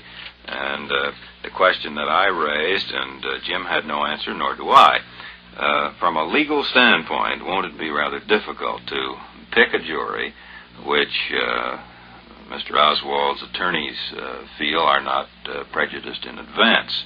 It will be difficult. I would imagine it would be impossible, because the name, the face, the voice, and the story have been carried on all broadcast radio and television for many hours now. Well, this is a problem for legal minds, a very delicate one, and obviously the presiding judge in the case is going to have to be very careful because of all of the ramifications of appeals and legal technicalities which would then ensue. Peter, allow me to interrupt here. We have Tom Perryman in Dallas on the line, and he has a continuation of this Lee Harvey Oswald story. We'll call in Tom right now. Thank you, Russ. Well, here in Dallas, we had a man, Travis Lynn, was down at the Dallas Police Headquarters, and he noted from the police blotter, the report sheet, that the police always fill out when there's a homicide or a theft or anything else in the police work nature. These reports are filled out on everything that takes place with all the facts. And we have a recording here, 1 minute and 27 seconds long, we want you to hear. It goes like this. Whenever an offense is committed in the city of Dallas, a homicide report is made out in case it is a murder, commonly called a beef sheet at police headquarters. There is now one on the assassination of President Kennedy. It reads in this fashion. Last name of person killed, Kennedy, John F., in parentheses, President of U.S., white male, 47, Washington, D.C., residence of person killed, White House. Serial number, felony offense 85950. Offense as reported, murder. Place of occurrence, Elm Street, approximately 150 feet west of Houston. Division, Homicide and Robbery, Platoon 2, Beat 101. Officers making report, C.N. Doherty and H.H. Blessing, Dallas Police Department. Day of week, Friday, 11/22/63 at 12:30 p.m. Coroner notified Joe B. Brown, pronounced dead by Dr. Kemp Clark at 1 p.m. Parkland Hospital. A description of the offense, the expired was riding in motorcade with wife and Governor John Connolly and his wife. Witnesses heard gunshot and saw expired son forward. More shots were heard and expired fell into wife's lap. Governor Connolly also was shot at this time. Car in which they were riding was escorted to Parkland Hospital by Dallas police officers. Person arrested, Lee Harvey Oswald, white male, 25. Arresting officers, Lieutenant E.L. Cunningham and M.N. McDonald, patrolman. Charge, murder. And that's the official report from Dallas Police Headquarters. One final note, Russ. Oswald will be transferred to the county jail at 10 o'clock in the morning. It was thought he might be transferred tonight, but late word from police headquarters indicates he'll be taken over to the county jail, just literally feet away from where the assassination took place, at 10 o'clock in the morning. We understand Oswald lost some of what was described earlier as his arrogant air after he had seen the photographs of himself with the rifle that is being held. Do you have any further enlightenment on that? Yes, he made a statement over in Police Captain Will Fritz's office to the effect that he wanted a lawyer. He was seeking the lawyer from New York, Mr. Apt, who has represented people with communistic backgrounds, and he appeared to have calmed down some. We go immediately back to Dallas now, and the police chief there with further details on this murder weapon. Chief Curry, I understand you have some new information in this case. Could you relate what that is? Yes, we've just been informed by the Federal Bureau of Investigation that they, the FBI, have the order letter from a mail order house, and this the order was sent to their laboratory in Washington, and the writing on this order was compared with known samples of our suspect Oswald's handwriting and found to be the same. This order was for the rifle? This order was for the rifle to a mail order house in Chicago. It was, the return address was to Dallas, Texas, to the post office box under the name of A. Hidell, H-I-D-E-double-L. This is the post office box of our suspect. This gun was mailed parcel post on March the 20th, 1963. I understand he left Dallas shortly after this and didn't come back until, I think, about 2 months ago. Do you know, again, on what date this rifle was ordered, and are you able to link it definitely as the rifle which you confiscated at the school book depository? That we have not done so far. If the FBI has been able to do it, I have not been informed of it yet. We do know that this man ordered a rifle of the type that was used in the assassination of the president from this mail order house in Chicago, and the FBI has definitely identified the writing as that of our suspect. On another subject, I understand you have photographs of the suspect Oswald with a rifle like that used. Could you describe that picture? Well, this is a picture of Oswald standing facing a camera with a rifle in his hand, which is very similar to the rifle that we have in our possession. He also had a pistol strapped on his hip. He was holding two papers in his hand, which one of them seemed to be the worker. The other says be militant, or I don't know whether that was headlines or the name of the paper. How much did the gun cost from the mail-order house? I understand the gun was advertised for $12.78, I believe.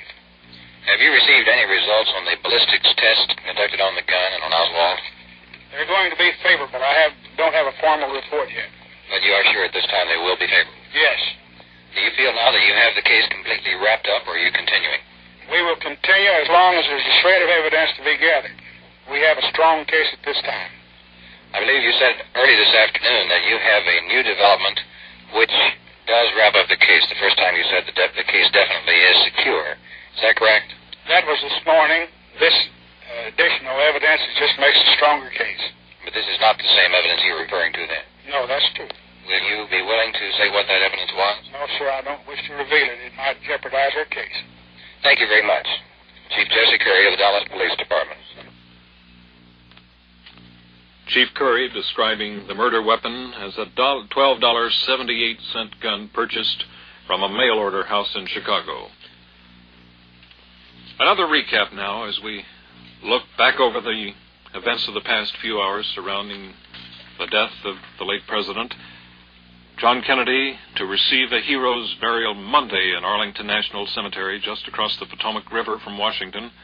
As Commander-in-Chief of the nation's armed forces, the president had abundant right to a grave in the honored military cemetery, both a veteran and a war hero as well. During World War II, as a Navy lieutenant, John Kennedy commanded a PT that was rammed and wrecked by an enemy craft. It was through his heroic efforts that his men were rescued. Burial to follow a pontifical requiem mass at Washington's St. Matthew's Cathedral at noon on Monday, Washington time.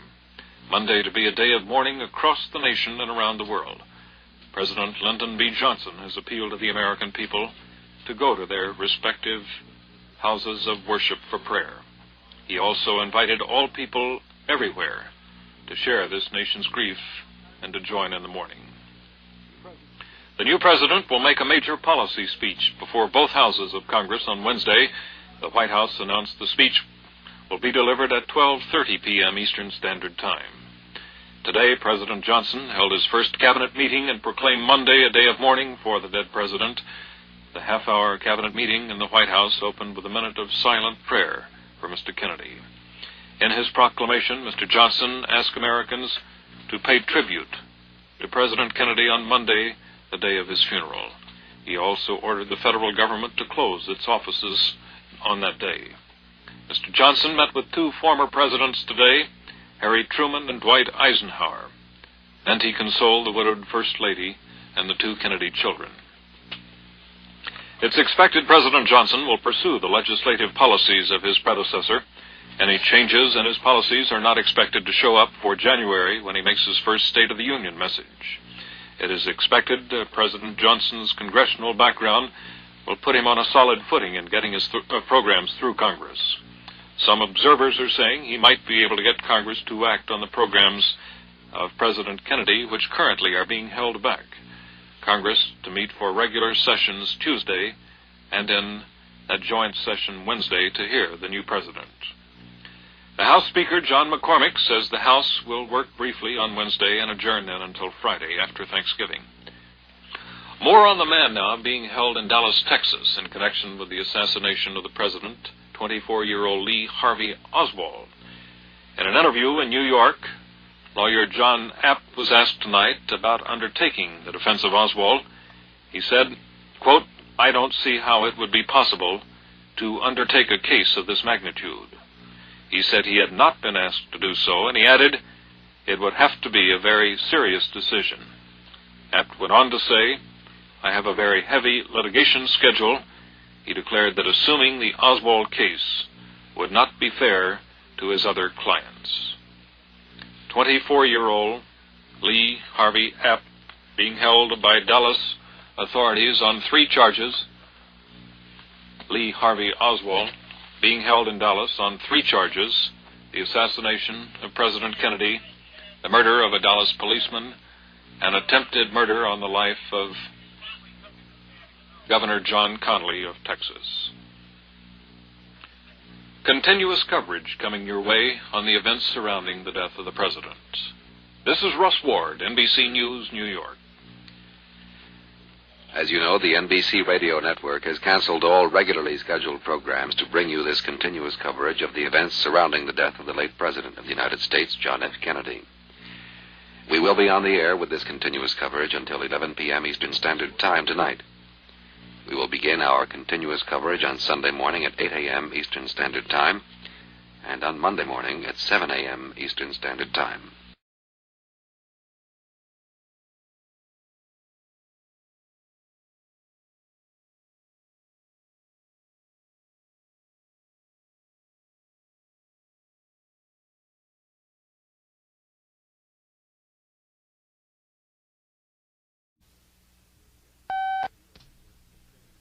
The NBC radio network continues its coverage of the events surrounding the death of the late President of the United States, John Fitzgerald Kennedy. Now here is Jim Hurlbert, NBC News.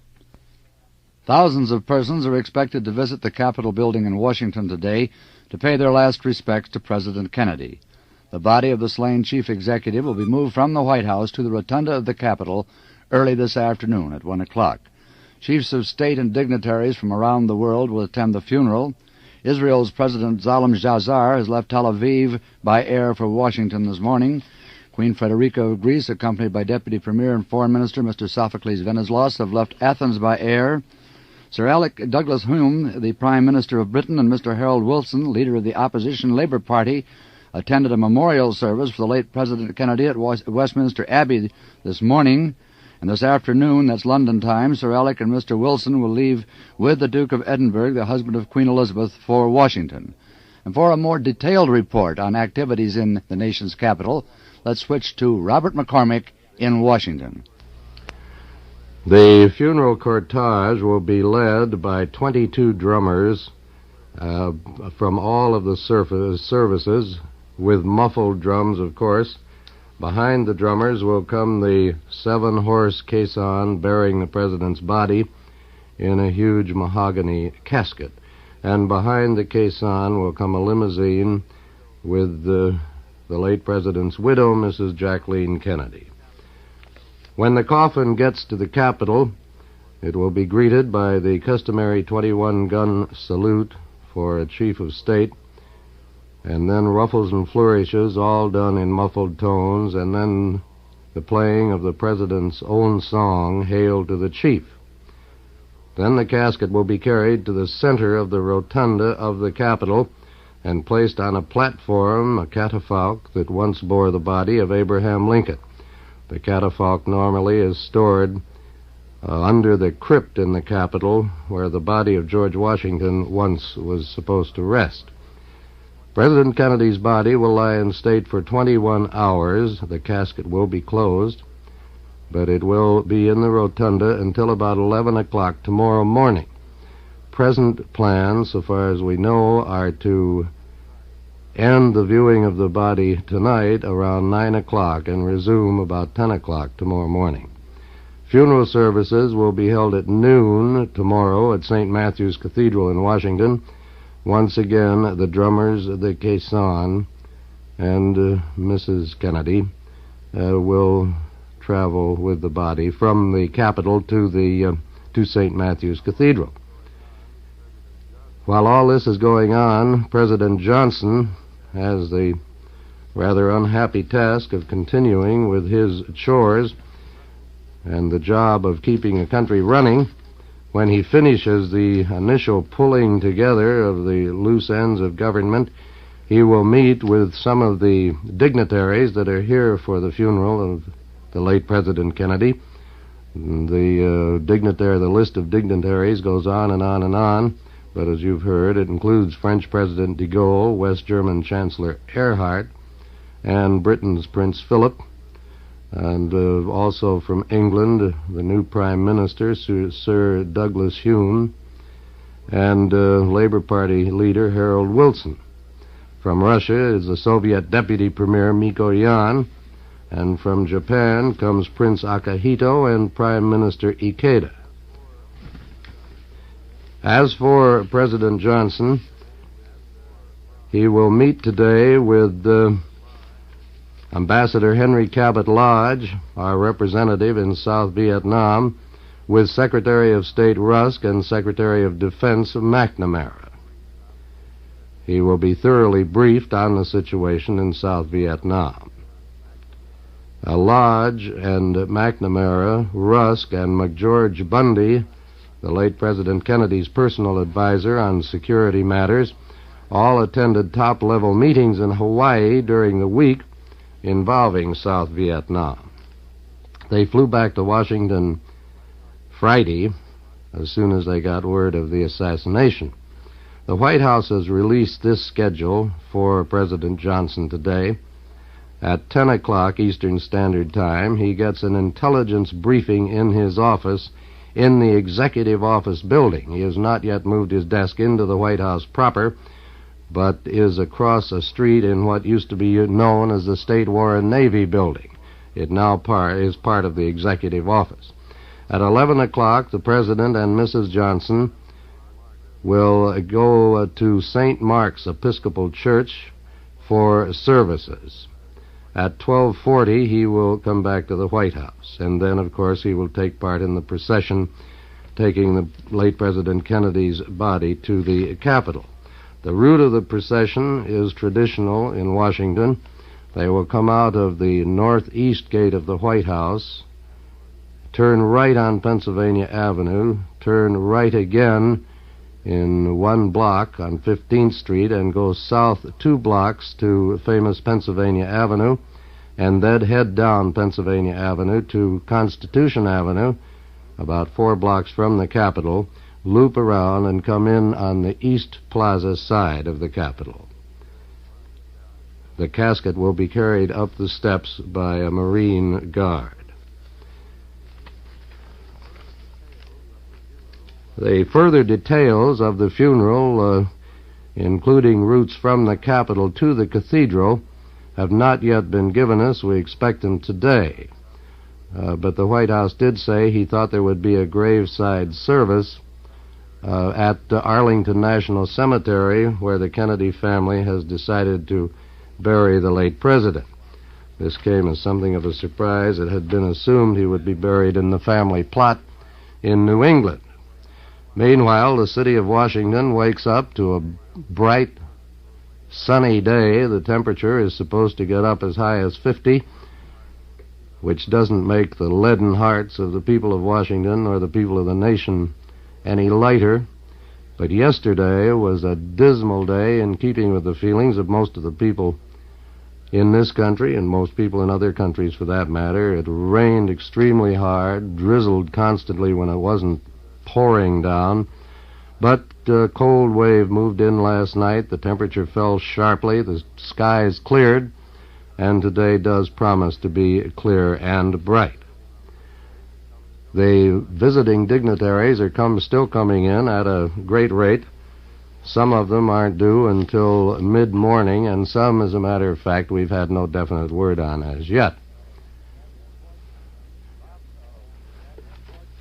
Bob, we've had reports of the visiting dignitaries leaving their airports and capitals around the world.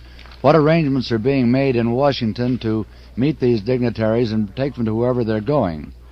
That is all handled by the protocol section of the State Department, now working in conjunction with the protocol people in the Pentagon and the Defense Department, and cars and suitable police escorts are provided.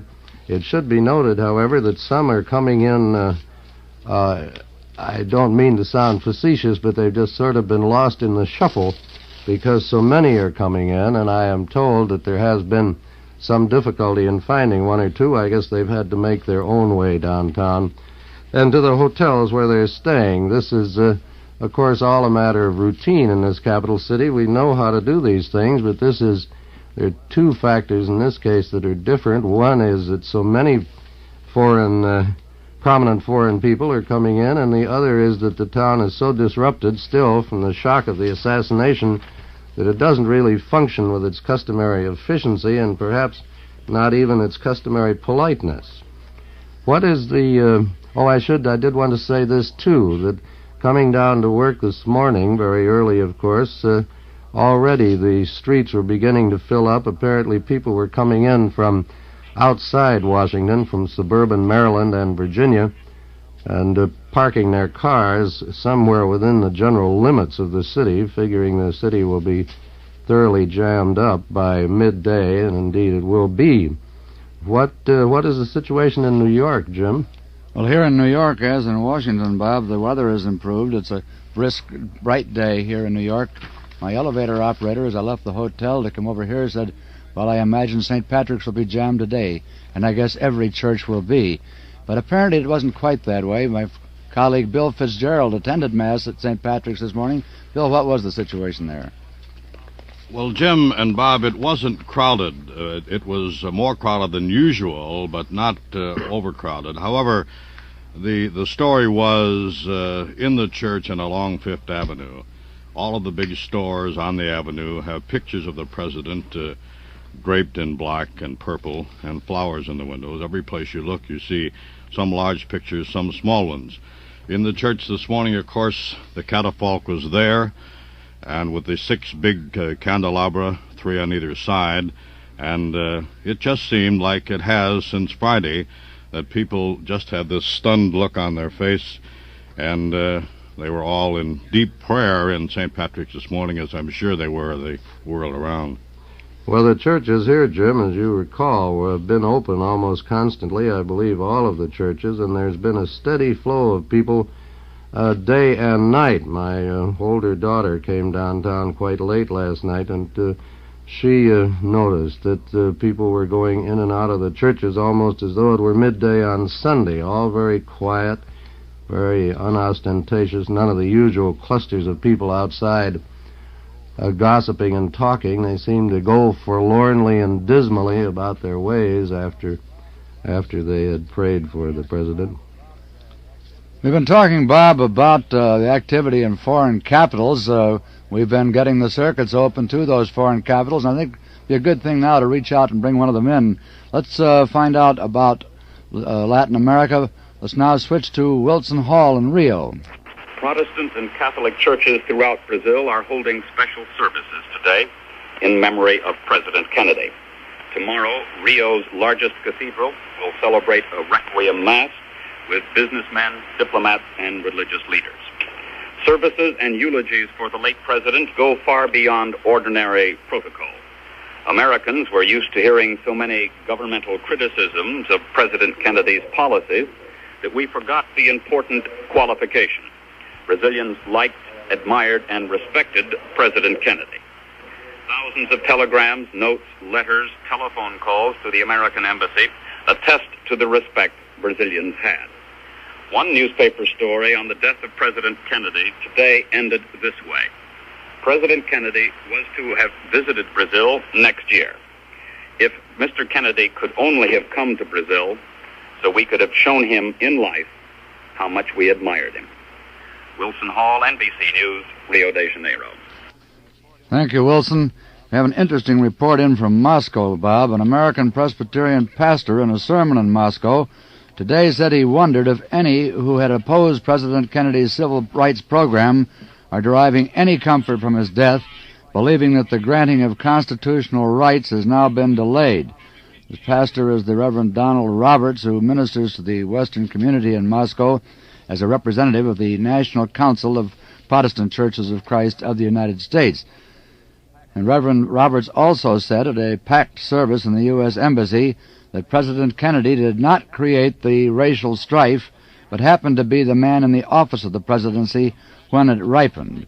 And quotes then, as he was not the author of this horror of racial injustice, so this agony will not end with his death. And from Miami, we have a report on Prime Minister Fidel Castro's talk last night. He expressed disapproval of President Kennedy's assassination, but Castro accused the slain U.S. president of having carried the world to the brink of nuclear war.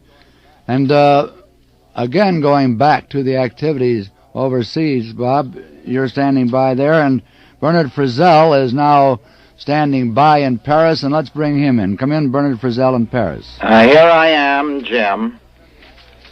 And what has been the activity there, Bernard, overnight? Well, there's been a very considerable amount of action at the Quai d'Orsay and at the Élysée Palace. They've been making their preparations to leave for the United States, and just 17 minutes ago, President de Gaulle and the Foreign Minister, Maurice Couve de Morville, should have taken off, and they are probably in the air now in their Boeing 707 flying toward Washington to attend President Kennedy's funeral tomorrow. They're on their way, of course, to pay tribute to the dead president with whose policies they disagreed, but whom they deeply respected as a human being and as a statesman. And I should say that, of course, President de Gaulle's trip has an even deeper political significance, because by this gesture he's demonstrating that despite differences within the alliance, France is, of course, a firm and loyal friend of the United States, and he's giving a testimony by this trip that France is always by the side of the United States at moments of crisis, of tragedy, or of profound national need. Could I say a word, Jim? Go ahead, Bob.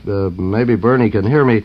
This trip of President de Gaulle's over here really is considered as a most happy omen here, and it does precisely what Bernard says it would do. It gives the impression once again to some Americans who'd begun to doubt it that France still is with us, and particularly in a time like this, and particularly in Washington. Our memory goes clear back to the revolutionary days when a Frenchman was one of our strongest champions, and it is most gratifying here. It came as what might be called a pleasant surprise in an otherwise unbroken vista of grimness and bitterness. Well, Bob, I feel exactly the way you do about it. I don't think, of course, that this means that the differences are going to be ironed out that easily, but I think that what it does mean is that the differences are not as important, really, as the agreements between us. Well, and the agreement, of course, is the basic one that in the clinch, in the clutch, at a moment when one side needs the other, there they are. And, of course, so far as policy is concerned, the French are in and with the alliance. The only question is, of course, that within the alliance they want a bigger voice, but that's not going to keep them from displaying exactly how they feel about us, namely friendship and sympathy. And there you are. Well, that is precisely what I was trying to say in a stumbling fashion. We don't expect our differences with other countries to disappear any more than we expect politics to disappear. But Bob, it is nice to know that when the chips are down, we do get together. Bob, let me break in if I may. Bernard, I hope you'll stand by for us there in Paris. I have word that there is activity at the White House, so, Bob McCormick, we better give it back to you. I believe Herb Kaplow is now in operation over there. Herb, can you hear me? Yes, Bob. What is going on, if anything? Well, news people are starting to gather again, although it's still relatively quiet. I have not yet seen any of the officials in this office wing of the White House. Have you had any word, Herb, about who is now in the East Wing with the president, where the president's body is lying in repose? No, of course, everything more or less is closed up so far, and the body, as you know, will be transported a little later today to the Capitol. President Johnson is to confer, about an hour and 45 minutes from now, in his office across the street in the Executive Office's building on an intelligence briefing. And later he is to attend services at a church in Washington. After that, to return to the White House and participate in the procession moving the late President Kennedy's body to the Capitol. At 3 o'clock for the new president, once again, it is the somber business of the presidency, a meeting on the Vietnam problem with Ambassador to Vietnam Henry Cabot Lodge, also with Defense Secretary McNamara, Secretary of State Rusk, and McGeorge Bundy, who has been President Kennedy's Special Assistant for National Security Affairs. Herb, I suppose President Johnson will continue his policy of operating out of the old State War and Navy building rather than the White House itself to interfere as little as possible with the ceremonies. I expect he won't move in until after the entire funeral proceedings are over tomorrow, and then perhaps do what I believe President Truman offered to Mrs. Roosevelt at the time that President Roosevelt died. In effect, say, well, you just take your time in moving out of the mansion, and when you are prepared, why, then, of course, we'll move in. She, as I recall, quickly left the mansion. That is the housing part of this whole structure. As far as the offices are concerned, there will be some time just for the normal business of clearing out the papers and doing that sort of housekeeping changeover. Are the security measures around the White House any greater than usual? They seemed a little bit more relaxed to me when I came in here about half an hour ago than they had 2 nights ago when I flew back from New York. At that time, there were motorcyclists and special police all over the place. This morning, while it's still early, it seemed to be almost what it had been before all of this took place. The sun is shining. It's quite cold. It's in the low 40s. And everything is relatively quiet and unhurried. Do they have the iron gates of the White House grounds on the north side? Are they closed or open? Did you notice? No. I came in the back way up the Lincoln Memorial side of West Executive Avenue, and as I say, it looked almost like any other early Sunday morning. But the president's body was under guard all night, of course. That's traditional, I think, isn't it? Yeah. And Mrs. Kennedy and the children are in the mansion. And we don't know whether she has been joined, for instance, by her sister, who is flown here from London. I just noticed that her brother-in-law, her sister's husband, is en route. Of course, other members of both families arriving in Washington for this very tragic situation. But generally speaking, the White House is still quiet. It's very little doing. As I said, none of the people who run the business of the presidency in their positions of assistance to the president, none of them have yet arrived that I've seen. Do we know when President Johnson is coming to the White House? He does have a 10 o'clock briefing. I suppose you'll be in before that. I would imagine so. As I say, that's across the street. There are lots of things around here you can see. He might be able to get in without our seeing him, but he has to be there at 10 o'clock for that briefing. Yeah. That briefing, as you know, is probably one of the most important developments in a man's immediate assumption of the presidency. He is filled in on every critical area of the world, and the necessity is overwhelming since he's the man who makes the ultimate decision of what to do in these areas. But President Johnson's position in working with the Security Council and other positions he held under President Kennedy do give him more of a background than most new presidents might have, don't they? Yes, I would imagine so, but still there are certain necessary, intimate aspects of the problem that no vice president ever becomes privy to. And I think that's what these intelligence briefings are designed to do, is just as quickly as possible to acquaint him intimately with as many details as possible, so that if he is called upon to make a rough decision affecting, in this case, the national security, why, he's competent to do so and knowledgeable. Yes, and do it quickly. This may be an unfair thing to ask you, Herb. I don't know if you've had any time to look into it, but do you have any information at all on how we are handling the security measures for the visiting dignitaries, or have they brought their own security people with them, or... I don't know. I spent most of yesterday at Andrews Air Force Base when a lot of the domestic leaders were arriving, the governors and so on, and they were just coming into town in their National Guard airplanes, letting the air base at Andrews know of the time of their arrival, and some of the governors were being met by their state delegation representatives in Washington and being driven off to wherever they were to spend the night. The only foreign dignitary to arrive there was the vice president of Spain, and of course he was met by a delegation from the embassy. Now maybe by this time security arrangements have been arranged. I assume something has been arranged for such people, for instance, as Prince Philip and President de Gaulle and so on.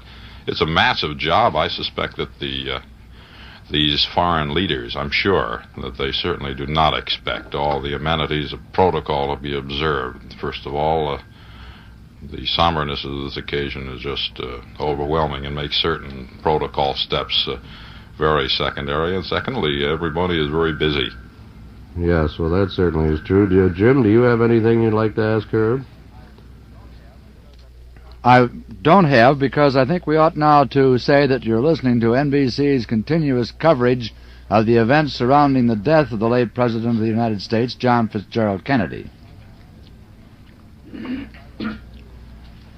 And I would like to implement what we were talking about earlier, Bob, about the activities in New York. You were talking about the activities in Washington, and one thing, people were bewildered a little bit this morning about what would be happening across the nation as far as stores, offices, and banks are concerned.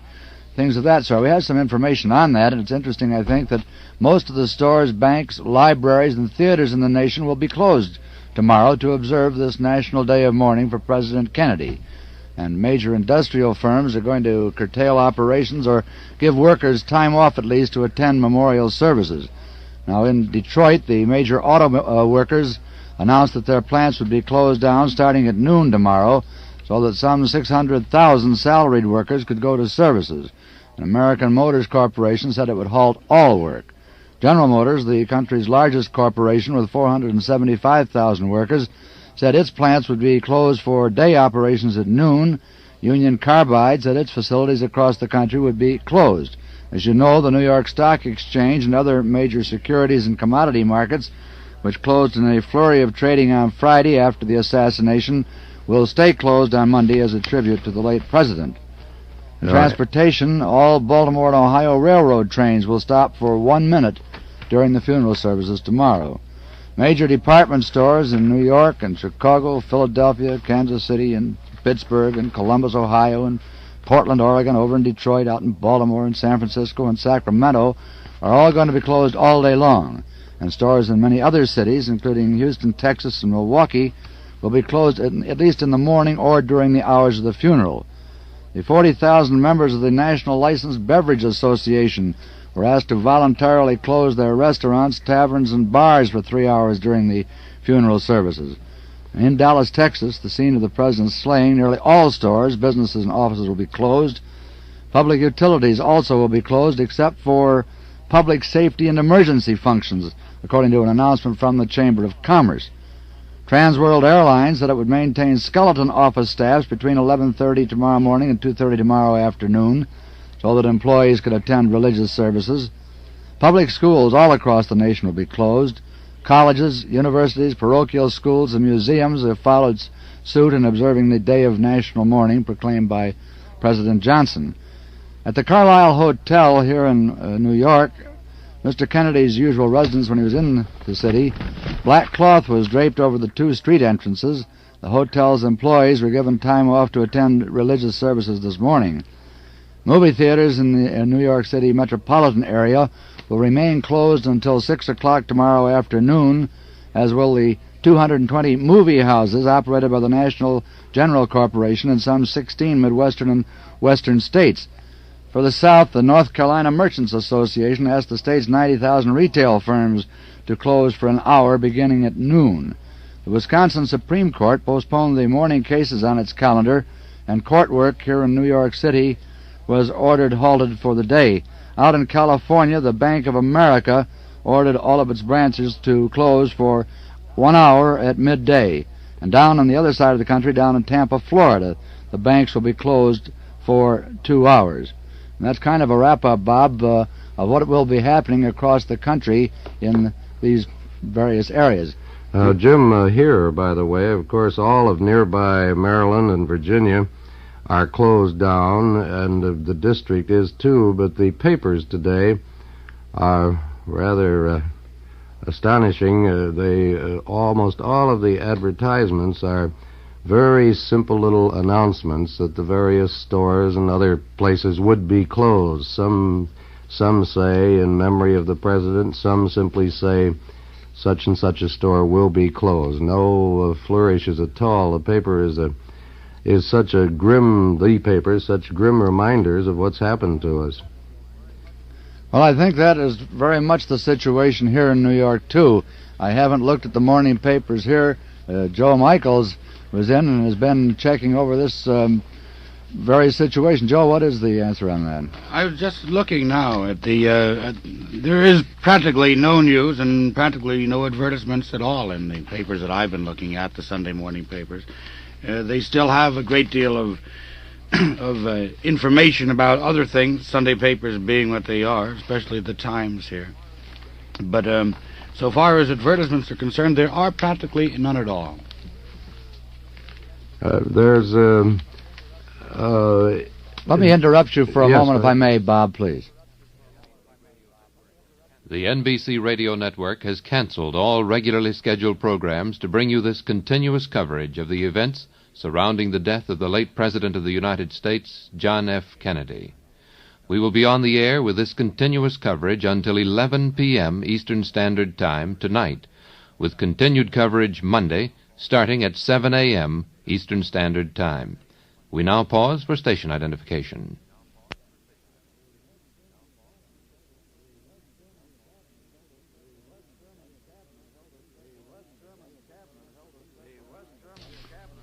The West German cabinet held a special meeting today at which Chancellor Ludwig Erhard again expressed his grief at the death of President Kennedy, whom he called a great friend of West Germany. And standing by in Germany at this moment is John Chancellor. I'm sure we'll have more on this. So let's switch now to John Chancellor in Berlin. The grief in Germany is not confined only to the Federal Republic. It is now official that West Berlin will honor the memory of our late president by renaming its City Hall Square, which soon will be called John F. Kennedy Platz. That is only one of many personal and public expressions of grief here in West Berlin, where the news of the president's death still hangs heavy and awful in the air. Last night, West Berlin glittered with hundreds of thousands of candles burning in windows in memoriam for John F. Kennedy.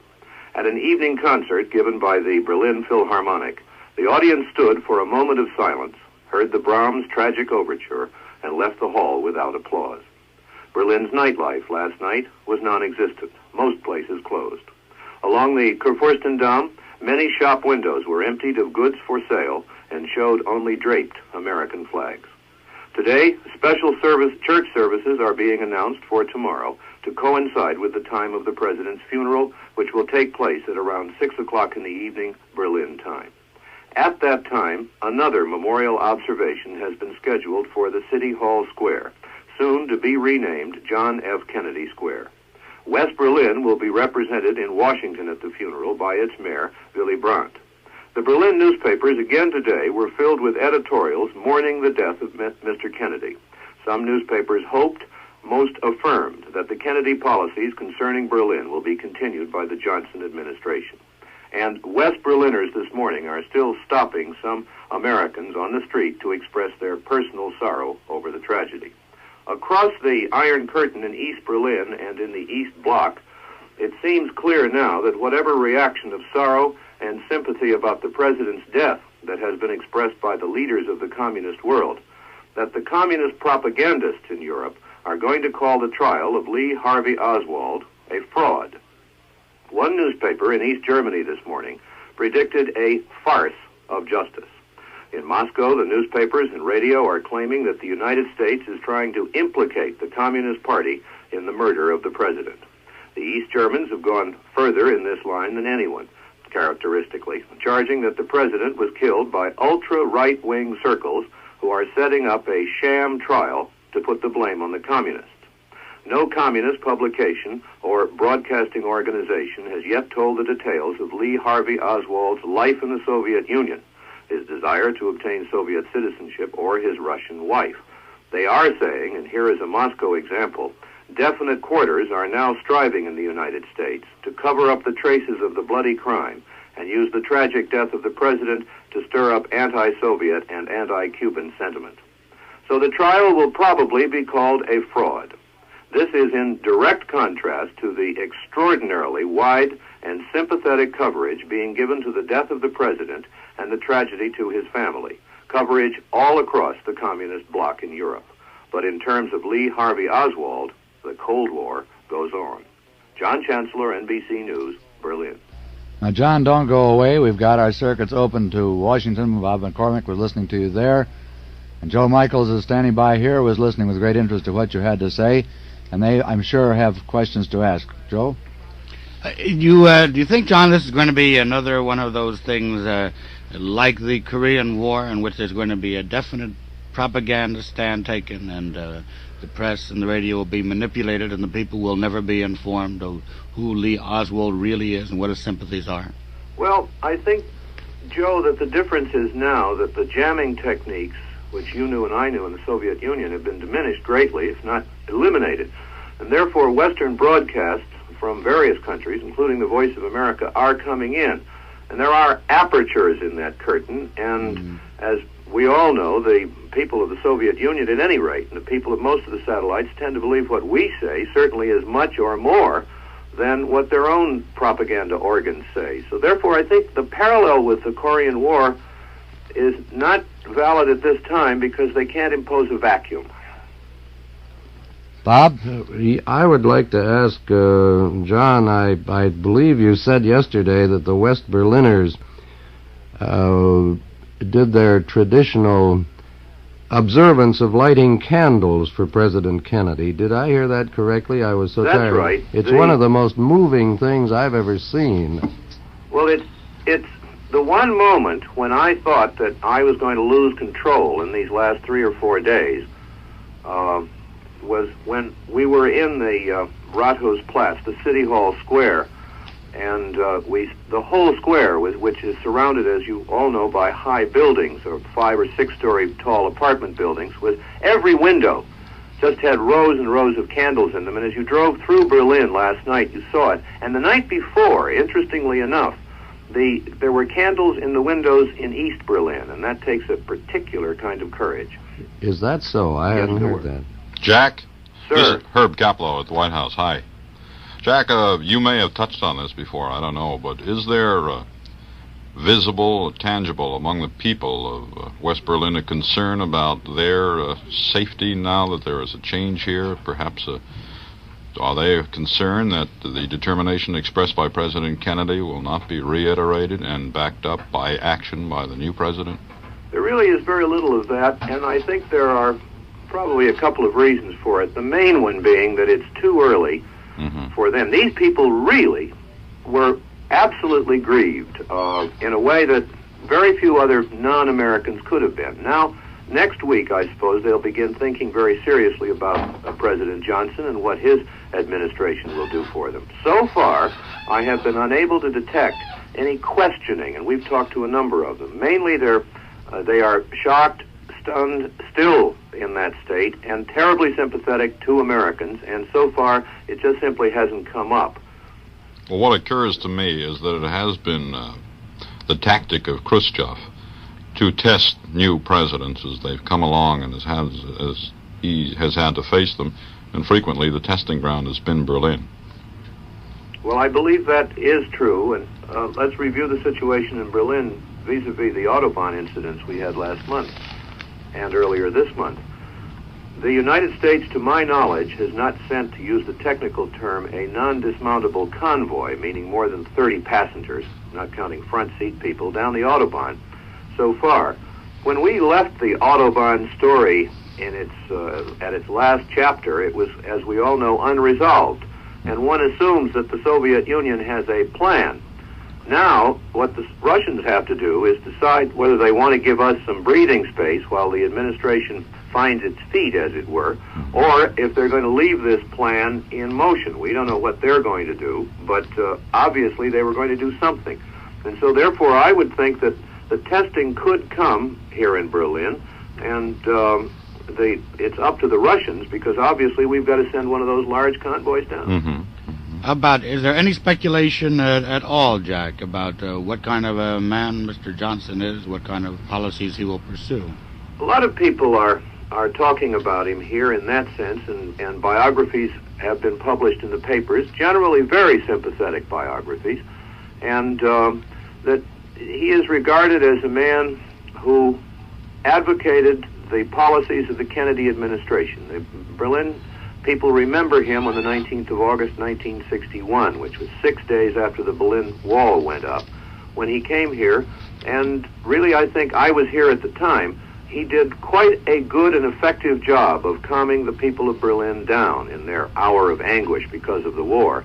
And they remember that very vividly. Again, in the square, which is going to be called the John F. Kennedy plot, he spoke to them, General Clay spoke to them, and in that atmosphere, which was very emotional at that time, he was fixed in their minds as a man who represented the United States and the Kennedy administration and the recognition of American rights and responsibilities in this city. So he has, in that sense, with the people of Berlin, a certain amount of prestige in the bank, just to begin with. I think it's very fortunate for us that he does. Jack, while you and Joe are talking together, let me break in and get back to the bit about the propaganda line. It seemed to me I detected a difference between the personal feelings of Premier Khrushchev and the official party propaganda line that was issued from Moscow through TASS and Moscow Radio. And you and Joe both know Premier Khrushchev pretty well, I think. Do you think there's a possibility that this could be the case? Well, I think it is not that. I think we must not draw the inference that Moscow Radio is going in one direction and the chairman of the Council of Ministers is going in the other, but that it is possible within the Soviet system to show external grief and tell an internal lie. That Khrushchev apparently, from all we can learn here, from his demonstration yesterday at Spaso House, the residence of the American ambassador in Moscow, appeared to be genuinely shaken by this, and indeed he has every reason to do so. He had set up lines of communication with John Kennedy. Now he's going to have to set up lines of communication with Lyndon Johnson, and from his point of view, this is a time-consuming project, and without these lines of communication, the world is a little more dangerous for the Soviet Union and for the United States.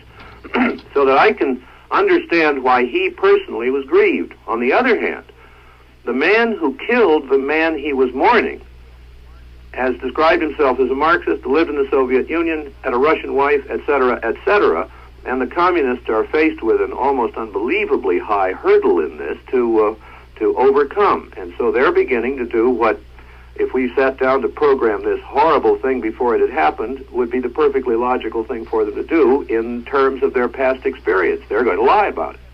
Well, we tend to forget here, Jack, I think you'll agree, that news does not mean the same thing in the Soviet Union as it does here. We used to get informed regularly, especially during their so-called press week, that what the news was is what was good for the party, and the object of so-called organs of news, which includes radio and television and newspapers, is to help the party to win its fight to achieve communism, which therefore, quite obviously, not just by inference, but by direct application, meant that anything that was bad for communism or bad for the party had to be eliminated, and from my experience, I'm sure from yours, it always was. And this, of course, is something which is just terrible for communism, in that here is an avowed communist who shot, or apparently shot, the President of the United States. Well, they're going to try and get off the hook as much as they can. They're now beginning to get into the details of the crime. The Pravda this morning says that Oswald was arrested several miles from the scene of the crime, and it quotes with great suspicion police statements about Oswald, and it says at one point, it says, the more details are reported, the darker and more suspicious all of this story becomes. Now I'm quoting from Pravda. Reports based on statements of Dallas police officials so far indicate, says Pravda, only that the police are trying to implicate in the murder of the president, with obviously provocative purposes, the Communist Party of the United States. Well, that's the end of the quote, and we could pick that one apart for about an hour. Yes. But the one thing that strikes me in it is the typical Russian, or communist rather, observation that the police are simply an arm of ideological or political warfare, and that this section of the American police, which happens to be in Dallas, is doing a political thing, rather on its own almost. Well, it obviously isn't true. They're also stuck with their initial declaration that they seized upon as soon as the event of the assassination had taken place, and that is that it was a right-wing killing because, so far as their ideology is concerned, it just has to be. Yes, and also I think that in all, not necessarily fairness to them, although we'll lose the Cold War unless we are, I suppose, that a number of people in London, in Berlin, to my knowledge, in those two places, and I believe in Paris as well, a number of people, when they learned where the crime had taken place, and they learned the pigmentation of the killer, they jumped to that conclusion. And there were other newspapers here in Europe that had to kind of take it back rather quickly. This was the first reaction in Europe, it must be said and admitted, is that it had been done in connection with the racial problem in the United States by a fanatic motivated by the administration's stand on racial problems. Well, Jim, wouldn't you agree that to a large extent the people you talk to here in the United States, I'm wondering about in Washington too, also immediately jumped to this same conclusion? There certainly was considerable speculation in that area immediately, Joe, but it very quickly developed that this was not the case. Yes. And certainly down in Dallas, they're implementing the case against Lee Harvey Oswald, regardless of what Moscow tries to do to discredit the police case against them. The police down in Dallas say they're convinced that Oswald is the man who killed President Kennedy. They're certain to ask the death penalty for Oswald, and although he's maintained his innocence since being picked up, but some of the evidence is piling up against him so far. For instance, his wife told police that he owned a rifle similar to the one used to kill the president. Oswald reportedly bought a rifle from a Chicago mail-order house with an order form in his own handwriting. Oswald's rifle was not in its accustomed place in his garage the day of the assassination. Paraffin tests on Oswald's hand showed he'd fired a weapon Friday. Oswald was seen in the building from which the fatal shots were fired shortly after the assassination, and police disclosed they have photos showing Oswald posing with the rifle used to kill the president and a pistol that killed the policeman Tippett down in Dallas. And so far, although Oswald has maintained his innocence and has refused to take a lie detector test, the case is certainly building up against him. Well, the crusher, I don't know how, I mean, of course I know the Russians will distort this as they like, but the crusher here almost seems to be the shooting of Officer Tippett, which was witnessed by eyewitnesses, several of them, and which would, of course, in any other context be completely meaningless, wouldn't it? Well, it certainly would. It would be hard to separate the one from the other. May we ask a question from Europe? These details have not reached us yet here in Berlin. Juridically, how does the case stand? Will he be tried in Dallas for a city offense or a state offense or a federal offense? How will it work? Well, he will be tried in Dallas County, John, because there's no federal law making murder a crime except on federal property. So even the murder of the president must be tried as any other murder case in the political area in which it occurred. So the Dallas County prosecutor will bring the case against Oswald, and it is expected that he will go before a grand jury in Dallas. That is, Oswald will go before a grand jury either next Wednesday or on Monday, December the 2nd. Has legal counsel been obtained for him? He had made a request for it, and that word hasn't reached us yet here. Well, that's kind of an interesting story. You know, he demanded, and he's a young man who apparently demands a lot of things. He has demanded the services of New York lawyer John Apt, who has been an attorney long associated with communist trials. But Apt was quoted last night as saying he can't see how it would be possible to undertake a case of this magnitude. And Apt also said, I think, that he had a great deal of other business at hand presently, and this would make it difficult for him to represent Oswald, too. It looks as though Mr. Apt is not going to be the attorney, regardless of the demands of Lee Harvey Oswald. May I say something there? I believe a representative of the American Civil Liberties Union talked to Oswald on this question of getting legal counsel. I just inferred from what I'd heard about it that they might have a little difficulty. Of course, a great many lawyers, first of all, would feel the case repugnant, but still would be, of course, in line with their professional ethics, would take it. But on the other hand, the public reaction against a man who defends someone suspected of killing the president can be awfully strong. It can be very damaging to a lawyer. Well, that's why it would appear, I would think that it would have to be one of America's more distinguished lawyers. After all, a person is entitled to trial by jury and to a legitimate defense in this country, and this will have to be the case here, too. It should be stated, I think, in case John didn't know this either, that a representative of the Bar Association of Dallas did go to see Oswald yesterday evening and talked to him, asked him about his legal affairs, whether he had a lawyer, wanted one, and so forth. He did want a lawyer. At that time, he said he did want John Apt. He did not want the Dallas Bar Association to provide an attorney. They volunteered to do so at that time. Might I go back for just a moment to something John Chancellor said a while ago about the assumption being that the radical right, so-called, might be responsible for this. Senator Tower told us yesterday that his office had received so many abusive phone calls within just a matter of hours after the president was killed that just as a precaution he felt he had to move his family out of their Washington home and put them in an undesignated spot where they would be safer. It's a sort of a frightening thing to consider, really. Well, Bob, do you draw any longer conclusions on it about the state of mind of the American people in these matters? That there was, in recent weeks, we've read and seen, and in the last year or so, a number of stories saying that John Birch Society is really very small, that the right-wing enthusiasms have been amplified beyond their actual stature. A number of stories about this. Now we have this tragedy, which has been a kind of catalyst in these things. Do we now reassess the strength of these various wings in the American system? No, I don't believe so. I think there is considerable official worry that this might possibly turn into, it might arouse people so much that there would be an unreasoning uprising, so to speak, against all communists and leftists. Of course, anything that's done blindly and impetuously can't really be considered good. I know that there is some official worry about that. So far as the radical right, so-called, and by the way, in fairness, I must say that Senator Tower completely disavows any radical right affiliations or radical right support. But in any event,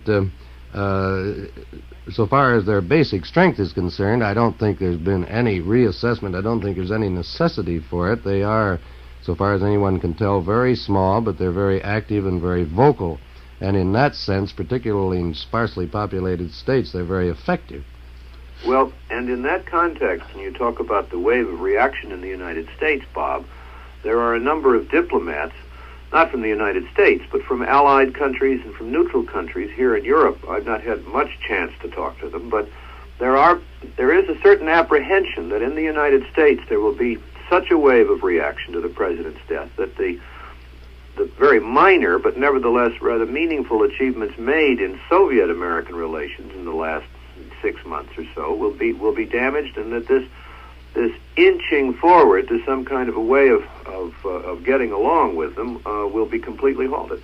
You know, this is an interesting point. This perpetual fear overseas that we are children ready to push over the apple cart or ready to start the juggernaut rolling, whereas actually, of course, others have been much more violent in this area than we. In 1956, I remember, in Vietnam, people approached you quite seriously and said, weren't we in danger of a fascist dictatorship, with all of that implied because of the then activities of Senator McCarthy, as though our democracy were not much more solidly based than that. Well, I think I have to then say a little more about what I was pointing out, because the people I've been talking to have a considerable respect for the American system, and they don't think we're going to knock over any apple carts. What they do realize is that the test ban treaty, that the hotline arrangement, that various other talks with the Soviet Union were possible because the general climate of American opinion allowed them to be held. Now, there is, and I think it's quite an understandable and justified wondering in Europe if the climate of opinion, which allowed these moves to go forward in the United States and in Moscow, will be damaged by the murder of the president to a point where a meaningful dialogue will no longer be possible. But there is no apple cart knocking over idea in it. Well, perhaps we should talk some about the how much vindictiveness or feelings of that nature we have discovered in the United States, but perhaps we'll have to do that a little bit later. If I might just say something in that connection, we will have what could be a test of this reaction next week probably in Congress, because Senator Munt has proposed that the government stop insuring loans to communist countries for the purchase of grain, particularly wheat in this country. And I believe at one point the resolution was expanded to include all trade with Russia. If that should be accepted by the Senate, it might be taken as a token that the reaction to the president's death is quite strong. The resolution, when it was first brought up, seemed about to split the Senate just about half and half. And if it should turn out that now a big majority is in favor of cutting off trade with the communist countries, what little trade we have, of course, there's been a movement to expand it. Well, that's something that we're going to be able to look forward and weigh as it comes along, Bob, and thank you now, and John Chancellor and Joe Michaels and Herbert Kaplow for this very interesting four-way conversation. You're listening to NBC's continuous coverage of the events surrounding the death of the late President of the United States, John Fitzgerald Kennedy. And I think that it would be interesting now to read the report that we have in from Hyannisport, Massachusetts, concerning the President's father, former Ambassador Joseph P. Kennedy. He's reported this morning holding up pretty well today. That was in quotes, 18 hours after being told of the assassination of his son, President John F. Kennedy. Senator Edward Kennedy, the youngest son, told a reporter this morning, "Father is holding up pretty well." Young Senator Kennedy was the one who broke the news to his father yesterday. The ambassador was in bed today. He's been ill since 1960 when he suffered a stroke. Edward said he would go to Washington sometime this afternoon with his mother, Mrs. Rose Kennedy, who is 72, and his sister, Mrs. Eunice Shriver. Mrs. Kennedy, Mrs. Rose Kennedy, attended a 7 o'clock Mass this morning. She slipped in through a side door at St. Francis Xavier Church. She sat in the vestry and came out for communion unnoticed, actually, by the congregation of several hundred at St. Francis Xavier. Edward attended Mass at 8 o'clock, and he arrived alone. During a prayer for the dead in the 7 o'clock Mass this morning, Reverend John Pegnam mentioned the late President's name. In his sermon, Father Pegnam did not mention the assassinated President, but he said, "People have said there is less to be thankful for this Thanksgiving Day. This is not true. The country should be grateful for all the great men it has had through its history, and for all the young men who have answered the call to defend their country and people." That was during the prayer for the dead this morning made by Reverend John Pegnam at St. Francis Xavier up in Hyannisport. And in Vatican City this morning, Pope Paul told about 30,000 people that President Kennedy's assassination showed how much hatred and evil there still is in the world and how great the threat is for civil order and peace. He quoted from the Lord's Prayer, "Deliver us from evil." The pontiff was speaking from the window of his study on the top floor of the Vatican Palace during his usual Sunday noon appearance to recite the Angelus prayer for people gathered in St. Peter's Plaza. And, Joe Michaels, you got anything to add at this moment? Well, perhaps it might be a good idea at this point to take a look at some of the things that are happening in other parts of the world non-related to our own tragedy and the passage of events here. We haven't had much of a chance to review things elsewhere. But, of course, the world continues to move, and some of it in areas that involve us very deeply, such as South Vietnam, where there is, again, a difficult situation today, even while the President is consulting about it. We're informed by our army in South Vietnam that communist guerrillas have captured 4 American military advisors. Apparently, 300 Red guerrillas overran a camp where 5 Americans were training 100 Vietnamese soldiers, and we don't know what happened to the other American advisor. 4 were captured. This seems to be part of a pattern. Communist Viet Cong guerrillas, according to dispatches from Saigon, have launched a heavy attack against government forces 25 miles, just 25 miles, northwest of the capital, Saigon, today.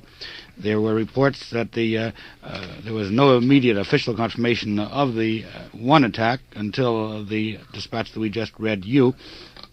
But we are informed as of yesterday, even before this, that American spokesman in Saigon said 641 government troops had been killed or captured in the new communist offensive in the week just closed.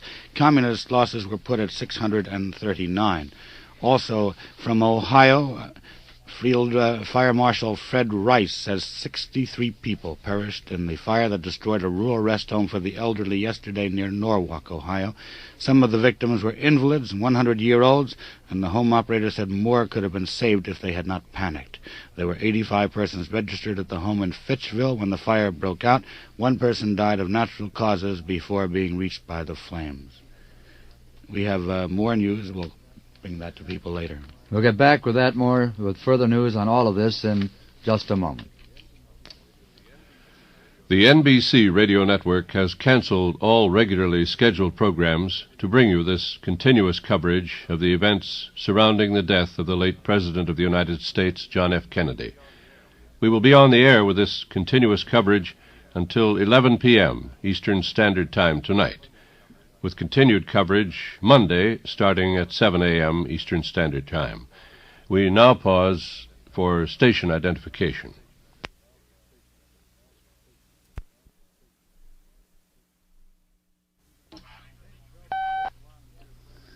I think, Joe, before we go on and hear further news from around the country here, we ought to bring in another overseas point. I'd like to hear from Wells Hangen, who's standing by in Bonn. Let's turn to Wells Hangen in Bonn. This is Hangen in Bonn. Hello, New York. Yes, hello, Wells. We read you fine. What is the situation there? We reported on this meeting this morning. Yes, Erhard and Germany's President, Heinrich Lübke, will be leaving very soon now to fly to Washington for the funeral services. They had a special cabinet meeting this morning. Incidentally, the West Germans are very eager to have some political talks with President Johnson, if they can, after the funeral. They have been nervous about recent indications of American troop reductions in Europe, and they'd like very much to sound out the new president on his thinking on the question of troop reductions, future negotiations with the Russians, East-West trade, and a whole lot of other subjects. Bob McCormick, are you listening in on this conversation down in Washington? Yes, I am. I was sort of interested in what Wells said about trade relations. It seemed a little bit to us here that we are the ones who should be worried about West Germany's trade relations, as there's considerable concern here, and I know that President Johnson has followed the situation very closely, that the West Germans are doing a great deal of trading with East Germany and with the other communist bloc countries, but they are opposed to us having any trade relations with them to speak of, at least so the former Chancellor Adenauer is quoted over here as having said. That's right, Bob. It is more a personal view by Adenauer. He took a very strong stand against the wheat sale to the Russians, arguing that now is the time for the West to exert kind of coordinated pressure on the Russians in what he thought was a major economic crisis for them.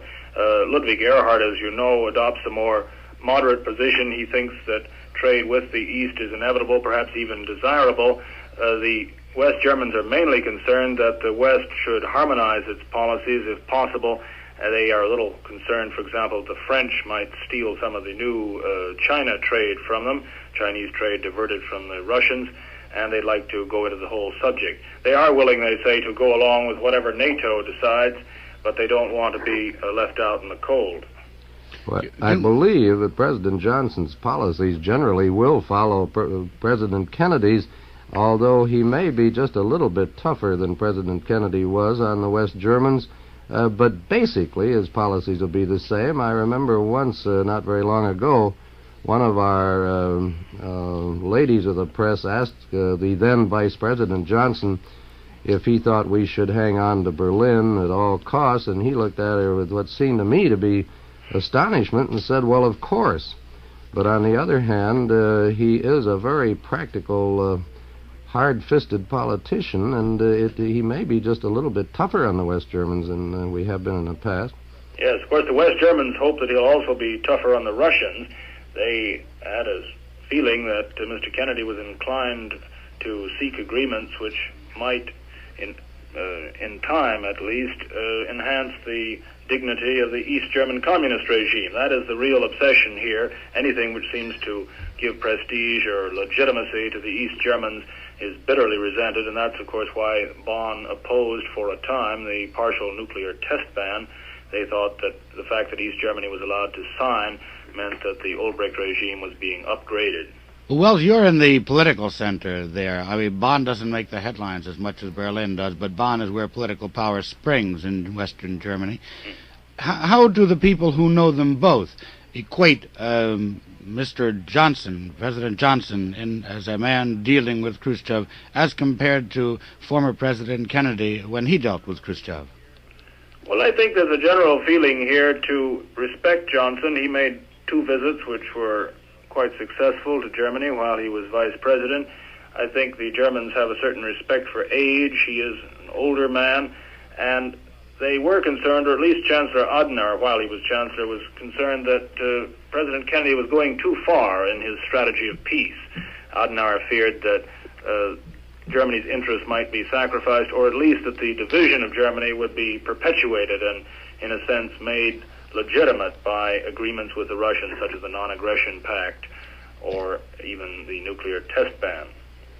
So I think generally there's hopefulness here that President Johnson will be an effective negotiator, a tough negotiator with Khrushchev. The Germans know very well that their future really depends on us, and they're looking to the American president to defend their interests, to keep troops in this country, to deal in a tough manner on Berlin, that kind of thing. I don't think there was any distrust of Mr. Kennedy at all, but there was some misgivings that he might be inclined to go too far, especially in things that would enhance the prestige of the East Germans. How about Chancellor Adenauer, former Chancellor Adenauer? We've heard very little about him since then. Apparently he's not coming. Has he said anything much? That's right. He is not coming. He's staying in Bonn. He sent a very warm telegram of condolence to Mrs. Kennedy. However, it's no secret that the old Chancellor and the late President never were intimate. They never were closely on the same wavelength as, for example, Adenauer was with the late John Foster Dulles. There was a tremendous difference in age, an entire generation between the two men, and a difference in outlook, a difference in conception of the way the world is developing, and so forth and so on.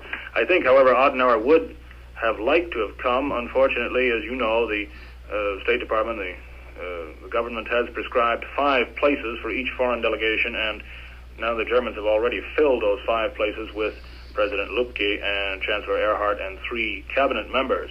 So Adenauer is, in effect, squeezed out, not for the first time.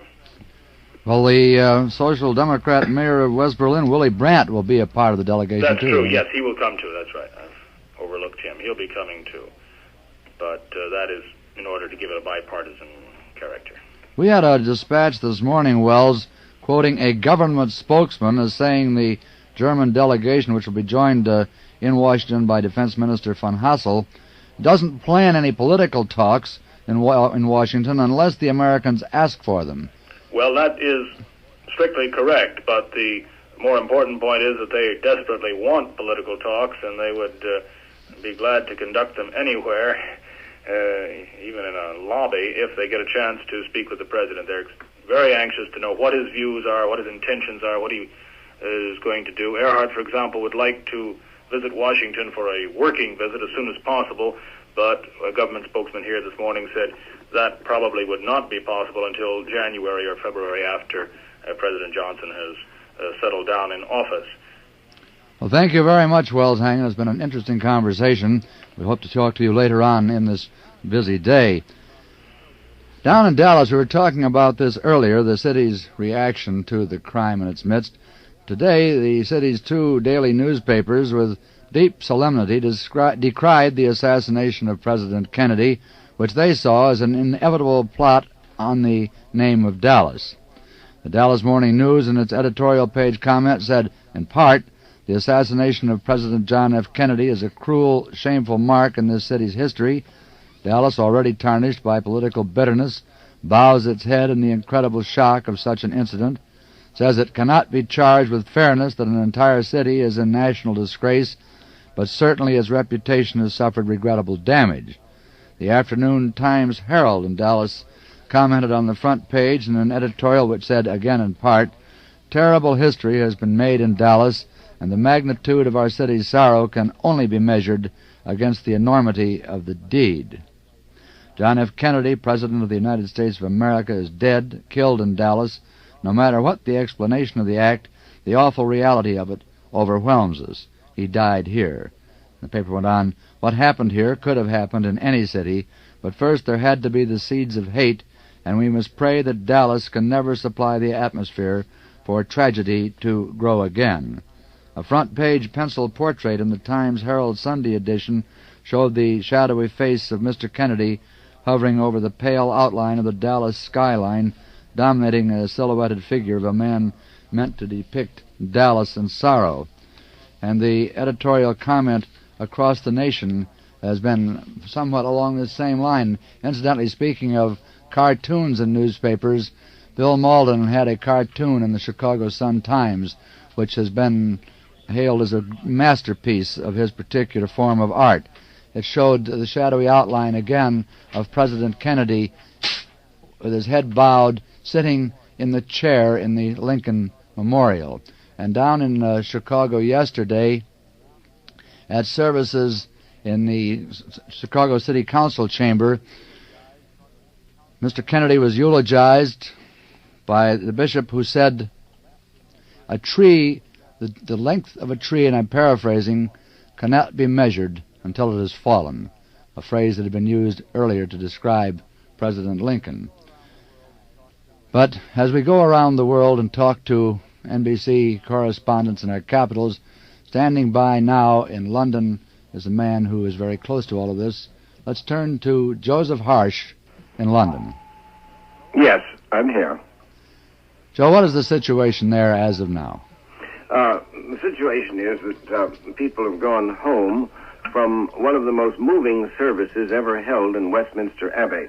It was really most remarkable. The service ended with the singing of the Battle Hymn of the Republic. The congregation, it wasn't the old-fashioned kind of thing with just the upper class.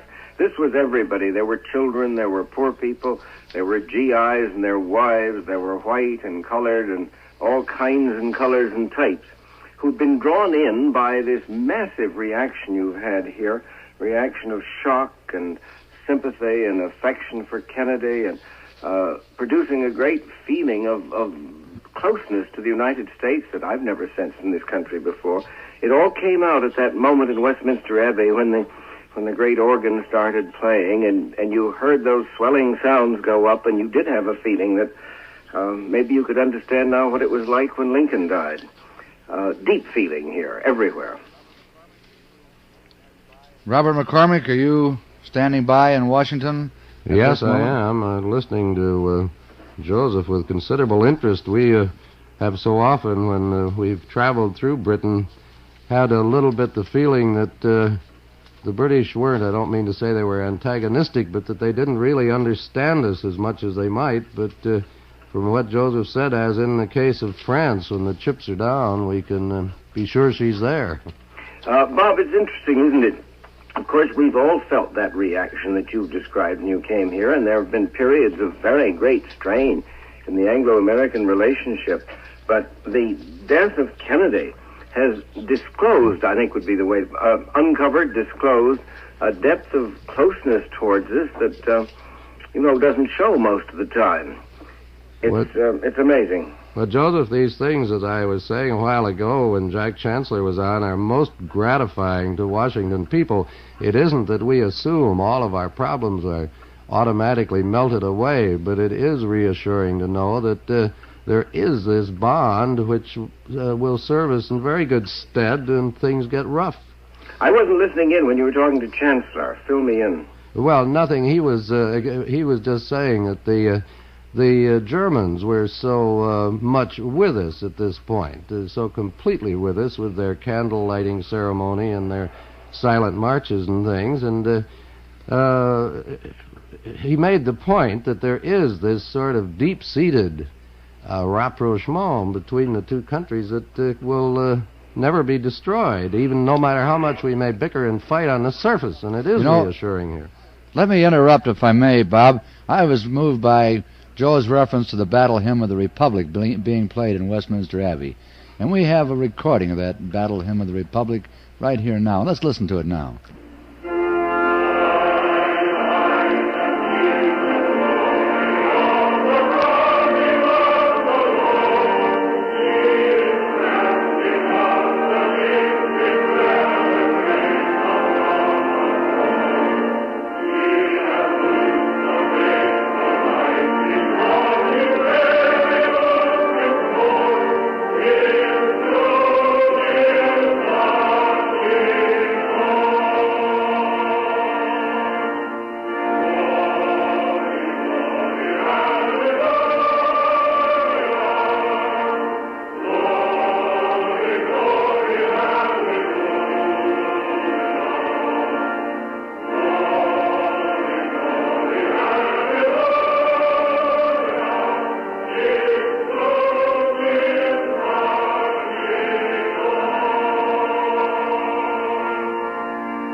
That is the way our great anthem sounded when it was heard this morning in Westminster Abbey. Those were the voices of the choir of Westminster and the congregation of important and unimportant, rich and poor, young and old, people of all colors and races who'd come together to share with each other their sense of shock and grief over the passing of John Kennedy. There's one other thing I would mention, too.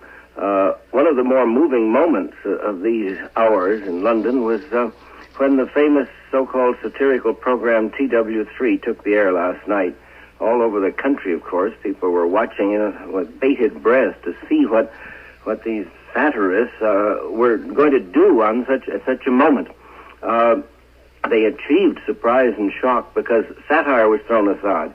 You had these great actors, each one of them with a terribly moving, straight statement of tribute to Kennedy. Beautifully done. Some in poetry and some in song and some in prose. Dame Sybil Thorndike did a poem to Jackie. Terribly moving, beautifully done. This is just another example of how the whole country here has come together on this occasion.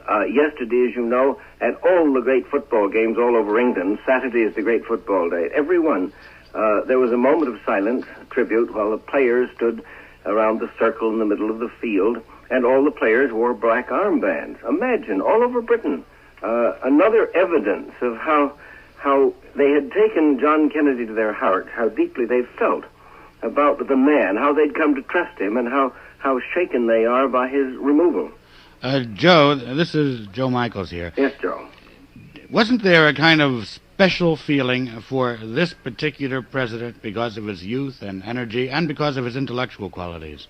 Yes, but remember that the impact of this had to be earned.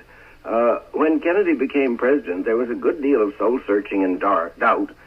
There was no certainty in the minds of the British people that Kennedy would be a friend of Britain. There's that all that old history of relations between the English and the Irish. There's the fact that President Kennedy's father, when he was ambassador here during the war, was not pro-British at all, advocated complete American neutrality, predicted the defeat of Britain in the war, and wanted us to keep out of it. So that there was a good deal of doubt and wonderment. And now Kennedy has won a tremendous position in the hearts and minds of the British people. He's won it, yes, heavily, Joe, because of his youth, his gaiety, his boldness, his willingness to do things, his adventurous spirit. But he's won it. He didn't inherit it automatically. It had to be created. Robert McCormick, are you still with us in Washington? Well, I'm deeply moved myself by what Joe says. I think it unquestionably is true, and he may have put his finger right squarely on why the whole world mourns this man. He did earn a place, a young man, but not at all impetuous, a man with capable of wise decisions, but bold decisions.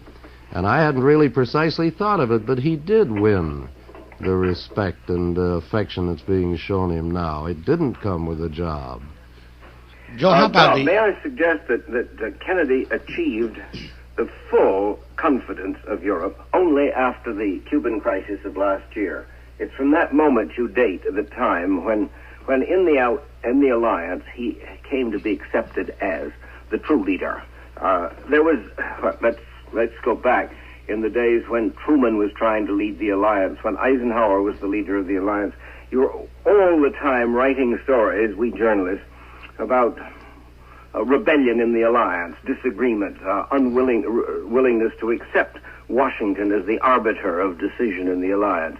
From the moment of the Cuban crisis, the settlement of it, that is finished. John Kennedy was accepted as the man who could be trusted to make the right decisions. Enormous sense of confidence spread, I think, all through Western Europe in the wisdom, the responsibility, and the intelligence of Washington's decisions from that moment, but only from that moment. It might be pointed out, I think, that was also the moment, or just before it, when he proved himself to be right, and when a good part of press and public opinion and leadership opinion in Western Europe, and particularly in Great Britain, turned out to have been wrong. Isn't that so? Absolutely. Oh, how right you are, Joe. Because that was a time when British press opinion was almost solidly hostile to Washington. There were only 3 newspapers that approved of what the president did on the opening day of that week of Cuban crisis. Curiously enough, they were the popular press, frequently referred to unkindly as the vulgar press, the Daily Express, the Daily Mirror, and the Daily Mail. Those 3 had a very good record. They believed the truth of what the President of the United States had said. The others questioned the truth of what the President had said up until the time that Nikita Khrushchev confirmed it. That was the kind of shattering things to some of us here, that many a British journalist would believe the President of the United States only when what he said was confirmed by the head man in Moscow.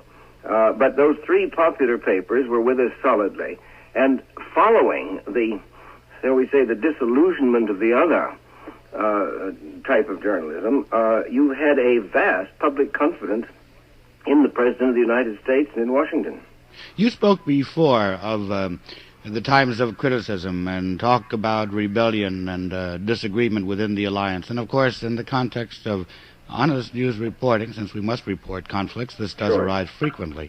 But I was wondering, did you get the feeling, as we have seen it in the past, that underneath all of this, in times of crisis, the Anglo-Saxon family, without even thinking, just intuitively and instinctively, without thought, moves together and solidifies? I think that it certainly wants to move together, and not always, Joe, in times of crisis have we sided with each other. Of course, that's one of the things the British remember, that in 2 great world wars, we Americans were slow in coming in. We've had that terrible strain over the Suez Crisis, which pretty nearly broke up the alliance, the relationship between us. But in times of crisis, we've come together, and I would have thought that during the last year of Kennedy's presidency, from the Cuban crisis down to the moment of his death, Britain and America were closer together than at any other time in history. Joe, you mentioned President Kennedy being regarded as a young man of vigor, well admired by the British people, and Britain as a nation, I think, with young men of vigor. You talk about the football players in Britain. Of course, actually, except for touch football, President Kennedy wasn't really a great football player. He couldn't make the team at Harvard, but very, very few people do actually make the varsity football team. Yeah, he wanted to, though. It wasn't his fault. He tried hard, but he was on the swimming team, and of course that skill of his at swimming stood him in good stead in World War II. Yeah. How about the political situation there? Does this in any way, Joe, have any effect at all, as you see it, on the British political situation? No, I wouldn't have thought it made any immediate difference in the relationship of Tories to Labour. Both parties are groping now. The big thing here is the identity of Lyndon Johnson. You're going to have both the leader of the government, Sir Alec Douglas Hume, the leader of the opposition, Harold Wilson, in Washington by tonight. They'll be there tomorrow. I'm sure they'll both want to see the new president, very much want to see him. I presume he'll see them, will he? Yes, we are told that will be the case, but I think you better talk to Bob McCormick about that. But to everybody here, it's vital to find out who this man Lyndon Johnson is. They don't really know him. There have been occasional meetings, but none of the top political leaders of Britain have ever sat down and discussed high policy with Lyndon Johnson. So they have no sense of what he's like. Now, the British political situation here, no, I don't think it could be affected by the assassination of President Kennedy. Certainly not immediately, because it isn't a controversial issue between Labour and the Tories, the relationship with Washington. They both parties want the best possible relationship with Washington. There'll be a certain rivalry between Sir Alec Douglas Hume and Mr. Harold Wilson to see who can maneuver himself a little closer to the new president than the other. That's inevitable. But no advantage. I think the British political election, the British general election next year, we expect it to come in late May or early June, you know, although it isn't certain. It could be put off till October. I think it's going to be decided primarily by the state of the economy at that time. Well, Joe, let me interrupt for a moment. Yeah, sorry. Let me interrupt to say that we are listening to NBC's continuous coverage of the events surrounding the death of the late President of the United States, John Fitzgerald Kennedy. And, Joe, you asked the question about whether or not the leaders of the British delegation would be able to meet with President Johnson, and Bob McCormick is standing by down in Washington. Bob, could you answer that question? Well, we've been given no specific information on it, I suppose partly because the leaders themselves are not yet here, and we have no way of knowing really when or whether they do want to talk with the president, nor how long they want to talk with him. And, of course, the president himself, by the same token, has a time problem. There are so many people here where we know he would like to talk to all of them. We know that he has his own basic policy firmly in his mind. He knows what he wants to do. He is not up on detail. But there are pitfalls, as Joe hinted at. The last thing he would want to seem to do would be to get mixed up in British politics by seeming to favor either the Tories or the Labourites over here. And so he does have to be pretty careful, particularly since he is new in the job. But we have been told he will see as many of these people as he has time for, and as many as can stay around long enough for him to accommodate them. But we don't have any specific list. There are literally dozens and dozens of world leaders here that he would like very much to talk to. You know, Joe, I was interested in your comment that they don't really know President Johnson in England. And we had the same comment from, I think, Wells Hangen yesterday about people in West Germany, that they didn't know President Johnson. They were asking questions about him. What sort of a man is he? What is he like? And I wondered, Joe, if the papers in Britain are doing the same thing now, beginning to fill in this gap. Oh, yes. Oh, the Sunday morning papers here are filled with long accounts of Johnson. But he still, most people here are reading about Lyndon B. Johnson for the first time in their lives this morning. He's just been a vague name in the far background until today. What do the papers say about Lyndon B. Johnson? Rather positive. It started with TW3 last night when Bernard Levin did a very moving piece at the end of that program on Johnson, pointing out that Johnson was the means by which some very controversial race legislation, civil rights legislation, got through the Congress at one time, which came as, I think, a surprise to most people here, pointing out that he was a very successful majority leader in the Senate of the United States, that he's highly regarded for his political skill, respected in both parties as a Washington figure. They're beginning to find out that Lyndon Johnson is something positive, that he has a record, that it's a long record of public service in Washington, and that there's been a good deal of achievement in it. You referred to TW3. As the people of Britain don't know President Johnson, the people of the United States don't very well understand perhaps this reference to TW3. That's the satirical television program That Which Was. Is that the right title? That was the week that was. That was the week that was. That's right. Those are the 3 W's, the week that was. Yeah, that was the week that was. And we've had it once on NBC now, by the way. That's right. How successful it was. Incidentally, Joe, again, speaking about knowledge of Lyndon Johnson on the part of people who really have to know him, I recall that in the old days, when not President Kennedy himself, because that wasn't really possible since the Labor people were in opposition, but whenever his envoys came through, or whenever Labor people came through Washington, there were always quiet meetings to keep informed because of the importance of it. Did any of these people from the Labor shadow cabinet have any contact with Mr. Johnson? I vaguely remember, I think, that they had sort of paid courtesy calls on him, but I've never yet heard a prominent leader of either Tory or Labor Party talk about a personal meeting he had with Lyndon Johnson. Well, Joe, thank you very much. I'm going to interrupt, Joe, if I may, and thank you again very much, and we'll be back with all of this in just a moment. NBC has canceled all regularly scheduled programs to bring you this continuous coverage of the events surrounding the death of the late President of the United States, John F. Kennedy. We will be on the air with this coverage until 11 p.m. Eastern Standard Time tonight, with continued coverage Monday starting at 7 a.m. Eastern Standard Time. We now pause for station identification.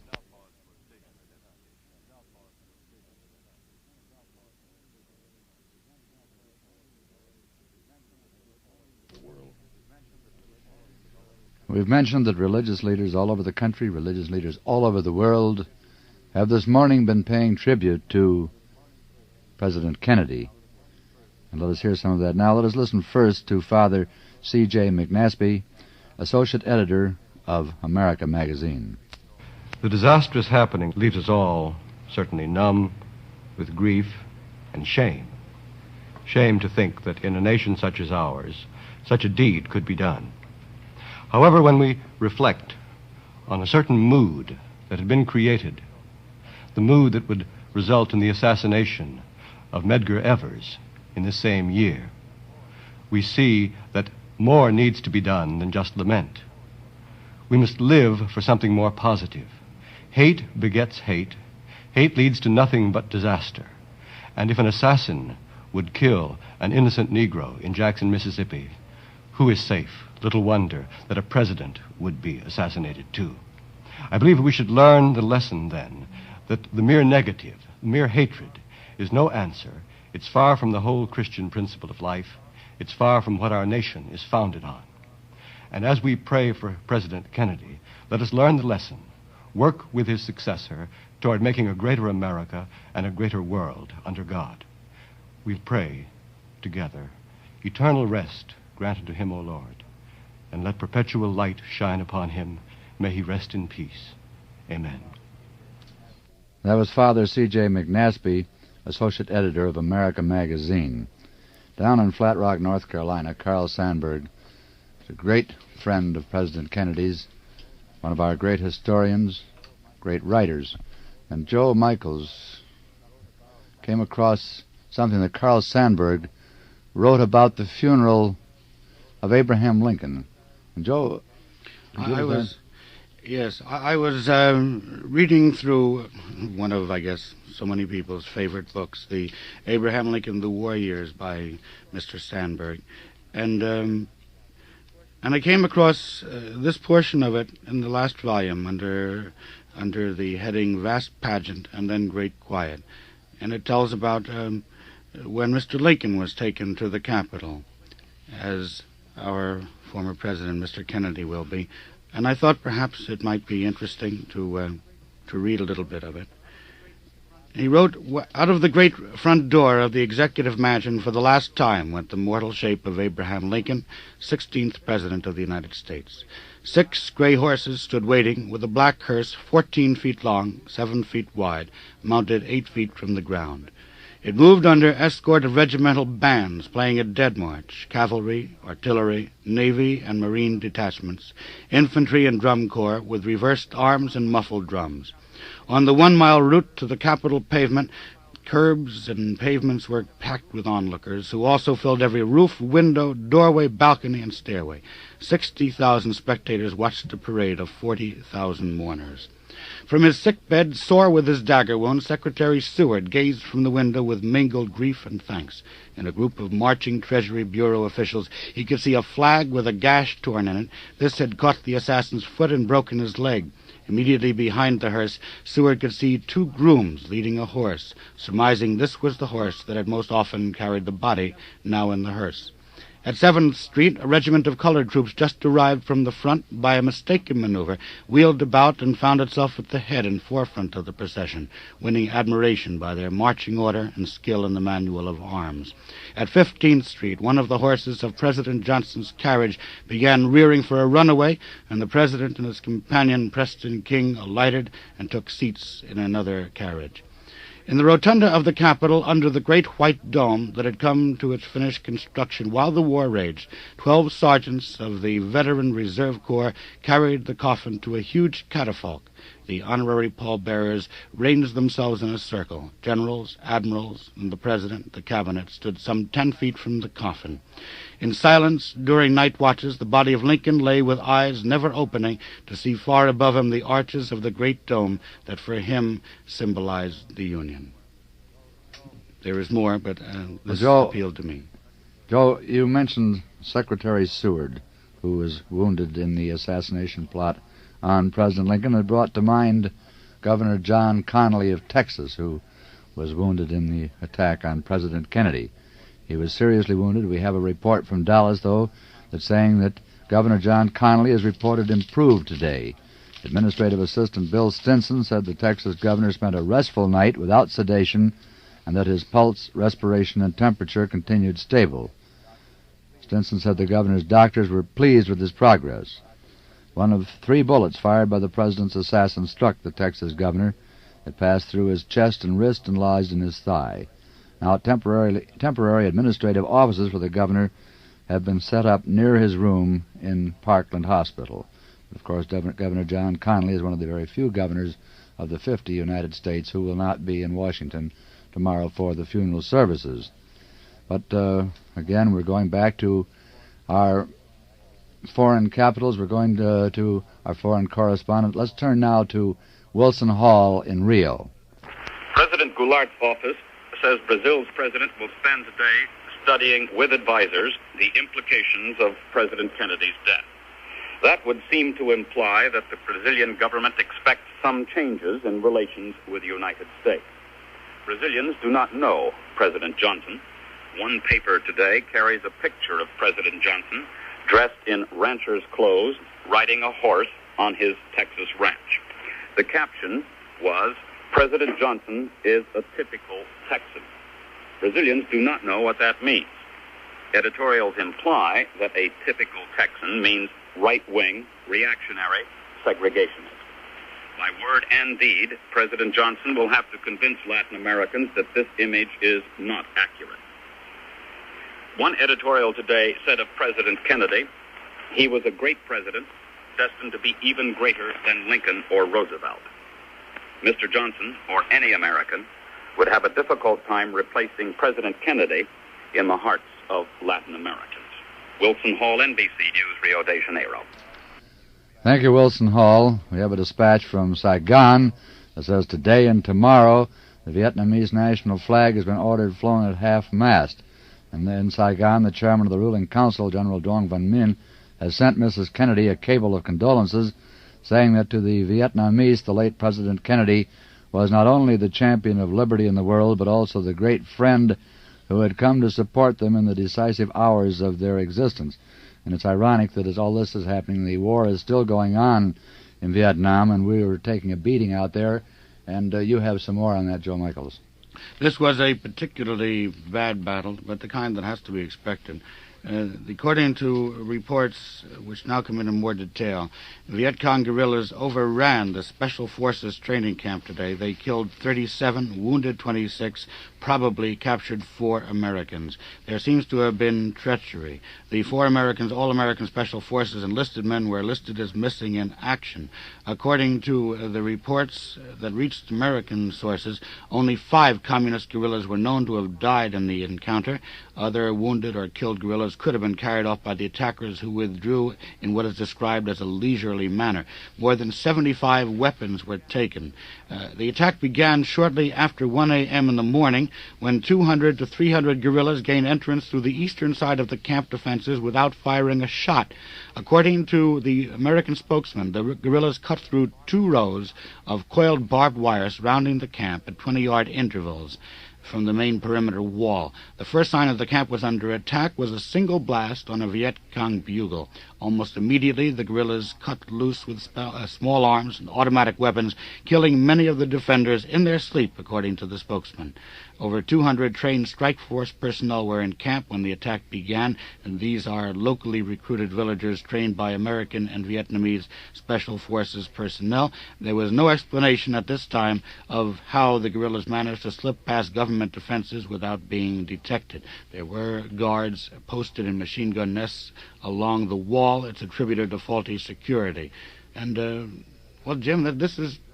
Is there anything to indicate, Joe, that there was anything to equate this attack with the death of President Kennedy? This was purely coincidental. War just keeps going on regardless of other things that happen around the world. Isn't that true? Yes, and this one is that kind of a war. We've had numerous dispatches indicating that in the last months, while the Diem regime was still in existence, because of in the Saigon area, particularly, as a matter of fact, to the south of it, not in this area so much, where the 7th Division had been located, their reluctance to commit their own men to battle had almost lost the area. Our people say that had the Diem regime lasted for several more months, this area, which is a rich rice-producing area in the Delta, would have been gone for good. We're in the dry season over there. The communists probably feel that things are confused. They do have substantial strengths now, numbered battalions, working in battalion formation, even up to regimental formation in some ways, and they have some initiative, and they're exploiting it. Does the dry season work to the advantage, Joe, of the communists or the other side? It depends upon, at this particular moment, it seems to work in their advantage because they seem to have the initiative. We are having our troubles at the moment because morale has to be restored there. It was bad for a while. We were doing magnificently a year and a half ago. Then things started to slide off because the Diem regime was so concerned with its own security that it would not commit its troops to battle. And this isn't good for the morale of any troops. Now we've got to recover that. Our people seem to be optimistic about it, but as you know, the President is talking to Ambassador Lodge about that today, and I'm sure we'll have reports from Washington on that during the course of the day. Well, I'm sure we will indeed, Joe. Of course, we're getting reports from a great many places during this morning, but we've been talking about the situation in Dallas, Texas, and I reported the editorial content in the Dallas papers. We've got some more on that. And for a report on the city of Dallas, the situation there, let's turn to Roger Reddy at WFAA in Dallas. Since President Kennedy's assassination at 12:35 on Friday, some 44 hours ago, the scene of the shooting at Elm and Houston Streets in downtown Dallas has been visited by throngs of people. Curiously, the atmosphere at the location has witnessed a marked change in the past 2 days. Immediately after the attack and much of Friday afternoon and evening, the site was jammed with the curious and the morbid, those who too often flock to the scene of a disaster with not much to contribute to anything except more confusion. But as the afternoon wore into evening yesterday, it became apparent that the location had started taking on the feeling somewhat of a shrine. Floral offerings were placed up and down both sides of the street, more and more as the evening grew later.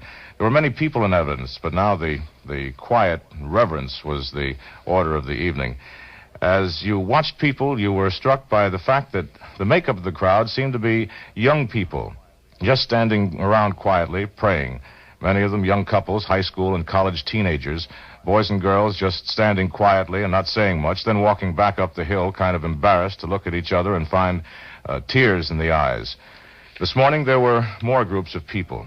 Up and down both sides of the road leading from the Elm and Houston Street location, more and more floral wreaths had been placed. People were standing around on the way to church just praying. There seemed to be more of a feeling of an upsurge of spiritual communication throughout Dallas and as you drove through the streets this morning. At police headquarters, Lee Oswald, the assassin or accused assassin of President Kennedy, has not confessed yet. He's expected to be transferred to county jail sometime around 10 o'clock this morning, and the investigation and interrogation will continue. But just below Elm and Houston Streets, across from the Texas School Book Depository building, the scene of President Kennedy's assassination has seemingly turned into a shrine for a quiet and thoughtful contemplation of a great man. This is Roger Reddy in Dallas. Thank you, Roger Reddy. We're again getting more reports in on editorial content. We talked about the editorial content in your papers in Dallas, and we've talked about the editorial reaction in papers in West Germany and in Britain. And we have a report from New Delhi. Prime Minister Nehru will speak on President Kennedy's death to Parliament in New Delhi tomorrow before it adjourns in mourning. Mr. Nehru will also attend a memorial service for the late president at the U.S. Embassy in New Delhi. His sister, Ms. Vyaha Pandit, the chief UN delegate, will represent India at the Washington funeral service. Many Indian newspapers today recalled with gratitude the late president's rapid aid to India during the Sino-Indian border fighting last year. The Sunday Standard said his sympathy during the dark days of Chinese aggression will never be forgotten by us, and said that, like President Lincoln, Mr. Kennedy died a martyr to an assassin's bullet because he believed in the equality of man. Referring to President Kennedy's work for peace, the Times of India declared such was his faith in peace that even while he lived, the Cold War had begun to look a thing of the past. We've been talking to Dallas and to Britain and to a number of other places, and meanwhile, Bob McCormick has been standing by down in Washington. Bob, you want to come back in? Yes, thank you, Jim. We have a couple of notes here sent in to us by our own people. Richard Valeriani, who is with President Johnson and his family, tells us in response to a discussion we had just a while ago that President Johnson will meet with a number of the foreign officials who are in town, but as we said, as yet no times have been set. It can't be done really until the visitors settle down a little bit and the sad ceremonies are over. In the meantime, we're told that the Kennedy family, Mrs. Rose Kennedy, the late president's mother, and Senator Edward Kennedy will leave Boston this afternoon aboard the Kennedy private plane, the Caroline. Now, Robert Abernathy of the NBC News staff has been in the rotunda of the Capitol, where the president's body will lie in state, and I believe he's at the Senate Radio Gallery now, if I have my facts straight. Robert Abernathy, can you hear me? Are you there? I can hear you. Can you hear me? Very well. Good. What is the picture in the rotunda now? I've just come from the rotunda, which, as you know, is on the second floor of the Capitol, just under the dome. And there the catafalque, or bier, that was first built for the first assassinated president, Abraham Lincoln, stands in the exact center of the rotunda. All day yesterday, a seamstress worked on the black velvet covering of it, repairing any parts of it that were frayed. It stands there now protected with a transparent plastic cover. On either side of it, when I walked into the rotunda, were four men from the honor guards of the services, 8 men in all. These are the men who have been with the president's casket ever since it returned to Washington. 2 from the Army, 2 from the Marine Corps, 2 from the Navy, 1 from the Air Force, 1 from the Coast Guard. And these men have been this morning in the rotunda practicing the movements that they will make when they bring the casket in, finding out exactly how much space they need to perform their duties, to set the casket down on the Lincoln bier, and then to watch it. They will be relieved then by a so-called death watch, 4 men and an officer who will stand by the casket at all times while it lies here at the Capitol. Outside on the grounds, I've been out there. If you have a minute more, I'd like to tell you about that. There are about 5,000 or 6,000 people in the plaza, most of them in a line that stretches from the east end of the plaza for a block back towards the Supreme Court building. Four abreast they stand. Some of them, those in the front of the line, have been here since midnight. Most of those in front of the line are young men, teenagers, or in their early 20s. Of the four at the very head of the line, 3 are from Washington suburbs, 1 from New York. They've been there shivering, wrapped with blankets around them since midnight. Around the plaza and around nearby the Capitol, there are cars. And when I arrived early this morning, people in the cars were waking up. They'd apparently been there all night, keeping warm, and they're now coming out to get places where they can see the procession arrive and perhaps then get in line and walk through the rotunda when it's open to the public. Bob, I did want to ask you one thing. We've been told there'll be no flowers in the rotunda at all. Have you, do you know about that? I didn't see any. I saw a couple of bouquets of flowers in a room underneath where some of the soldiers were waiting, kind of a little sub-basement there. But I saw no flowers in the rotunda. There will be 2 flags there, I understand, the American flag and the president's personal colors. There is a kneeling a stand on which to kneel on one side of the casket, and as people come into the rotunda, the line will be divided. So some will go on one side and some will go on the other side of the casket, which will be closed, by the way, and proceed then right on out the west front of the Capitol. The kneeling stand is on the left side of the line as you come in. I'm sure you haven't had time yet this morning to check with the Speaker's office, but we understand that someone in his office quoted him as saying that while the public is supposed to be stopped at 9 o'clock tonight, that no one would be kept from from seeing the casket just because he was a few minutes late. I wonder if that indicates they might keep it open considerably longer. Well, I would guess that. I don't know for sure, but I would guess it for 2 reasons. First is the obvious one of the deepness with which so many people feel the occasion, and the second one is that all the officials of the Capitol think of it as a place that belongs to all the people, and the Speaker is one of them, and I think it would not be in character for him to issue any order that would say that the doors would be closed. We also understand, once again, I apologize for throwing things at you that I'm sure you haven't had time to clear up yet, but there will be, the public actually probably won't start in until about 2:45, about approximately an hour after the President's body arrives at the Capitol. In the meantime, in the interval, there will be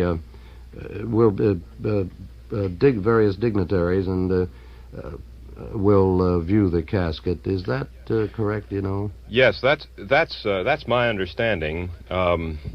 My understanding is that it will take approximately 48 minutes to come from the White House to the Capitol, and then at the Capitol there will be music outside in the plaza and a gun salute, and then the casket will be taken up the steps by the 8-man honor guard about which I spoke before, and placed on the Lincoln bier. And in the rotunda at that time there will be officials and diplomats, and the rotunda will be filled then with officials. And when the clergy is in place and the flags are in place and when the officials who have been there have paid their respects, then and only then, as I understand it, will the great bronze doors be open and the people permitted to come in. And I would guess that would take what you suggested in terms of time, about 45 minutes after the casket actually gets here. And then, as you know, the schedule is for the rotunda also to be open for an hour tomorrow morning before the funeral. Is my memory correct? Looking down upon the casket, won't one of the statues in the rotunda be that of President Garfield, who was assassinated in 1880 or 1881? Isn't it? Your memory is renowned, but I don't know about this particular case. I can't verify that. I can say that the catafalque, the Lincoln bier, supported the casket of President Garfield and President McKinley, President Lincoln, and President Kennedy, all of them assassinated. Well, thank you very much, Robert. If you could stand by for a moment, I'd like to see if we can get Herb Kaplow at the White House now. Are you available, Herb? Yeah, Bob, I'm here. Is anything started up there yet? There's more activity. McGeorge Bundy and John McCone. McCone, of course, the director of the Central Intelligence Agency, and Bundy, the special assistant to the president for national security matters, have left the White House in a car, presumably to go to the home of the new president and to conduct the 10 o'clock intelligence briefing. There is a slight change in the program later, 3 o'clock this afternoon. The briefing on Vietnam, or the discussion on Vietnam, will be held at Mr. Johnson's home also. This will involve the relatively new ambassador to South Vietnam, Henry Cabot Lodge, Jr. Herb, I'm going to have to interrupt you for just a second. We'll be back to you in a minute. Okay. We've got to go back now to New York. That's right, Bob. We have to give local stations across the country a chance to cut away briefly. You are listening to NBC's continuous coverage of the events surrounding the death of the late President of the United States, John Fitzgerald Kennedy. And with that, Bob, let's just turn it right back to Bob McCormick in Washington. And now I'd like, if I can, to get Herb back. Are you there? Still there, Herb? Herb Kaplow? I'm here, Bob. Yes, I interrupted you. I'm sorry. We had to... What were you saying? I was saying that this 3 o'clock meeting on South Vietnam will be held at Mr. Johnson's home, and it will involve the relatively new ambassador to South Vietnam, Henry Cabot Lodge, Jr., Secretary of State Rusk, Defense Secretary McNamara, and Bundy. And this originally was thought that it would be held across the street in the offices of what served as offices for Vice President Johnson, and which so far serve as his offices as president. But it's going to be held in his home. Mr. Johnson also will be going to church with his wife in a little more than just about an hour from now. The activity here seems to be stepping up a little bit. More of the officials are showing up, that is sort of the working level personnel, and more people from the press are starting to accumulate here. Well, thank you, Herb, and once again, we'll be back to you. But in the meantime, I understand Robert Abernathy has something more for us. Yes, Bob, I just wanted to make this additional observation. As I said, there's so much going on in the way of preparation and discipline and precise arrangements in the rotunda now, and on the Capitol in the Capitol Plaza. It's all being done with a great deal of care. And it seems to me that there is time now. There has been time for these arrangements to be precise, so that I think we can expect from here at the ceremonies here a great deal more dignity and precision about what is done than was the case when the president's casket arrived back in Washington at the airfield, when to those of us who were there, it had been so hastily arranged that it seemed to lack some of the dignity and pageantry that it might have had, but it will have, I think today. Well, the people up there must have been working all night through, weren't they, Bob? That's right. I suppose that so many tourists, to say nothing of the working people up there, go through the rotunda every day. Must have been quite a chore just to polish it up alone. Yes, the rotunda has been has been blocked off for was blocked off all day yesterday, and the people who normally go through and look at it were diverted around. I see. They sent them somewhere else. Well, thank you very much, Robert. And now I think I'm going to call on Jim Hurl. But again, do you have anything to ask these people, Jim? Yes, I think that, like everyone else across the nation, we here in New York are tremendously interested in what is going on in Washington. I think that really Washington is the focal point of the nation's attention today. And like everyone else around the world, we want to know if this activity is going to step up. You mentioned, I think, that it is stepping up now, and I presume that it will become increasingly active as this day goes on. One of the distressing things, Jim, if I could interrupt for just a minute, is that there are so many people that have to work and to keep things going and keep things organized and make sure things go smoothly, because nothing, of course, must be allowed to mar the dignity and the solemnity and the really overwhelming nature of this most unfortunate ceremony that we have to go through.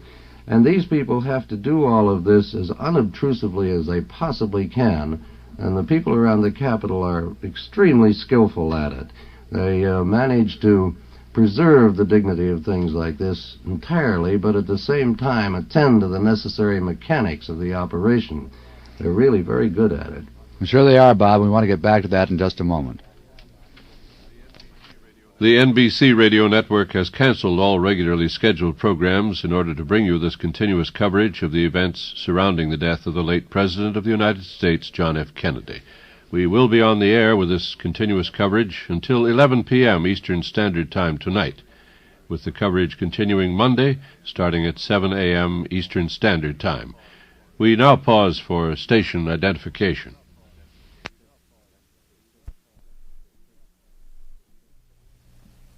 We've had many religious tributes to Mr. Kennedy this morning. We've heard many of them. We have another now.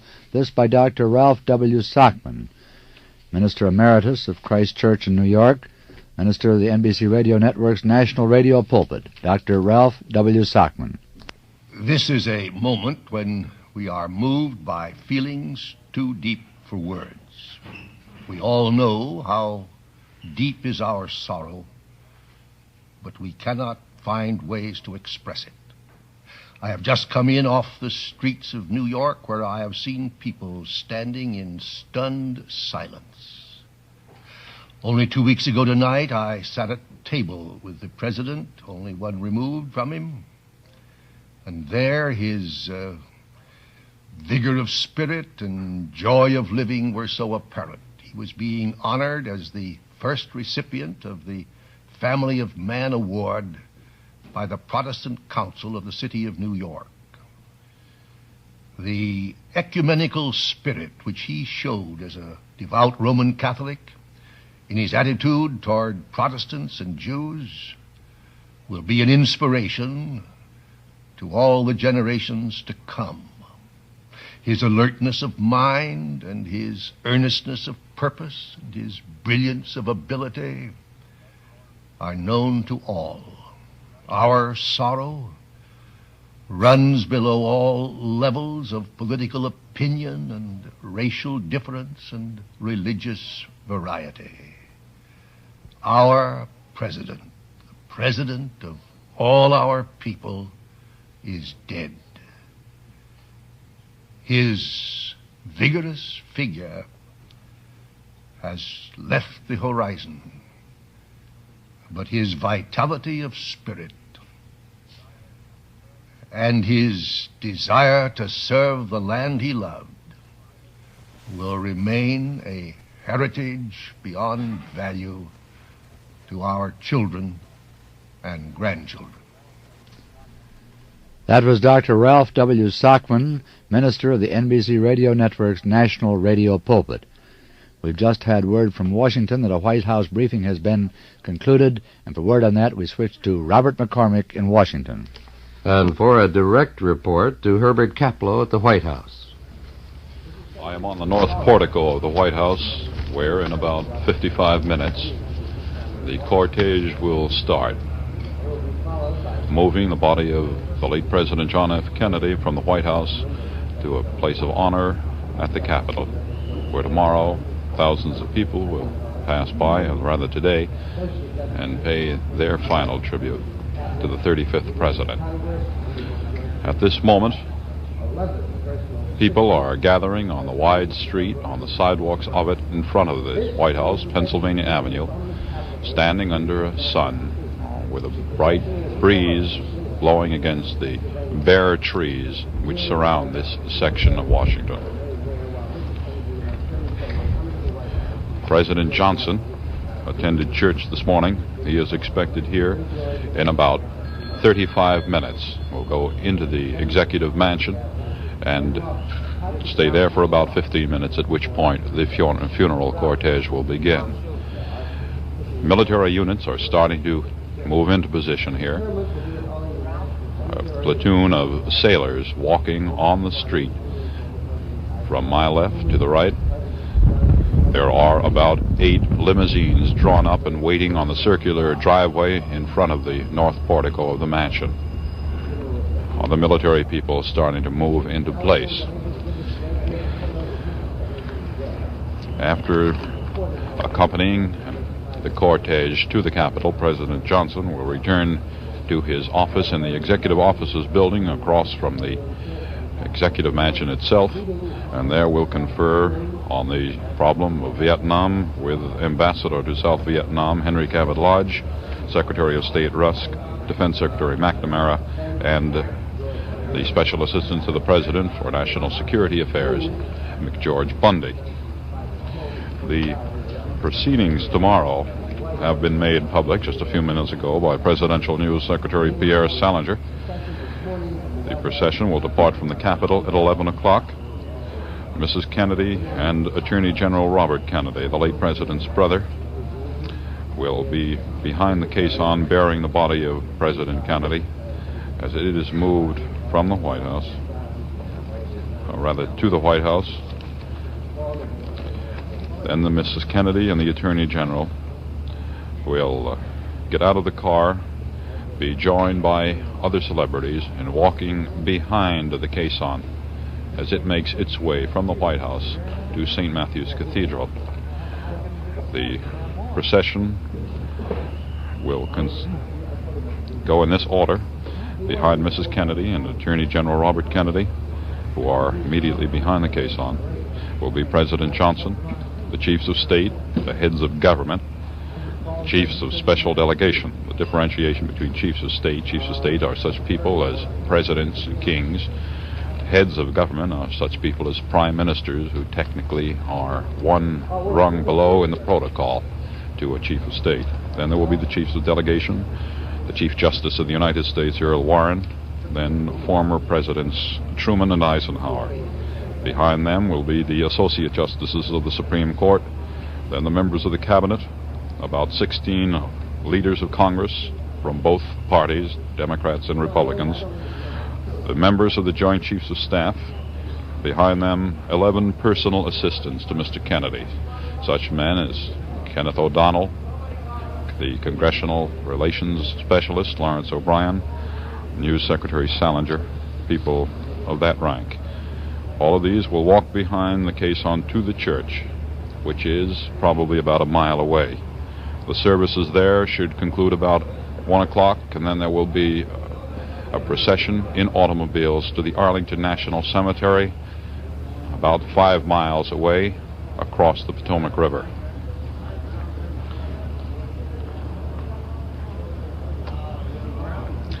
Mrs. Kennedy will be behind the hearse bearing the body of the president. She will be accompanied by other members of the immediate family, and the rest of the procession will go in the order, roughly, of what it had been from the White House to the cathedral. At this moment, it is still quiet. No activity to speak of here at the White House on the north portico. Photographers are positioning themselves. Special White House police in their blue uniforms and gold braid are moving easily around, taking their positions along the circular driveway. We see behind us a group of officers, military officers, conferring with the Secret Service. All of this in a very hushed and quiet and obviously somber moment. Herbert Kaplow, NBC News, on the north portico of the White House. Thank you, Herb. Those are the details of all funeral arrangements, including those for tomorrow, as they've just been given to Herb Kaplow of NBC News. And now back to New York. Thank you, Robert McCormick. We have a dispatch, dateline Rome. Madame Nozium New today sent a telegram to Mrs. Jacqueline Kennedy saying the President's death must be particularly unbearable, quote, because of your habitually well-sheltered life, end quote. Madame New suggested that the assassination of President Kennedy was an act of God. She termed it, again in quotes, that ordeal which God has bestowed on you, end quote. She compared Mr. Kennedy's murder with the slaying of her brother-in-law, President Ngo Dinh Diem of Vietnam, and her husband. She said, again in quotes, even the wounds inflicted on President Kennedy were identical to those of Diem and her husband. Madame New was in the United States on a lecture tour when the Vietnamese coup took place. Her 3 youngest children were brought to Rome. She joined them there some time later. And now for a report on the USA-Argentine dispute and the thinking in the Argentine about President Johnson. We switch to Ed Arno in Buenos Aires. The bitter dispute between Argentina and the United States over the cancellation of American oil contracts is completely forgotten in Buenos Aires today. It was dissolved by the heartfelt grief of this nation over the loss of a man they considered a brother. Tomorrow has been proclaimed a national day of mourning in Argentina, with all government offices and public businesses shut down. The solidarity of sincere feeling of loss is perhaps more significant in Argentina at this moment than anywhere else in South America. The beginning of a hate America sentiment over the oil controversy was just starting to gain momentum toward the end of the week, but the news of the president's death put tears in the eyes of Argentines throughout the country over what they considered their loss as much as anyone else's. This is Ed Arno, NBC News, Buenos Aires. Tonight, 6 to 7 Eastern Standard Time, the NBC Radio Network will present a special program which will originate in Los Angeles. Participating will be the following NBC stars, who will read appropriate poetry: Lee J. Cobb, Lauren Green, Raymond Massey, and Cliff Robertson. Also featured will be the 150-man Navy and Marine Honor Guard, the Navy Band and Choir from San Diego. 3 Navy chaplains will offer prayers.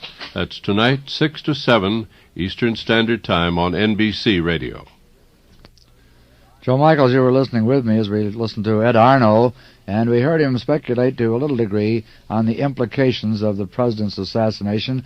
And I think this is true all across the nation, around the world, that people are beginning to speculate now on what this will mean in terms of the future.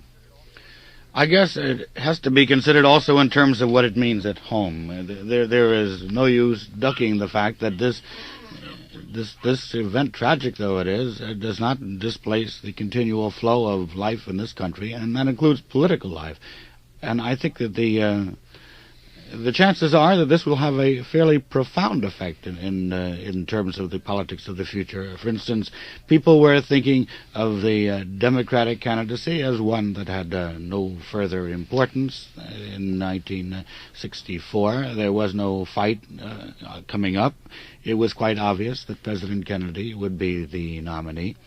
But now this is no longer so, and I don't think it's disrespectful to start thinking about it now. For instance, Mr. Johnson will come into that convention having been president for a total of some 8 months. This will not constitute, one would think, a firm grip unless his achievements within that 8-month period are very, very great indeed. So it is quite possible that other men within the Democratic Party will be considered, or might start considering themselves, don't you think? Well, Morgan Beatty yesterday, Joe, thought that perhaps the assassination of the president might inject a certain restraint into the tenor of the political campaign. Do you feel this is going to be true, that it might The usual political campaign in this country is a pretty slam-bang affair with no holds barred and no charges too extreme to be made. But it might be felt that because of the tragedy which the nation has experienced, that there will be more restraint in the political harangues that go on. Well, Morgan is a wise observer who has covered many, many political campaigns in his time, so I think his experience is probably sound in that area. But there are going to be differences. We can't avoid them. Do you know, Mr. Kennedy's election, of course, set a precedent because he was the first Catholic president, as everyone has heard infinitely and often. Now, in this period, particularly in this century, Mr. Johnson in the presidency is really setting another precedent. Mr. Johnson frequently has said that he is a Westerner, and he liked to vote with the Westerners very frequently and refers himself to a Westerner. But everyone does know that 3.5 years ago, one of his problems insofar as the electorate was concerned and insofar as those who were thinking who should be the nominee of the Democratic Party was whether he thought of himself as a Westerner or not. Many people thought of him as a Southerner. Well, they still think of him that way. He is now there. He's now in the White House. His stand on civil rights, therefore, we know he has strong feelings on civil rights, will perhaps make an important difference, because here we will have a man who considers himself a Westerner, but who is considered Southern by most of the nation, standing firmly on the same civil rights platform as the President did, if he continues to so stand, and there's every indication he will. Perhaps this will change images so far as the South is concerned throughout this country, just as President Kennedy changed some images insofar as a Catholic president was concerned. And this may do something good if we can get rid of some of this sectionalism which has continued to plague us these 100 years after the Civil War is over. You know, it's interesting, though, we're talking about the speculation in this country about the future. In Britain, there's much speculation now as to how President Johnson becoming the president will affect the future of the new Prime Minister, Sir Alec Douglas Hume. And for a report on that, let's bring in Kenneth Bernstein in London. Some British political commentators say the death of President Kennedy may propel the Prime Minister, Sir Alec Douglas Hume, into a more decisive role in East-West relations. They picture him as the budding leader of the Atlantic Alliance. They base this view on British uncertainty over President Johnson's abilities and policies, along with the Prime Minister's long experience in dealing with the Russians. On the domestic political front, the Tories may be expected to try to capitalize on any such newfound prominence. In the next general election, which must come within 11 months, they might portray Sir Alec as the keystone of world peace, the indispensable man, the negotiator Khrushchev can talk with. Even before the assassination, Britons were talking of a new diplomatic offensive, and the Tories had been taking much of the credit for bringing about the nuclear test ban treaty. Kenneth Bernstein, NBC News, London. Well, thank you, Kenneth Bernstein. Getting back to the speculation here at home on the political future as it will be affected by the president's assassination, I wonder, Joe, what this could mean in terms of the Republican campaign, the Republican effort for being made by several people to become the nominee of their party. For instance, do you think the man, well, let's put it this way, the man who came closest to becoming president of the United States Mr. Nixon. Was Mr. Nixon. And do you think this is going to change Mr. Nixon's thinking on whether or not he will want to be a candidate in 1964? It's most interesting. Of course, I'm not privy to Mr. Nixon's thoughts, but he is a resident of New York now, so I have had occasion to see him several times. And I know there was a lot of speculation as to Mr. Rockefeller. Governor Rockefeller said he believed that Mr. Nixon wanted to be a candidate. I don't think he was right. On two occasions, I say was, and I say it advisedly. On two occasions, I had the opportunity to talk at some length with Mr. Nixon, and he pointed out at that time that to become President of the United States, or to become a candidate for the nomination, you must set up, at least approximately a year in advance, a very strong organization. You must set up a staff that will handle your public image, that will make contact with radio and television and the newspapers, that will go working among the party people throughout the country. He talked at great length about this, and he pointed out that he had no such staff, had nobody on his payroll in these areas, and that his feelings were definitely that he did not intend being a candidate in 1964 for that nomination. This was interesting, though, Jim. We talked about 1968. Actually, we didn't talk about it. I talked about it. And he said, I can only speak so far as 1964 is concerned. But when you get into the history of the presidency, you discover that perhaps Mr. Nixon's lack of interest was tiredness, disillusionment. It might also have been the fact that there had been very little success on the part of anybody who tried to replace an incumbent president seeking his second term in this century. It only happened with Mr. Taft. It's the only time. The presidency, therefore, the nomination didn't look very attractive. All of the odds were in favor of the incumbent president, who is no longer president due to his very sad death. Now, it might be that Mr. Nixon and others, perhaps Governor Scranton and Governor Romney, when they get over the shock of this tragic occurrence and start to think in normal terms, might think, well, maybe a Republican can now do it. This is, again, I emphasize that this is no disrespect to Mr. Kennedy's recent death, but these are unavoidable speculations. But, Joe, didn't Mr. Nixon himself suggest that perhaps Mr. Scranton might emerge now? This is before this tragic event, but still he was speculating in this area. Yes, Mr. Scranton, Mr. Romney, and also General Lucius Clay was one person he mentioned prominently. But he also said that if these people are going to seek out the nomination, you don't have to say you're a candidate. It's traditional in the United States not to until a certain time. But the organization has to be created. None of these people up to this time has created such an organization. Perhaps now they'll be more interested. We don't know. But now what do you think, Joe, this is going to mean in terms of various people entering the primaries around the country? I don't think anybody really knows yet. There is still ample time so far as primaries are concerned. I think that the interesting thing will be to see if anybody can persuade any of these other people to start an organization. The Republican Party is, I think, found itself in an unfortunate position up until now, in that it had two men representing within Republican ranks extremes. I mean, certainly not within American ranks, but they were faced with only two choices: Governor Rockefeller on the so-called liberal side, Senator Goldwater on the so-called conservative side, and no other alternatives. This may give the opportunity to people who are interested in the welfare of the party and who have been, we know that, who have been looking for an alternative. You mentioned Governor Scranton of Pennsylvania, Governor Romney of Michigan. Both men considered in between these two. This may be it. This may be the impetus. Of course, we're purely in the area of speculation. There's something going on, and I'm sure that we ought to be making a switch right now. Pandemonium has broken loose here in the basement of Dallas Police Headquarters.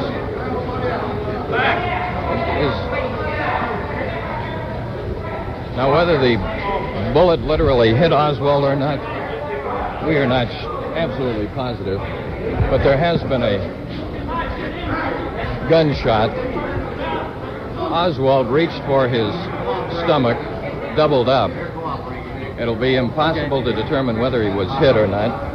Did you see whether or not he was hit? He was hit, wasn't he? He grabbed himself on the side and fell to the ground. That was my With a understanding. We were, 4 feet away from him? I was 5 feet in front of him when they shot. What is your name? Frank Johnson. And you're with? UPI. He did grab his stomach. I saw him grab his stomach. Right from the side.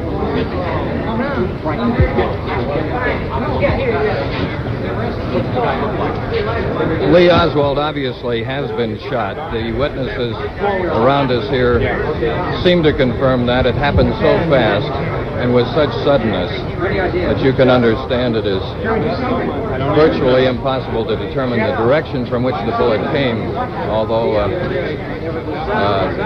police obviously in a rather excited state are attempting to determine where the shot came from. Captain.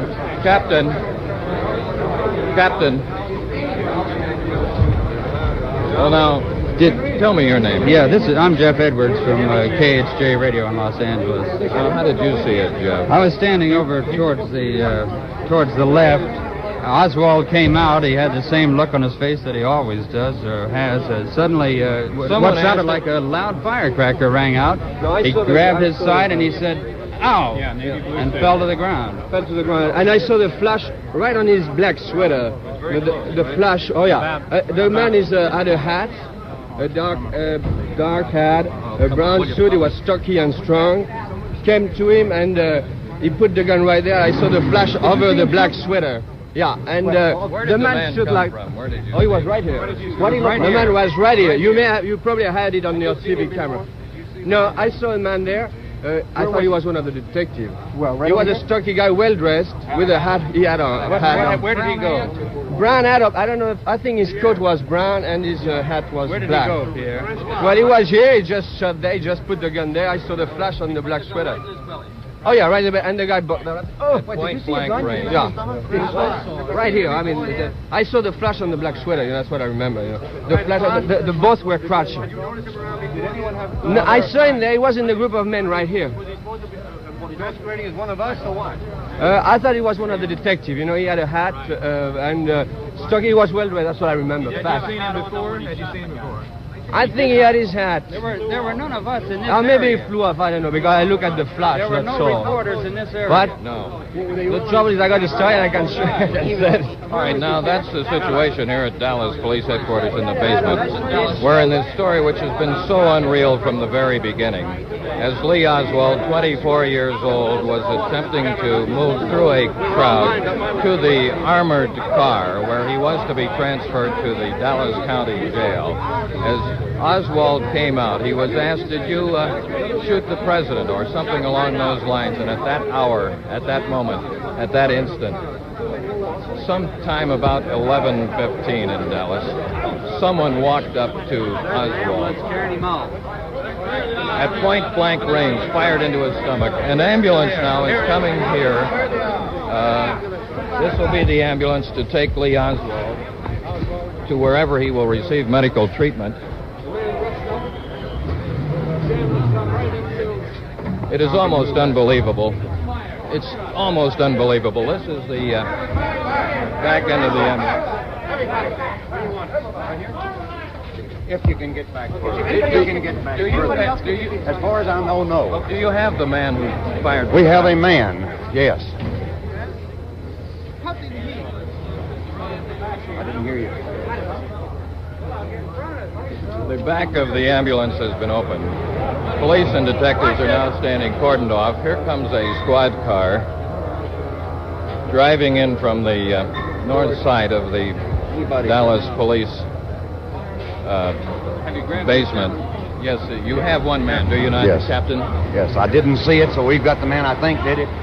Here he comes. Here's Oswald again. He is now lying very pale on the stretcher. He's being put into the ambulance, head first. There's a group of detectives around the rear end of the ambulance. Now they have the problem that the ambulance is blocked by the armored car. Out on Commerce Street, the armored car, which was to take Lee Oswald to Dallas County Jail, now is blocking the exit of the ambulance, which is to take him to a hospital. Captain, where will he be taken? Captain, where will he be taken? I'm assuming Parkland Hospital. Parkland Hospital, the irony of ironies, the place where President John F. Kennedy died. The armored car now has been cleared out of the entranceway. The ambulance is leaving Dallas Police Headquarters. Dallas police say they do have a man in custody. They believe he is the man who walked up to Lee Oswald at point-blank range and fired a revolver into his stomach. Oswald grabbed at his midsection, fell to the floor. Now you can see the pandemonium that once again has broken loose. We got a man that I believe, I didn't see it. I think it's the man. You got him? What's he look like? I can't give you a description now. He is known locally. He's known locally? What's his name? That was a captain of the Dallas police saying the man that they are holding is known locally, a man wearing a black hat. Is he Captain, hurt who at is all? this man? Who is he? Has someone else been wounded, do you know? What do you look like? You see him, Captain? Captain, what is it?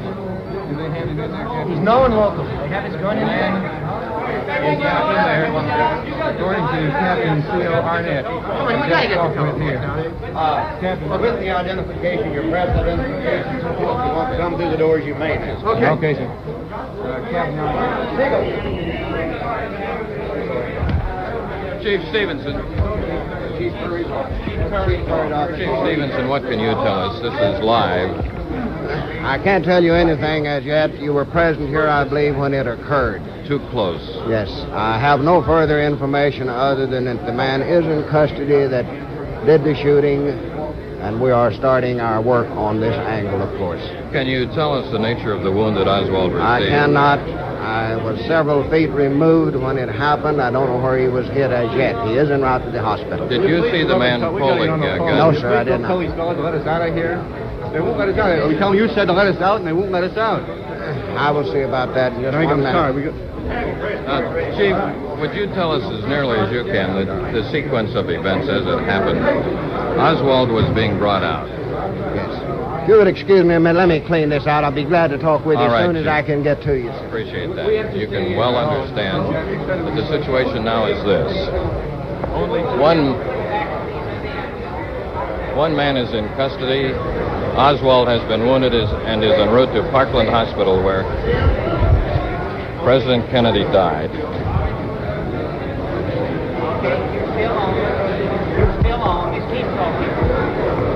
As you can well imagine, the events that have happened here in front of our cameras, and I'm sure some of you have seen them and still do not believe them. We are now going to have a replay of this. All right, now by videotape, you will see again the dramatic events as Lee Oswald was being transferred to an armored car for transportation to Dallas County Jail. Here is that videotape. That is filmed as him being shot. Period. So, we're going to go right back to you for a recap after the playback of the shooting. Then what do I do? This is going on TV.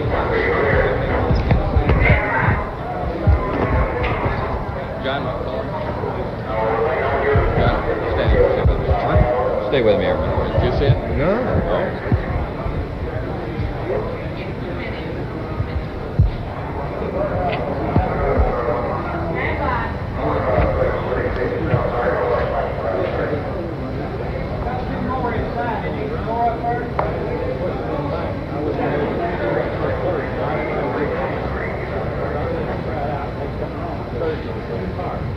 So here we are again, where it is so quiet now. Could you tell me, officer, you're a detective. Are you a detective with Dallas Yes, I Police? am. You were standing right there, weren't you? I was trying to get the press out of the way so we could get to the car. That's the reason I couldn't see what took place. Now the matter of pulling together eyewitnesses and people, those of us who were literally here and watching, are not sure of what we saw, except we do know this, that Lee Oswald has been taken to Parkland Hospital in an ambulance. The ambulance was delayed because of the armored car. The armored car, which was to have taken him to Dallas County Jail. Police tell us that they have one man in custody, a man who is known locally, and we'll try to pick up some of this conversation. That first thing, when I was and they coming back up here, they just want them to come on. Oh, well, McGee's got him over there. Came out of here, the camera, because I helped hold that camera as he started off. It went into the crowd over there. The camera never was hooked up. And this man came from behind this camera or from this corner and just dove out of the crowd. He came from behind that car, that green car there. He jumped up over the rail. There it is. I saw the gun here. All that information now. Each of you, including Lieutenant Swain, get with him to let him talk to the chief or Captain Fritz there. Get some men.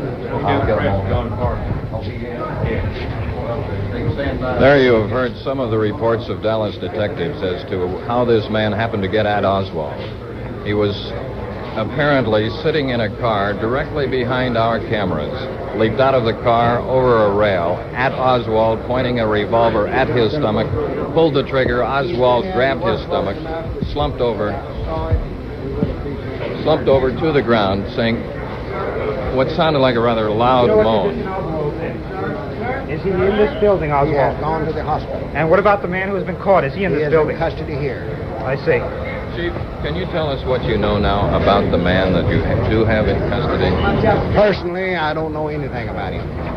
I merely know his name, and that's all I know. And what can you tell us about the nature of Oswald's wounds? I don't even know that. I don't know where the man was struck. I won't know until we hear from the hospital. All right, Captain, can you give us any report now on... No further report right at this time. This is live from the basement of Dallas Police Headquarters. Absolutely unbelievable, incredible. Lee Oswald, the man charged with assassinating the President of the United States himself before our very eyes, was shot by a man who leaped out of that green car down there, apparently, over the rail, into the crowd, through the reporters, directly at Oswald, who was standing just about right here where I am. It happened so fast, no one really knows what happened, but here we have a further report. Now then, thus far, Pat, is the man upstairs in the cell? As far as I know, he's either in the jail or at Captain Fritz's office. I imagine he would probably be in jail. Do you know this subject? Do you know him? Have you seen him before? Yes, I do. Is he from Dallas? Yes. I couldn't tell you. I know you can't release the name now, but do you know what kind of business he happens to be in? Bob, I wouldn't want to say. Right. Did he have to be disarmed or did he give up?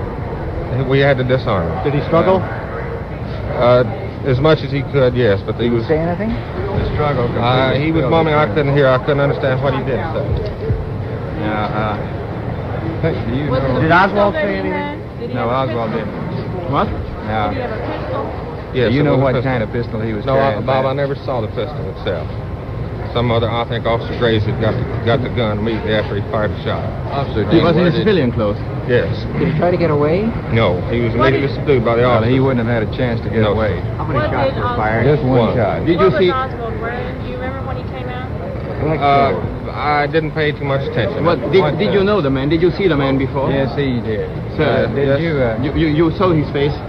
Yes, sir. And you knew him? Yes, sir. Pat, he is a resident of Dallas. Yes, sir. And that's all I'd want to say about the man himself.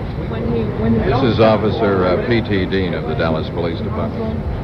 It looks like that about just about 3 feet away. Or how far would you say the shot was fired? Well, I couldn't tell. I couldn't see Oswald when the shot was fired. I immediately turned. I was waiting at the armored car to ride with the suspect to the county jail. As soon as the shot was fired, I came immediately down the ramp to assist the officers. Officer, do you know this man personally that's in custody? Yes. In the line of duty or in another way? Sir, I wouldn't want to say. But he is known to you as a police officer. Not as a police officer? That is, you as a police officer know him, is that correct? Yes. Was he connected in any way with this? I don't know. Had you seen him here in the building before the shot was fired? No, sir.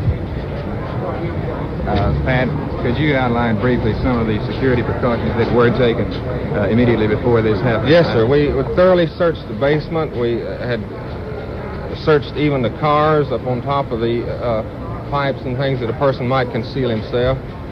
There was about 15 to 20 men that had searched this place prior to 30 minutes. In fact, searched it twice, about an hour before and then 30 minutes before. How many officers did you have outside, approximately, would you say? About 20 uniformed 20 officers. Outside the building, and they are armed with riot guns, pistols, and all kinds of things. Yes, sir. Some few of them are. Did you notice this guy before in here? No, sir. You haven't? Today, no, sir. Not today.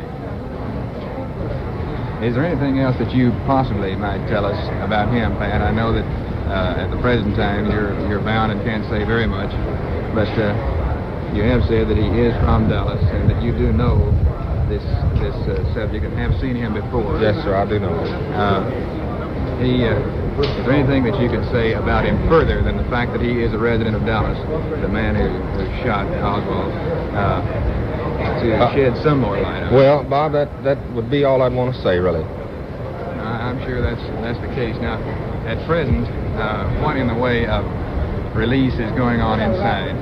How soon do you think we're going to be able to know who this man is? Well, the information would have to come from Captain Fritz's office. Now, Captain Fritz came out of this door just a few steps ahead of Oswald. Do you know where he is at present? No, sir, I don't. Right. Can you give us some indication of why these security precautions had been taken? Were there some threatening phone calls during the night that there might be some effort to take? I couldn't answer that. I don't know. And you heard that? This is merely a precautionary measure. The case as it is, it was felt that there had to be a security foreign. There were extreme precautions regarding the armored car. Yes, sir. Now, how, officer, would it be possible for someone to have slipped into this car over here with the elaborate security precautions that had been taken? I can't answer. I do know the man. I would have known him on sight. If I'd seen him and noticed him, I would have ejected him. That's merely not because of him himself, but there was no one that was supposed to be in here but the press and the officers. Now, what is it that you know about this man? Sir, I wouldn't want to elaborate on my knowing. Patrolman, I wonder if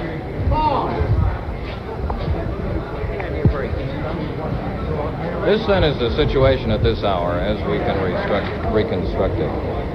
Just about 20 minutes ago, standing right here, Lee Oswald was shot by a man known to at least one Dallas police officer, P.T. Dean. The man apparently, according to the accounts of other detectives who were here, came out of a green vehicle parked beyond our camera range in the police garage here at Dallas Police Headquarters, leaped over a railing through the reporters who had been cordoned off on that side. And again, according to people who were closer than I, the man came through the group of reporters to Oswald, who was being transported just about in this position. And just at that moment, the gunshot was fired. And it sounded as if an automobile had backfired, or someone had thrown a cherry bomb or a firecracker or something of that sort. Oswald clasped his stomach like this and moaned. And then, of course, there was absolute pandemonium as detectives and police officers moved in to take into custody this man, so far unidentified, so far apparently being questioned upstairs by Dallas Homicide Captain Will Fritz, who incidentally is the man who has been in charge of the interrogation of Oswald as the accused killer of President Kennedy. We heard Tom Pettit describe the shooting of Oswald. We heard Tom Pettit later tell us that Oswald was being put into an ambulance. We saw the ambulance leaving the jail area and head for Parkland Hospital. Now the activity is transferred to Parkland Hospital in Dallas. Standing by there for a report, let's switch to Roger Reddy at Parkland Hospital. Here at Parkland Hospital, assassin Lee Oswald has just been brought to the emergency room by a screaming ambulance and an escort of police cruisers with their sirens going. We had just been in the press room at Parkland for an interview with Mrs. John Connolly, who had made a statement. When we heard the word that he had been shot, all the reporters rushed around to the emergency entrance room at Parkland just as Oswald was brought up. As the ambulance backed up to the unloading dock, the reporters shoved towards the back of the ambulance. Police had to fight to keep them away from the back. The door was opened. Oswald was pushed out on the stretcher. His shirt was rolled halfway up his stomach to his chest. As I saw his face, it was gray and ashen. He did not look good at all. His condition has not been stated yet. He is in emergency here at Parkland Hospital. He has not been moved to any operating room as far as I know. At this time, he is still in emergency. He is completely closed off. Reporters are not permitted in the back. They are working on him right now. That is a report from Roger Reddy at Parkland Hospital. I understand that also standing by in Dallas is Tom Perryman, a reporter for WFAA, who has been right on top of this case, too. I believe we do have an identification of the man who shot Lee Harvey Oswald, and I'm going to give you one line of report on that now. And I think before I give you that line, I'm going to switch directly to Tom Perryman at the Dallas Police Station. This is Tom Perryman at Dallas Police Headquarters. The man who did the shooting is identified by police as a Jack Ruby, owner of 2 Dallas strip clubs. As was reported Oswald was shot in the upper stomach with a snub-nosed revolver. Police, like a sack, were on Ruby. He has been taken into questioning. Tom Perryman at Dallas Police Headquarters. That was Tom Perryman at Dallas Police Headquarters identifying the man who just a few minutes ago shot and apparently seriously wounded, we don't actually know the extent of the wound, shot and wounded Lee Harvey Oswald, the man who is accused of assassinating President Kennedy. Tom Pettit of NBC News was at the scene when this event took place. He was actually on the air on television at the time that the man was shot. Television viewers actually saw this small man, described as a small elderly man, leap forward through the crowd, place a revolver in Oswald's stomach, and pull the trigger. They actually saw the police officers who were attending Oswald leap on this man, take him into custody. They wrestled him to the ground, and then they started trying to move him back, the assailant of Oswald back into the office from whence Oswald came. And we're going to be back with more of this report after a moment. Jim, I might say that we are now going to replay a recording of the events as they happened. Here is the recording. There is the president. There is Lee Oswald. He's been shot. He's been shot. Lee Oswald has been shot. There's the man with a gun. It's absolute panic. Absolute panic here in the basement of Dallas Police Headquarters. The detectives have their guns drawn. Oswald has been shot. There is no question about it. Oswald has been shot. Pandemonium has broken loose. That was an actual replay of the shooting of Lee Oswald. That was a radio recording that was made at the scene. You actually heard the gun that was fired, and you heard the comments of the reporter at the scene after that shot was fired. A very great deal has happened since that moment.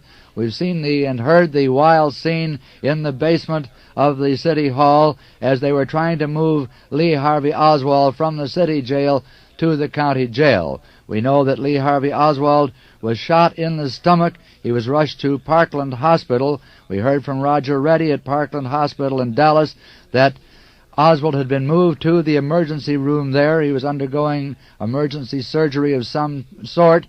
It was ironic that our reporter Roger Reddy was at the hospital to get a report there on the condition of Texas Governor Connally, who was wounded at the time that President Kennedy was shot and killed by the man who they believe the man who has been wounded now.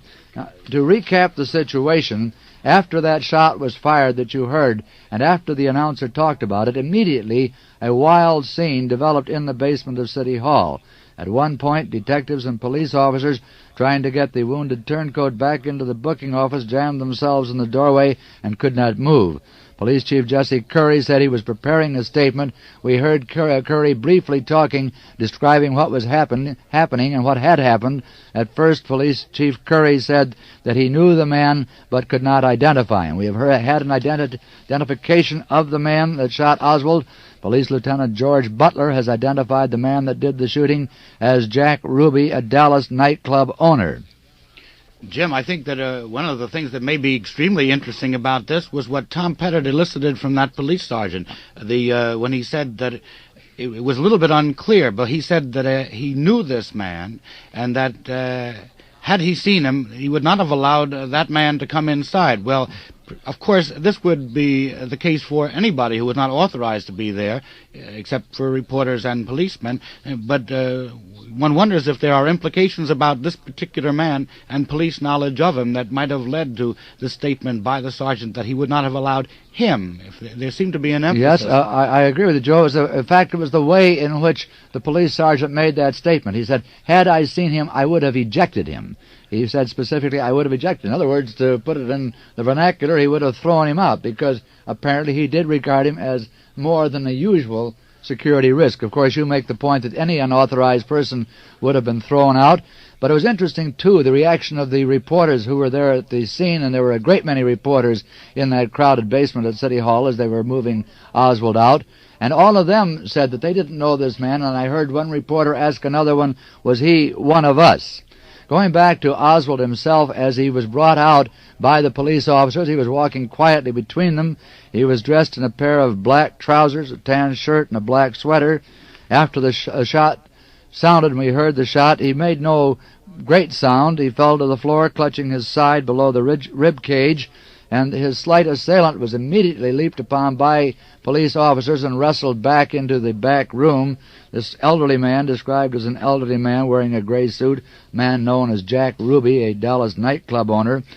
It was not actually known immediately how or why he happened to be present in the basement, but eyewitnesses said they saw him leap over a railing from behind a green car that was parked outside of the the City Hall basement and leap over a barricade, and we saw him actually rush up and place the gun directly into Oswald's stomach and then fire the shot. And then again our view was obscured by the police officers and to say pandemonium, I think, would be understating the case, because there was complete confusion there for a very short time, actually. But our reporter, Tom Pettit, on the scene, I think, did a masterful job, which we heard, of pulling together this thing and getting from the eyewitnesses the story of what had happened, who did the shooting, and what happened from that moment on.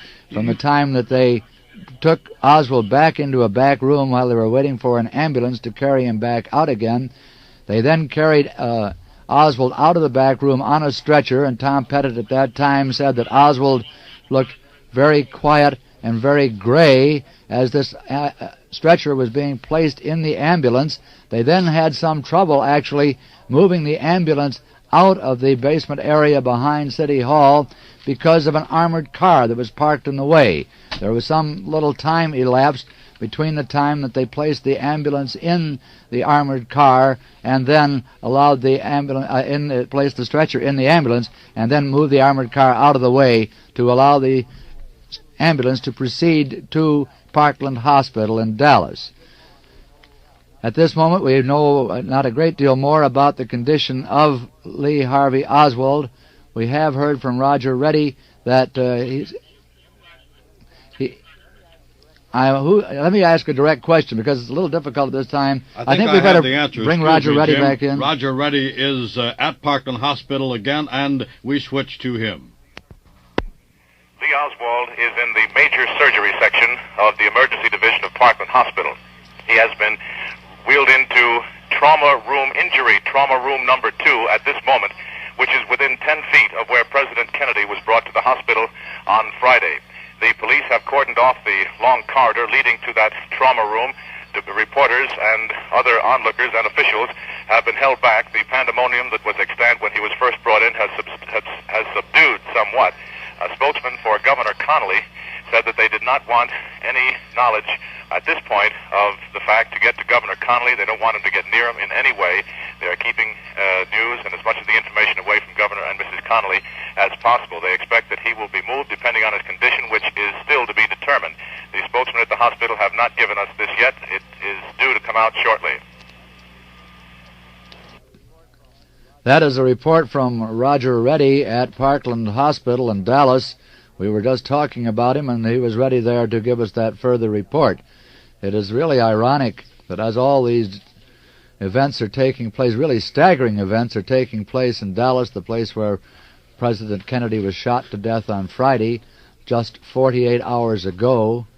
Right at this moment in our nation's capital, the procession is moving from the White House to the Capitol, carrying the body of President Kennedy from his first resting place in the east wing of the White House to the Capitol itself. We are not ready to go to Washington at this time for a report on that. These developments are coming so fast and are of such staggering proportions that it is almost difficult to determine where to move next to bring you the most complete story we can on the developments of this day. I think that at the moment, all of us are still interested in what has happened in Dallas. We don't know. We know the identification of the man who shot Lee Harvey Oswald. We know him as an elderly nightclub owner named Jack Ruby. We have had no further report on why he as an individual should have taken it upon himself to attempt to take the life of the man who killed President Kennedy. I believe that I heard Tom Pettit say that the man, as he stepped up to Oswald, said, "Are you the guy, or are you the man who shot the president?" That was the only quotation that I heard directly from the man who shot Oswald, and shortly after that the shot was fired, which you have heard, and then the pandemonium broke loose in the basement of City Hall, where Lee Harvey Oswald was shot. We're still waiting for confirmation of that line, too, from Tom on the scene and from others. The irony piles upon irony in this situation. Dallas was worried, we were told, about its image, despite the fact that it is a conservative town, and this man who did the shooting, Oswald, allegedly did the shooting, reportedly did the shooting of the president, was supposed to be a communist sympathizer, and so admitted.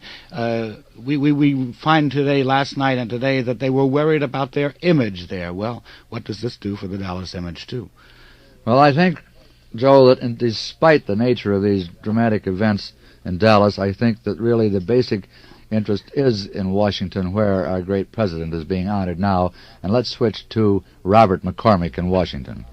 The funeral cortege for the president is forming up now in the north portico of the White House, and we will join our reporter, Herbert Kaplow, who is already on the scene. The coffin bearing President Kennedy is still inside of the White House. Will be taken out and placed on a caisson in just a few minutes. The caisson has been drawn up in front of the north portico at the head of the semicircular driveway, drawn, as is customary, by 7 matched gray horses, 6 of them with riders from the 3rd Infantry Regiment Honor Guard. The caisson in stark black, only the hubcaps gold on the 2 large wheels drawing the carriage. President and Mrs. Johnson, both in the somber black of the occasion, arrived here at 20 minutes of 1 Washington time, walked up the 5 steps of the raised portico and entered through the glassed-in vestibule, which is draped in the morning black. Just a few moments ago, the late President Kennedy's brother-in-law, Sergeant Shriver, stepped into the glassed-in vestibule immediately in front of the entrance, looked around, and has now stepped back into the executive mansion. Through the columns bordering the portico, we can see thousands of people gathered on the wide 6-lane Pennsylvania Avenue stretching in front of this side of the White House. They're standing under a bright sun, the temperature, however, a chilly 50 to 55 degrees in the sun, waiting quietly, relatively little movement. On the portico, the stretch of marble leading between the doorway and the top of the steps is flanked by 8 enlisted men, 2 from the Air Force, from the Army, the Marine Corps, the Navy, the Coast Guard. And standing up off to one side, each one on a descending step, the Chiefs of Staff. I'm going to interrupt. I'm sorry, Robert McCormick. I think because of the urgency of the situation, we want to switch for a condition report on Lee Harvey Oswald. Switch to Roger Reddy at Parkland Hospital in Dallas. Here at Parkland Hospital, a spokesman, Peter Geilich, assistant administrator at Parkland, says that Lee Oswald has now been taken from emergency room, trauma room number 2, to surgery at Parkland on the 2nd floor of the building. The condition report is that he is very, very serious. Unofficially, Mr. Geilich said that he looked critical. He was in very bad condition. He was unconscious. He was shot once below the heart on the left side in the upper left chest. He is currently in shock. As we said, he is being moved now to surgery on the 2nd floor of Parkland Hospital. That was a condition report from Roger Reddy at Parkland Hospital in Dallas. We interrupted Herbert Kaplow's report on the procession moving from the moving from the White House to the Capitol, and let us go back now to Washington. A horrible, tragic series of events.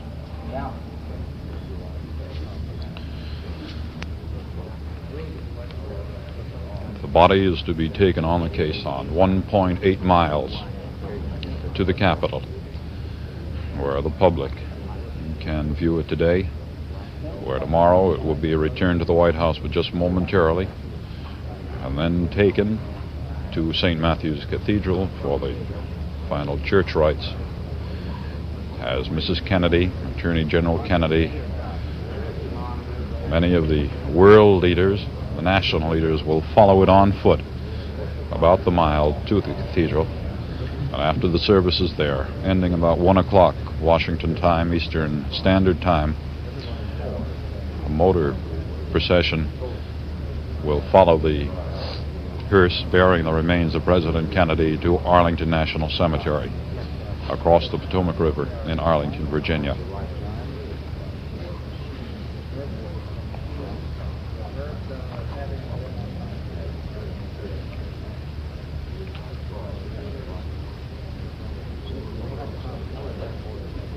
Many of the people bordering the curved driveway are the wives and children of people who work here at the White House.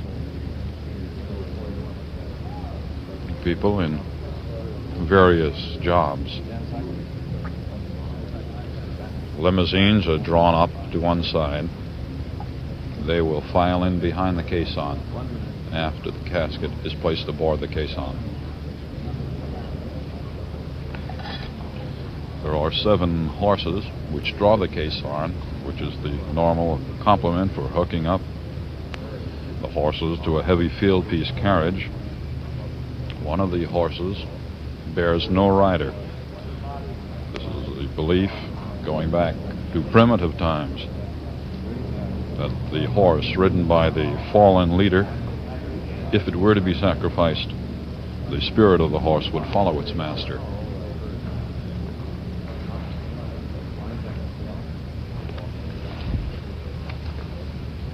Here on the portico, temperature is a biting 42 degrees or so. We are standing in the shade, about 20 feet from the doorway through which the casket will be drawn.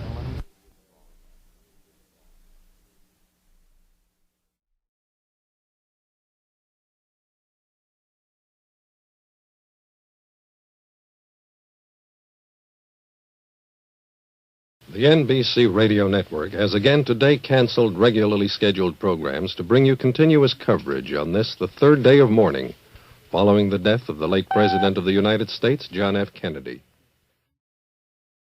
And now to Peter Hackus at Arlington National Cemetery. From our vantage point, located about 50 feet above the site of the Kennedy grave on a grassy slope just below the Lee Mansion, we now begin to hear the first strains of the marching band, the first unit, as it winds its way into Arlington Cemetery. It was exactly 2 weeks ago, another Monday, November 11th, Armistice Day, that the fallen president last visited this memorial resting place for the nation's heroes. On that day, not unlike this one, sunny, clear, Mr. Kennedy placed a wreath at the tomb of the unknowns. The events of the last few days completely foreign to his mind, although who knows what thoughts lurked in the brain that day of the man who pulled the fateful trigger. Even then, it's difficult to grasp the brutal fact in this tragic irony that a man so alive and vigorous as Mr. Kennedy that day, as he praised America's war dead, is now returning to Arlington suddenly to lie here with them. The grave site is perfectly located for this cemetery. As I said, on a slope below the Lee Mansion. From my vantage point, I look out over part of the Arlington Cemetery, then down across the Memorial Bridge to the Lincoln Memorial into Washington, and beyond the Washington Monument, and of course on Capitol Hill, the Capitol building, whence Mr. Kennedy's remains began this fateful trip earlier today. It's interesting to note that no other graves are in the immediate vicinity of the President's burial spot. Perhaps an indication that for some time at least this area will be reserved for the many thousands and hundreds of thousands who visit Arlington Cemetery each year, who henceforward will make the grave of the late John F. Kennedy one of their more interesting, not only a landmark, but a place where people from all over the country, in fact all over the world, may stop by and perhaps say a prayer, rededicate themselves, meditate and ponder the events of the day as they might have been seen and might have been faced by this man.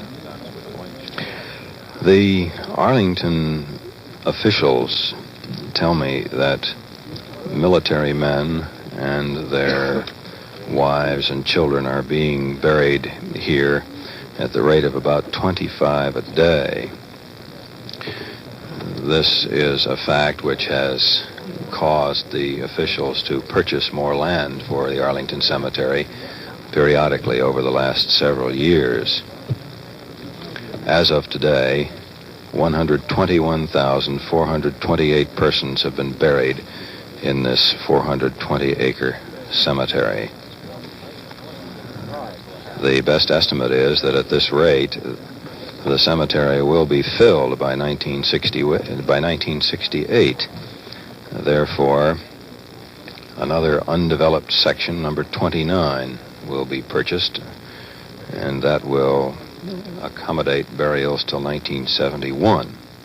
At that point, another 202-acre plot will be added, which will take Arlington, at least in the present figuring, until 1987. It's interesting that only one other presidential commander-in-chief of the armed forces is buried here, William Howard Taft, also a former Chief Justice of the Supreme Court, who was interred here in Arlington in 1930. The Kennedy family, of course, obviously felt that not only was it an honor to be buried in Arlington, not only was Mr. Kennedy fully and completely qualified because of his naval service and his chores as commander-in-chief, but also as a tribute to the people he served, be they military or not, and deliberately making the decision to lay him to rest here at Arlington rather than the family plot in Massachusetts, which had been thought at first.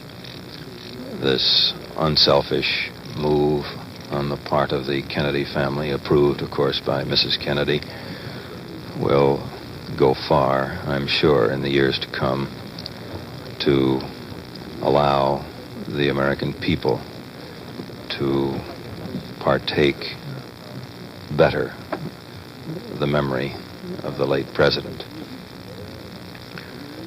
Very slowly now, the funeral cortege is literally winding its way up the hill toward the final resting place. It is a hill, a rather steep one.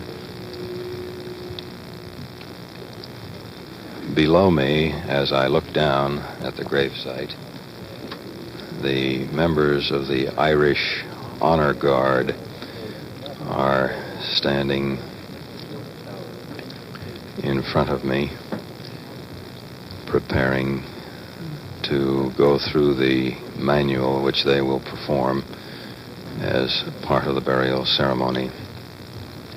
These hand-picked troops are from the Irish Military Officers Academy and were flown here at the request of Mrs. Kennedy.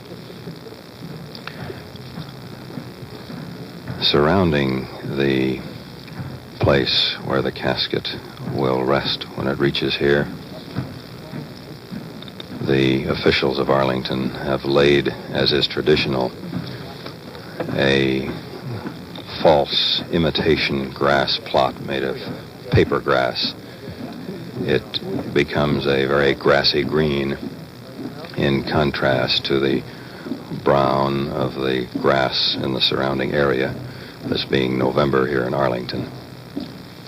The first marching unit of the funeral cortege has now moved into sight. The colorful Marine band with their bright red tunics, their dark blue pants with the red stripe down the side.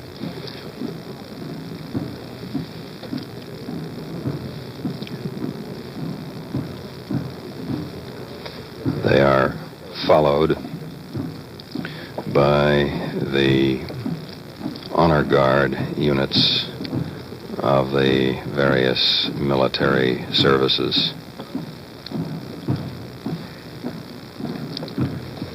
The slow beat of the drums, 100 paces to the minute, traditional in this type of ceremonial.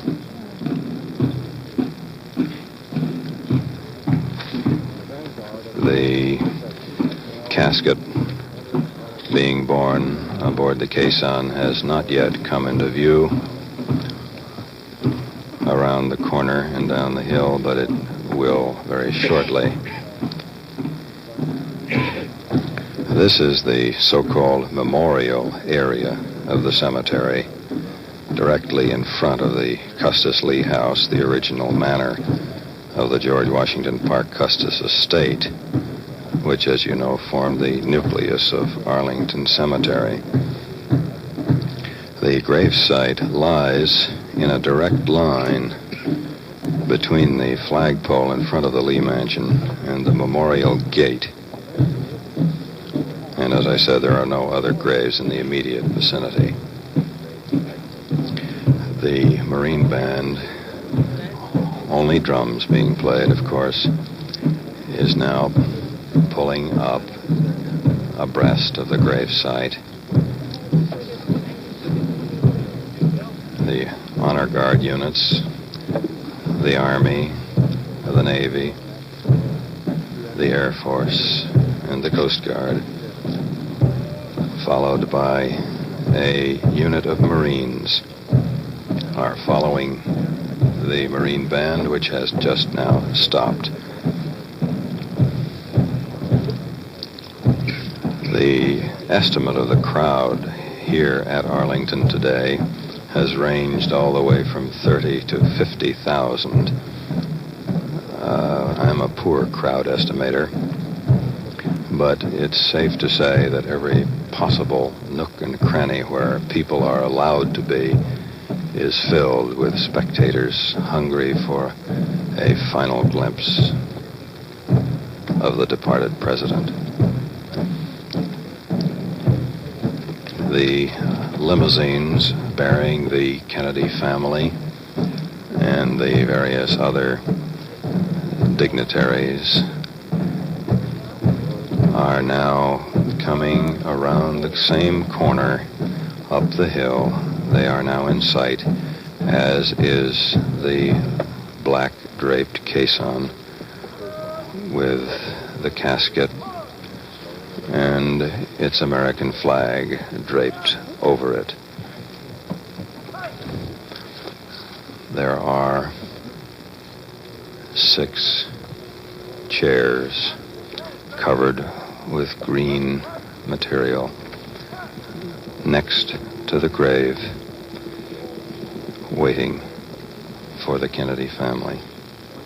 and those taking part in the burial services. Slowly now, although the drumbeat has stopped, the limousines continue to come abreast of the gravesite, and the distinguished guests and officials are beginning to walk up the gentle slope from the road to the gravesite.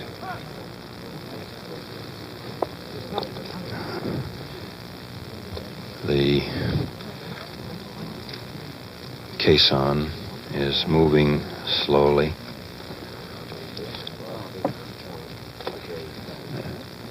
The horses calm. Actually, the riderless horse, the single black horse, symbolic, is acting up just a wee bit, as he has from time to time today. But there seems to be no difficulty with it. The members of the Joint Chiefs of Staff are here, and in just a moment, the caisson will draw abreast of the short path that leads from the road to the gravesite.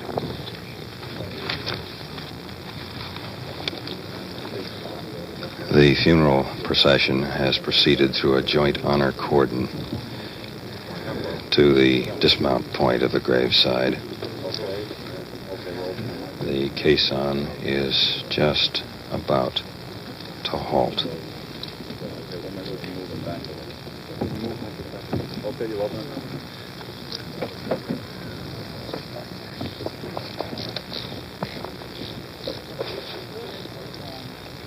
At this moment, the cars have almost all reached the point of debarking their important passengers. The caisson has stopped at the path.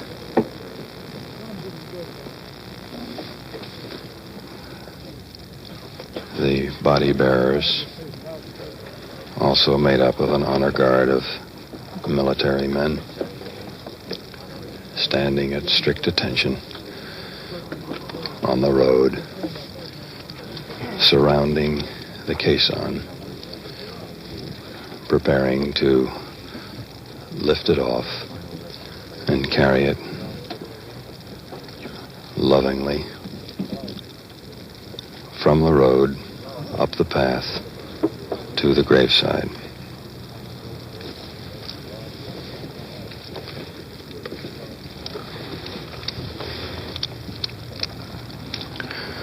The crowd here at the cemetery, as have been the crowds all day, is completely silent.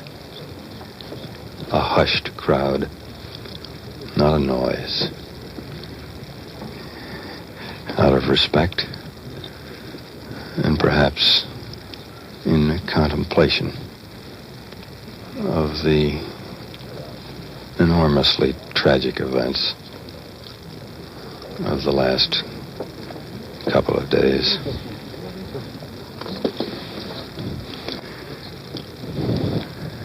As Mrs. Kennedy leaves the limousine, you will hear again the traditional ruffles and flourishes,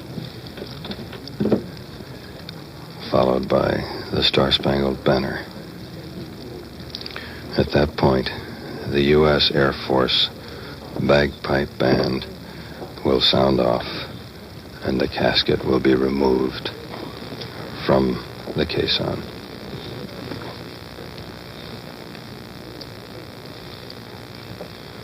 As the bagpipes move over the hill, the funeral party will be led up the hill between a column of Special Forces soldiers dressed in their now traditional berets and combat boots. A lengthy double line of black limousines has now stopped.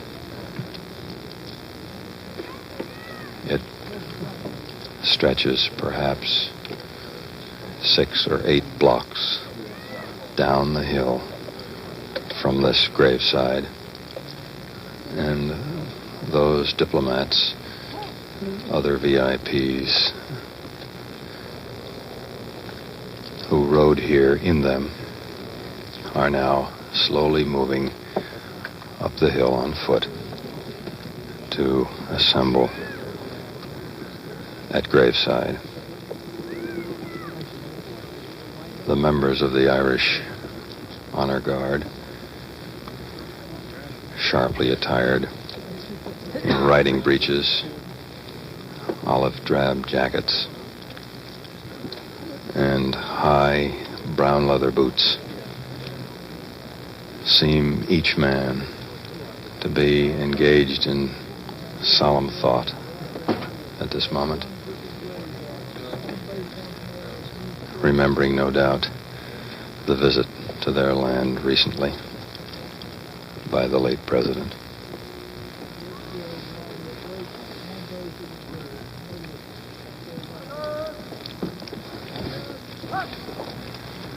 At this moment, the Kennedy family is moving toward the gravesite, and here you have ruffles and flourishes.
Following the playing of the national anthem, the Air Force bagpipes.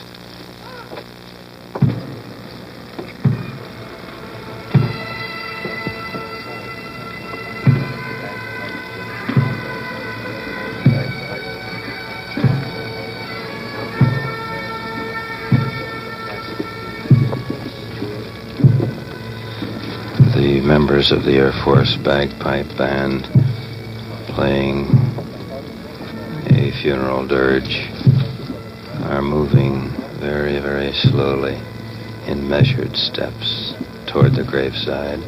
And at this moment, the casket is being removed from the caisson. Mrs. Kennedy standing just beside, looking on sadly. One can see the expression on her face through the thin black veil of her face.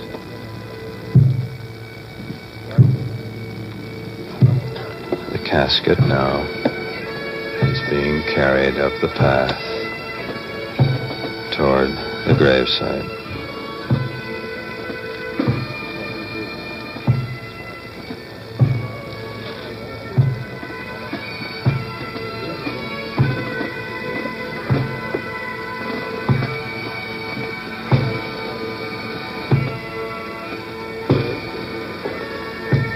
When the casket has been placed on graveside, the bagpipers will stop their music,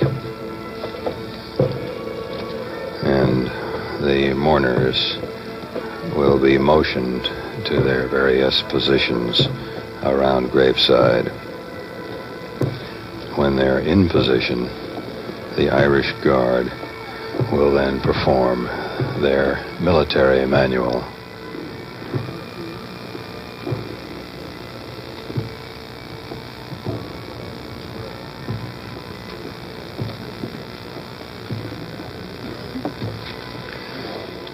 Ever so slowly, the casket is being carried the 100 feet from the side of the road to the freshly dug grave, through the Guard of Honor of Special Forces soldiers. Leading the slow procession is a military honor guard of 3 carrying the American flag.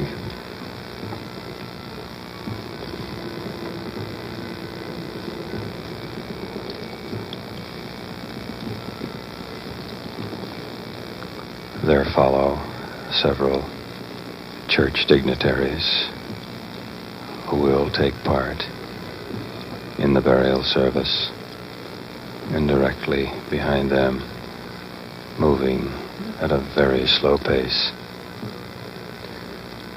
the military guard of 8 men is bearing the heavy bronze casket draped in its American flag. Behind the casket, the President's personal flag, and after that, the members of the Joint Chiefs of Staff, followed by the grieving Kennedy family.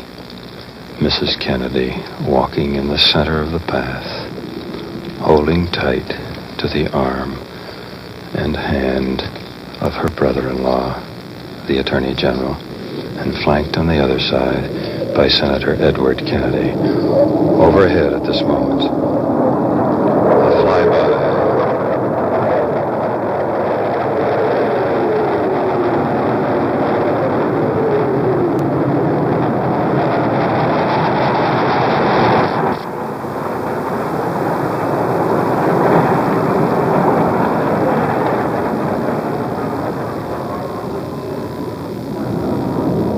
As you've heard, 50 Air Force fighter planes, one for each of the nation's 50 states, has streaked across the blue sky here over the gravesite. The casket has reached the gravesite. The honor guard has now begun folding the American flag. Mrs. Kennedy is seated, as are the members of the Kennedy family, in 5 seats immediately adjacent to the gravesite, watching the sad ceremony.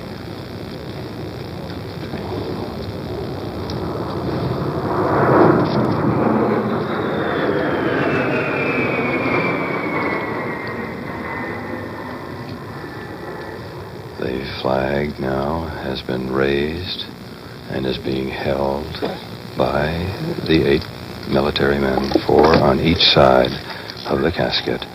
It is being held over the casket, canopy-like, as the Irish Honor Guard goes through its manual of arms.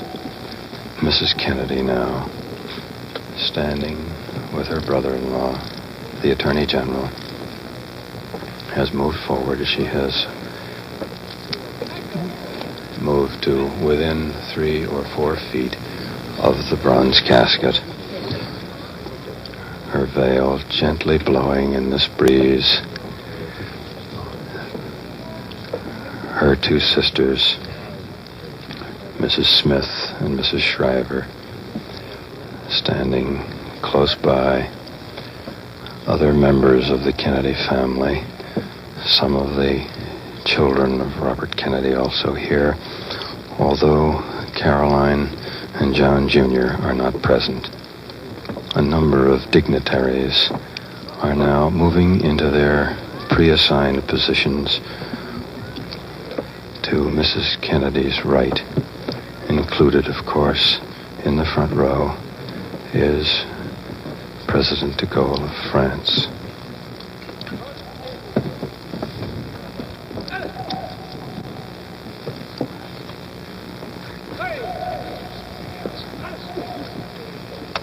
Haile Selassie, the Emperor of Ethiopia, is also in the front row, wearing a green and gold sash over his black military uniform.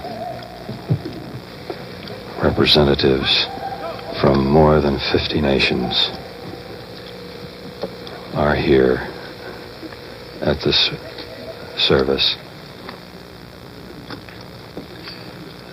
Senator Edward Kennedy has stepped back just a bit.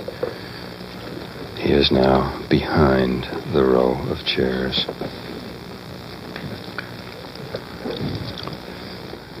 At this point, the chaplain will bless the grave and continue with prayers at the graveside.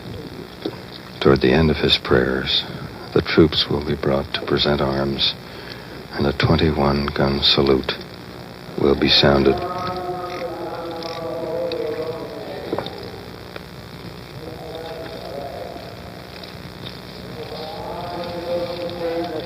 To the faithful find rest. He's pleased to bless this grave, and thy holy angel to keep it and loose from the body we bury herein, and of our beloved Jack Kennedy, 85th President of the United States, and that his soul may rejoice in thee with all the saints through Christ our Lord. Amen. I am the resurrection and the life. Blessed be the Lord God of Israel, because he hath visited and wrought the redemption of his people, hath raised up a horn of salvation to us in the house of David his servant, as he spoke by the mouth of his holy prophets who are from the beginning. Salvation from our enemies and from the hand of all who hate us. Show mercy to our fathers and to remember his holy covenant, the oath which he swore to Abraham our father, that he would grant unto us, that being delivered from the hand of our enemies, we may serve him without fear. Holiness and justice also before him all our days. Thou, child, shalt be called the prophet of the Most High, for thou shalt go before the face of the Lord to prepare his way, to give knowledge of salvation to his people unto the remission of their sins, through the bowels of the mercy of God, in which the day spring from on high hath visited us, to enlighten them that sit in darkness and in the shadow of death, to direct our feet into the way of peace. Eternal rest grant unto him, O Lord, and let perpetual light shine upon him. I am the resurrection and the life. He who believeth in me, although he be dead, shall live. And everyone who liveth and believeth in me shall not die forever.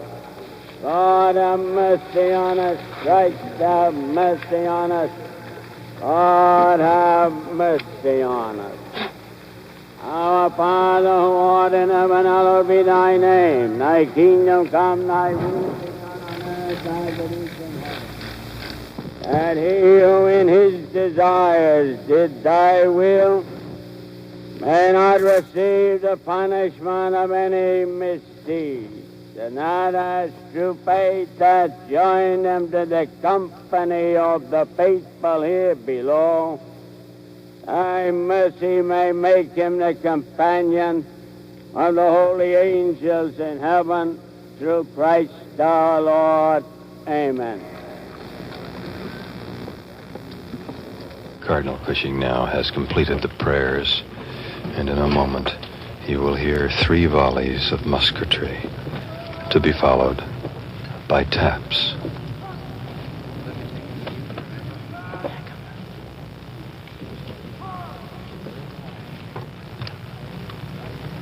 The 21 guns flew.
That, of course, was the traditional 21-gun salute. At this point, the chaplain now completes the prayers at the graveside.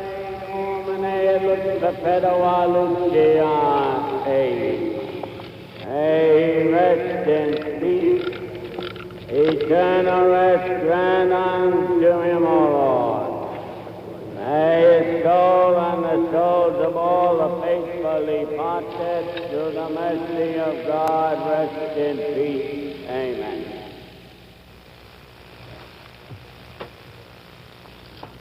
Now we will hear the 3 volleys of musketry, to be followed by the traditional playing of taps.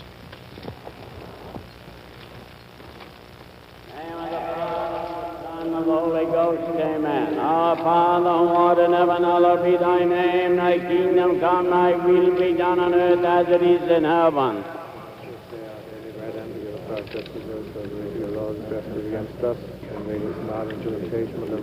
Hail Mary, full of grace, the Lord is with thee. Blessed art thou among women, and blessed is the fruit of thy womb, Jesus. Eternal rest grant unto him, O Lord. May his soul and the souls of all the faithful departed through the mercy of God rest in peace. In the name of the Father, and the Son, and the Holy Ghost. Amen.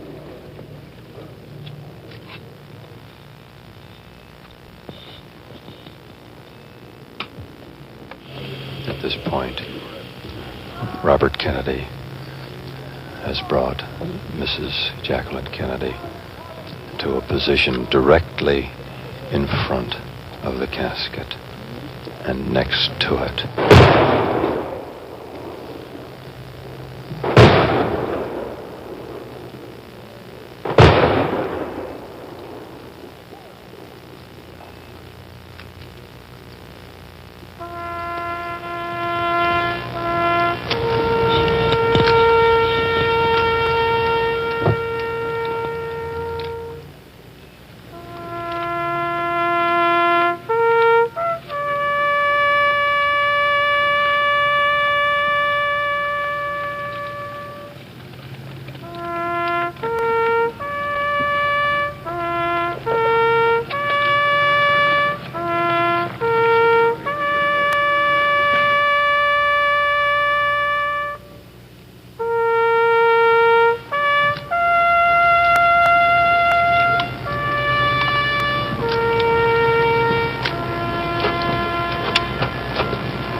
at this point, with Mrs. Kennedy still standing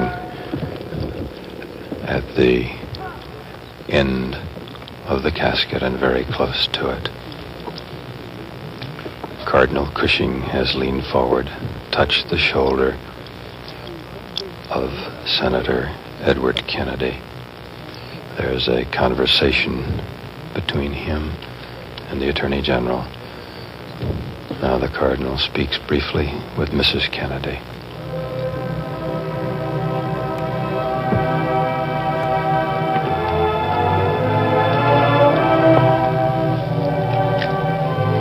At this moment, the Military Honor Guard begins to fold the flag which has draped the casket of the late president in prescribed military fashion.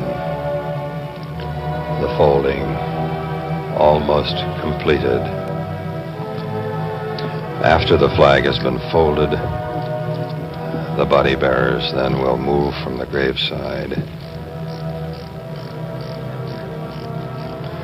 and the chaplain will bless the eternal flame which is to be lighted here at the graveside during the burial ceremony by Mrs. Kennedy.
Made heaven and earth. The Lord be with you and with your spirit. Let us pray. O God, by whose word all things are made holy, pour down thy blessing on this light which thou hast created, and grant that whoever giving thanks to thee uses it in accordance with thy law and thy will, may by calling upon thy holy name receive to thy aid, health the body, and protection of soul, and grace to follow in the way of the wonderful man whom we bury here today. In the name of the Father, and of the Son, and of the Holy Ghost. The flag, the American flag, has now been handed to Mrs. Kennedy, who receives it. She will now, in a moment after a final silent prayer, a last look, move away. She bends over toward the casket and lights the eternal flame with a torch. Robert Kennedy bends down and takes part as well. And now the president's youngest brother, Senator Edward Kennedy, does similarly. And the eternal flame is lighted.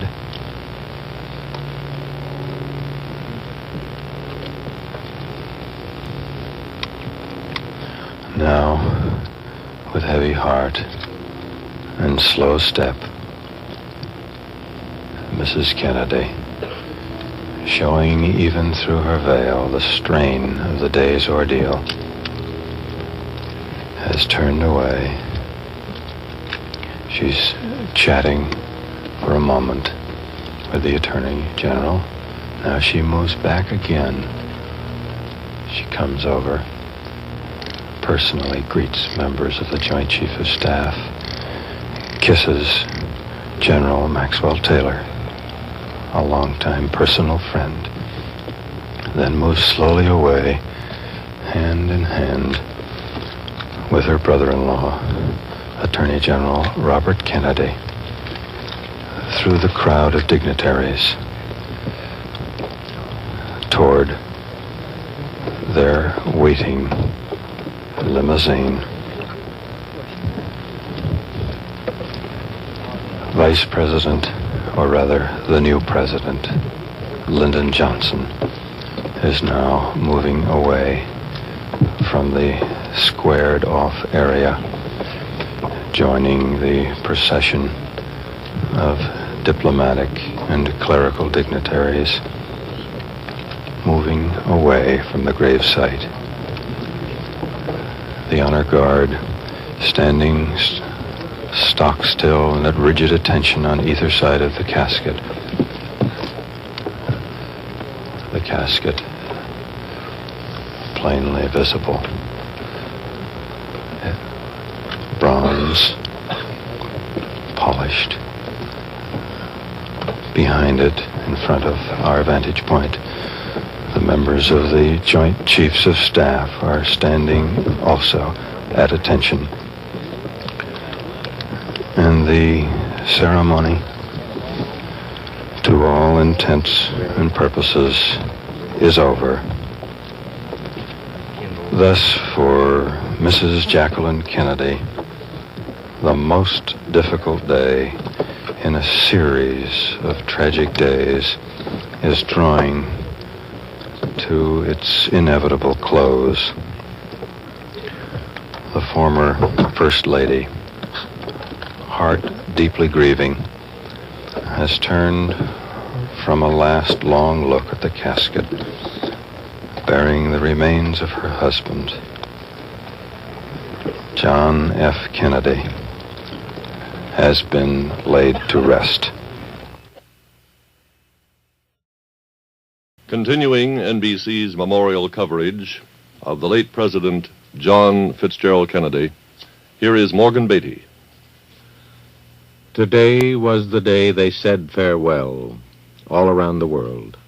And now we cover the only member of the Kennedy family unaccounted for in Washington and at Arlington Cemetery. We take you to Jim Jensen in Hyannisport for a report on Joseph Kennedy.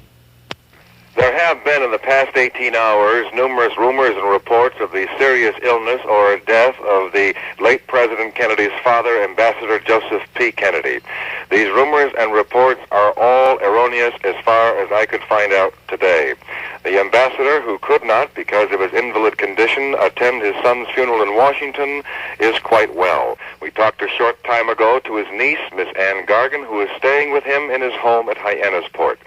Miss Gargan said that upon rising this morning, the ambassador attended a private mass held for him by Father John Kavanaugh. She said, too, that shortly after 10 o'clock this morning, the ambassador, along with Father Kavanaugh, Miss Gargan, and his chauffeur, took a 40-minute drive through the Hyannis Business District, looking at the flags at half-mast and the people headed for the numerous memorial services. In addition to the ride, the ambassador, who has had some difficulty speaking because of his stroke, talked with a friend on the telephone. The call did not come from Washington. And also, according to Miss Gargan, he did not watch any television this morning, but he did last night observe for some time the lines of mourners passing by his son's bier in the Capitol rotunda. He remained calm throughout. Miss Gargan said, too, that she expected he would have watched the funeral services on television this afternoon. And during the funeral service, we've just learned this afternoon, Ambassador Kennedy took his daily required period of immersion in the heated pool. He came out of the pool around 3 o'clock this afternoon.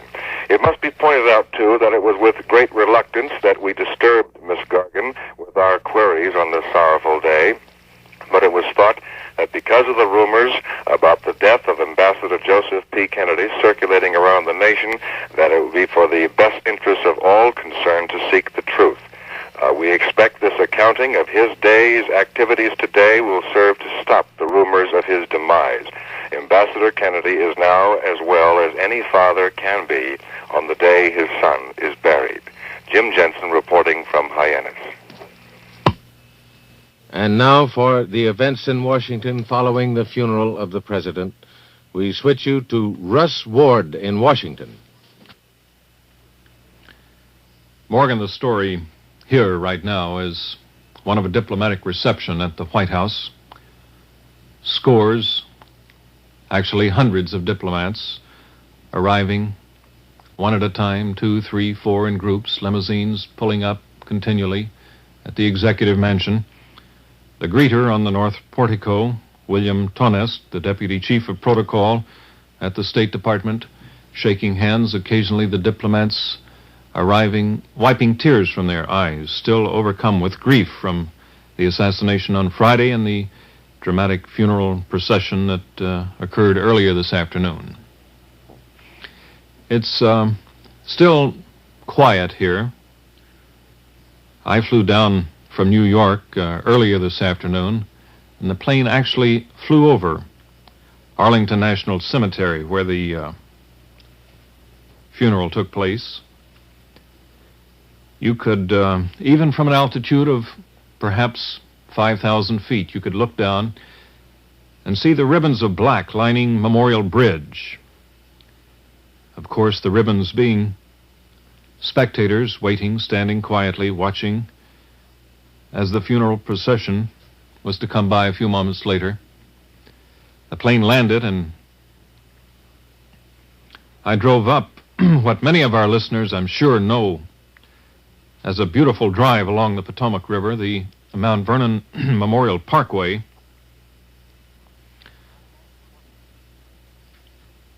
And all along the parkway, on both sides, cars parked 5, 6 deep. People who had left their cars there early this morning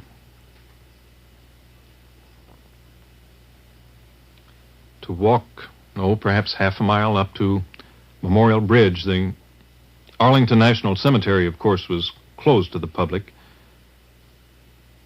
But these people, wanting to get a final glimpse of the funeral procession, it was a thoroughly touching moment. And I couldn't help but feel at the time, as I joined the crowd going toward Memorial Bridge, that we've seen another day of history made, but it'll be a long time before we forget it.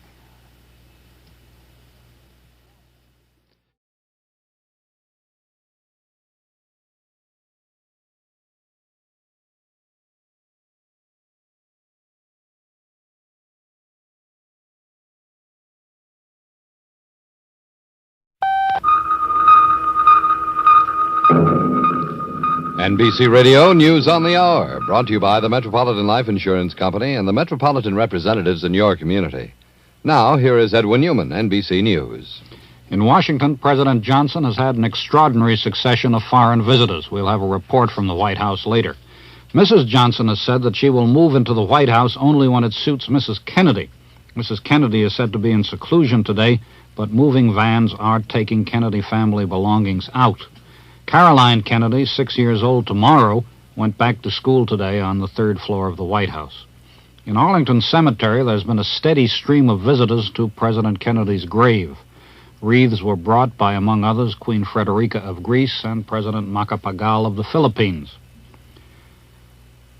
Jack Ruby, the man who shot Lee Oswald, has been indicted by a Dallas County grand jury on a charge of murder with malice. The trial was set for December 9th, but the judge indicated he would accept a plea from Ruby's lawyer for a postponement.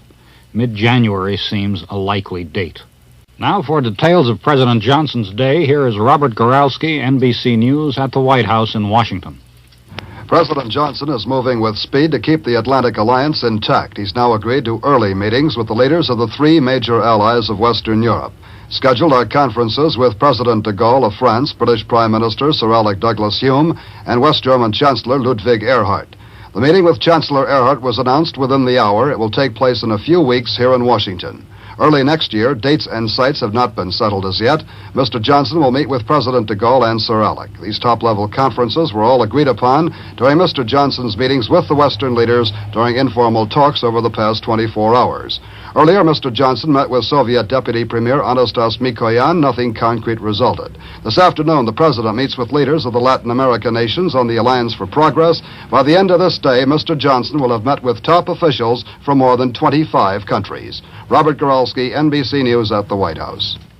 The stock market is having a tremendous day on the upside, with the loss suffered last Friday after the death of President Kennedy more than wiped out. In Dallas, Sheriff Bill Becker has replied to insinuations in foreign newspapers that more than one man was involved in the assassination of the president. The papers say that film of the assassination shows 3 shots fired in 5 seconds, and the kind of rifle Lee Oswald allegedly had could not fire that fast. Sheriff Becker says it could have been done in less than 20 seconds. Filipino President Macapagal was among those seeing President Johnson this morning. Another White House visitor was Prime Minister Ismet Inonu of Turkey. In Turkey, a party that has formed part of Inonu's coalition government voted to withdraw from it, and it appears that the coalition will collapse. In Hyannisport, Massachusetts, a large turkey has been delivered to the Kennedy family home, and it appears that plans for a family Thanksgiving may be held to. In Miami, Florida, the body of Richard Mack, former member of the Federal Communications Commission, has been found in a rooming house. Police say he has been dead. Mack had been dead for several days. He resigned from the FCC during an investigation of the granting of a Miami television license. Edwin Newman, NBC News, New York. Have a cup of Jason Sanborn, get what's been missing. Missing in your instant coffee, rich instant Jason Sanborn has pure coffee nectar. Now enjoy the extra flavor, extra aroma, extra richness of instant Jason Sanborn with pure coffee nectar from finest Colombian beans. Instant and regular Jason Sanborn, fine coffee for 100 years. This has been NBC News on the Hour. Listen again on the Hour for NBC News, brought to you by Instant Jason Sanborn. President Johnson addresses a joint session of Congress tomorrow on NBC.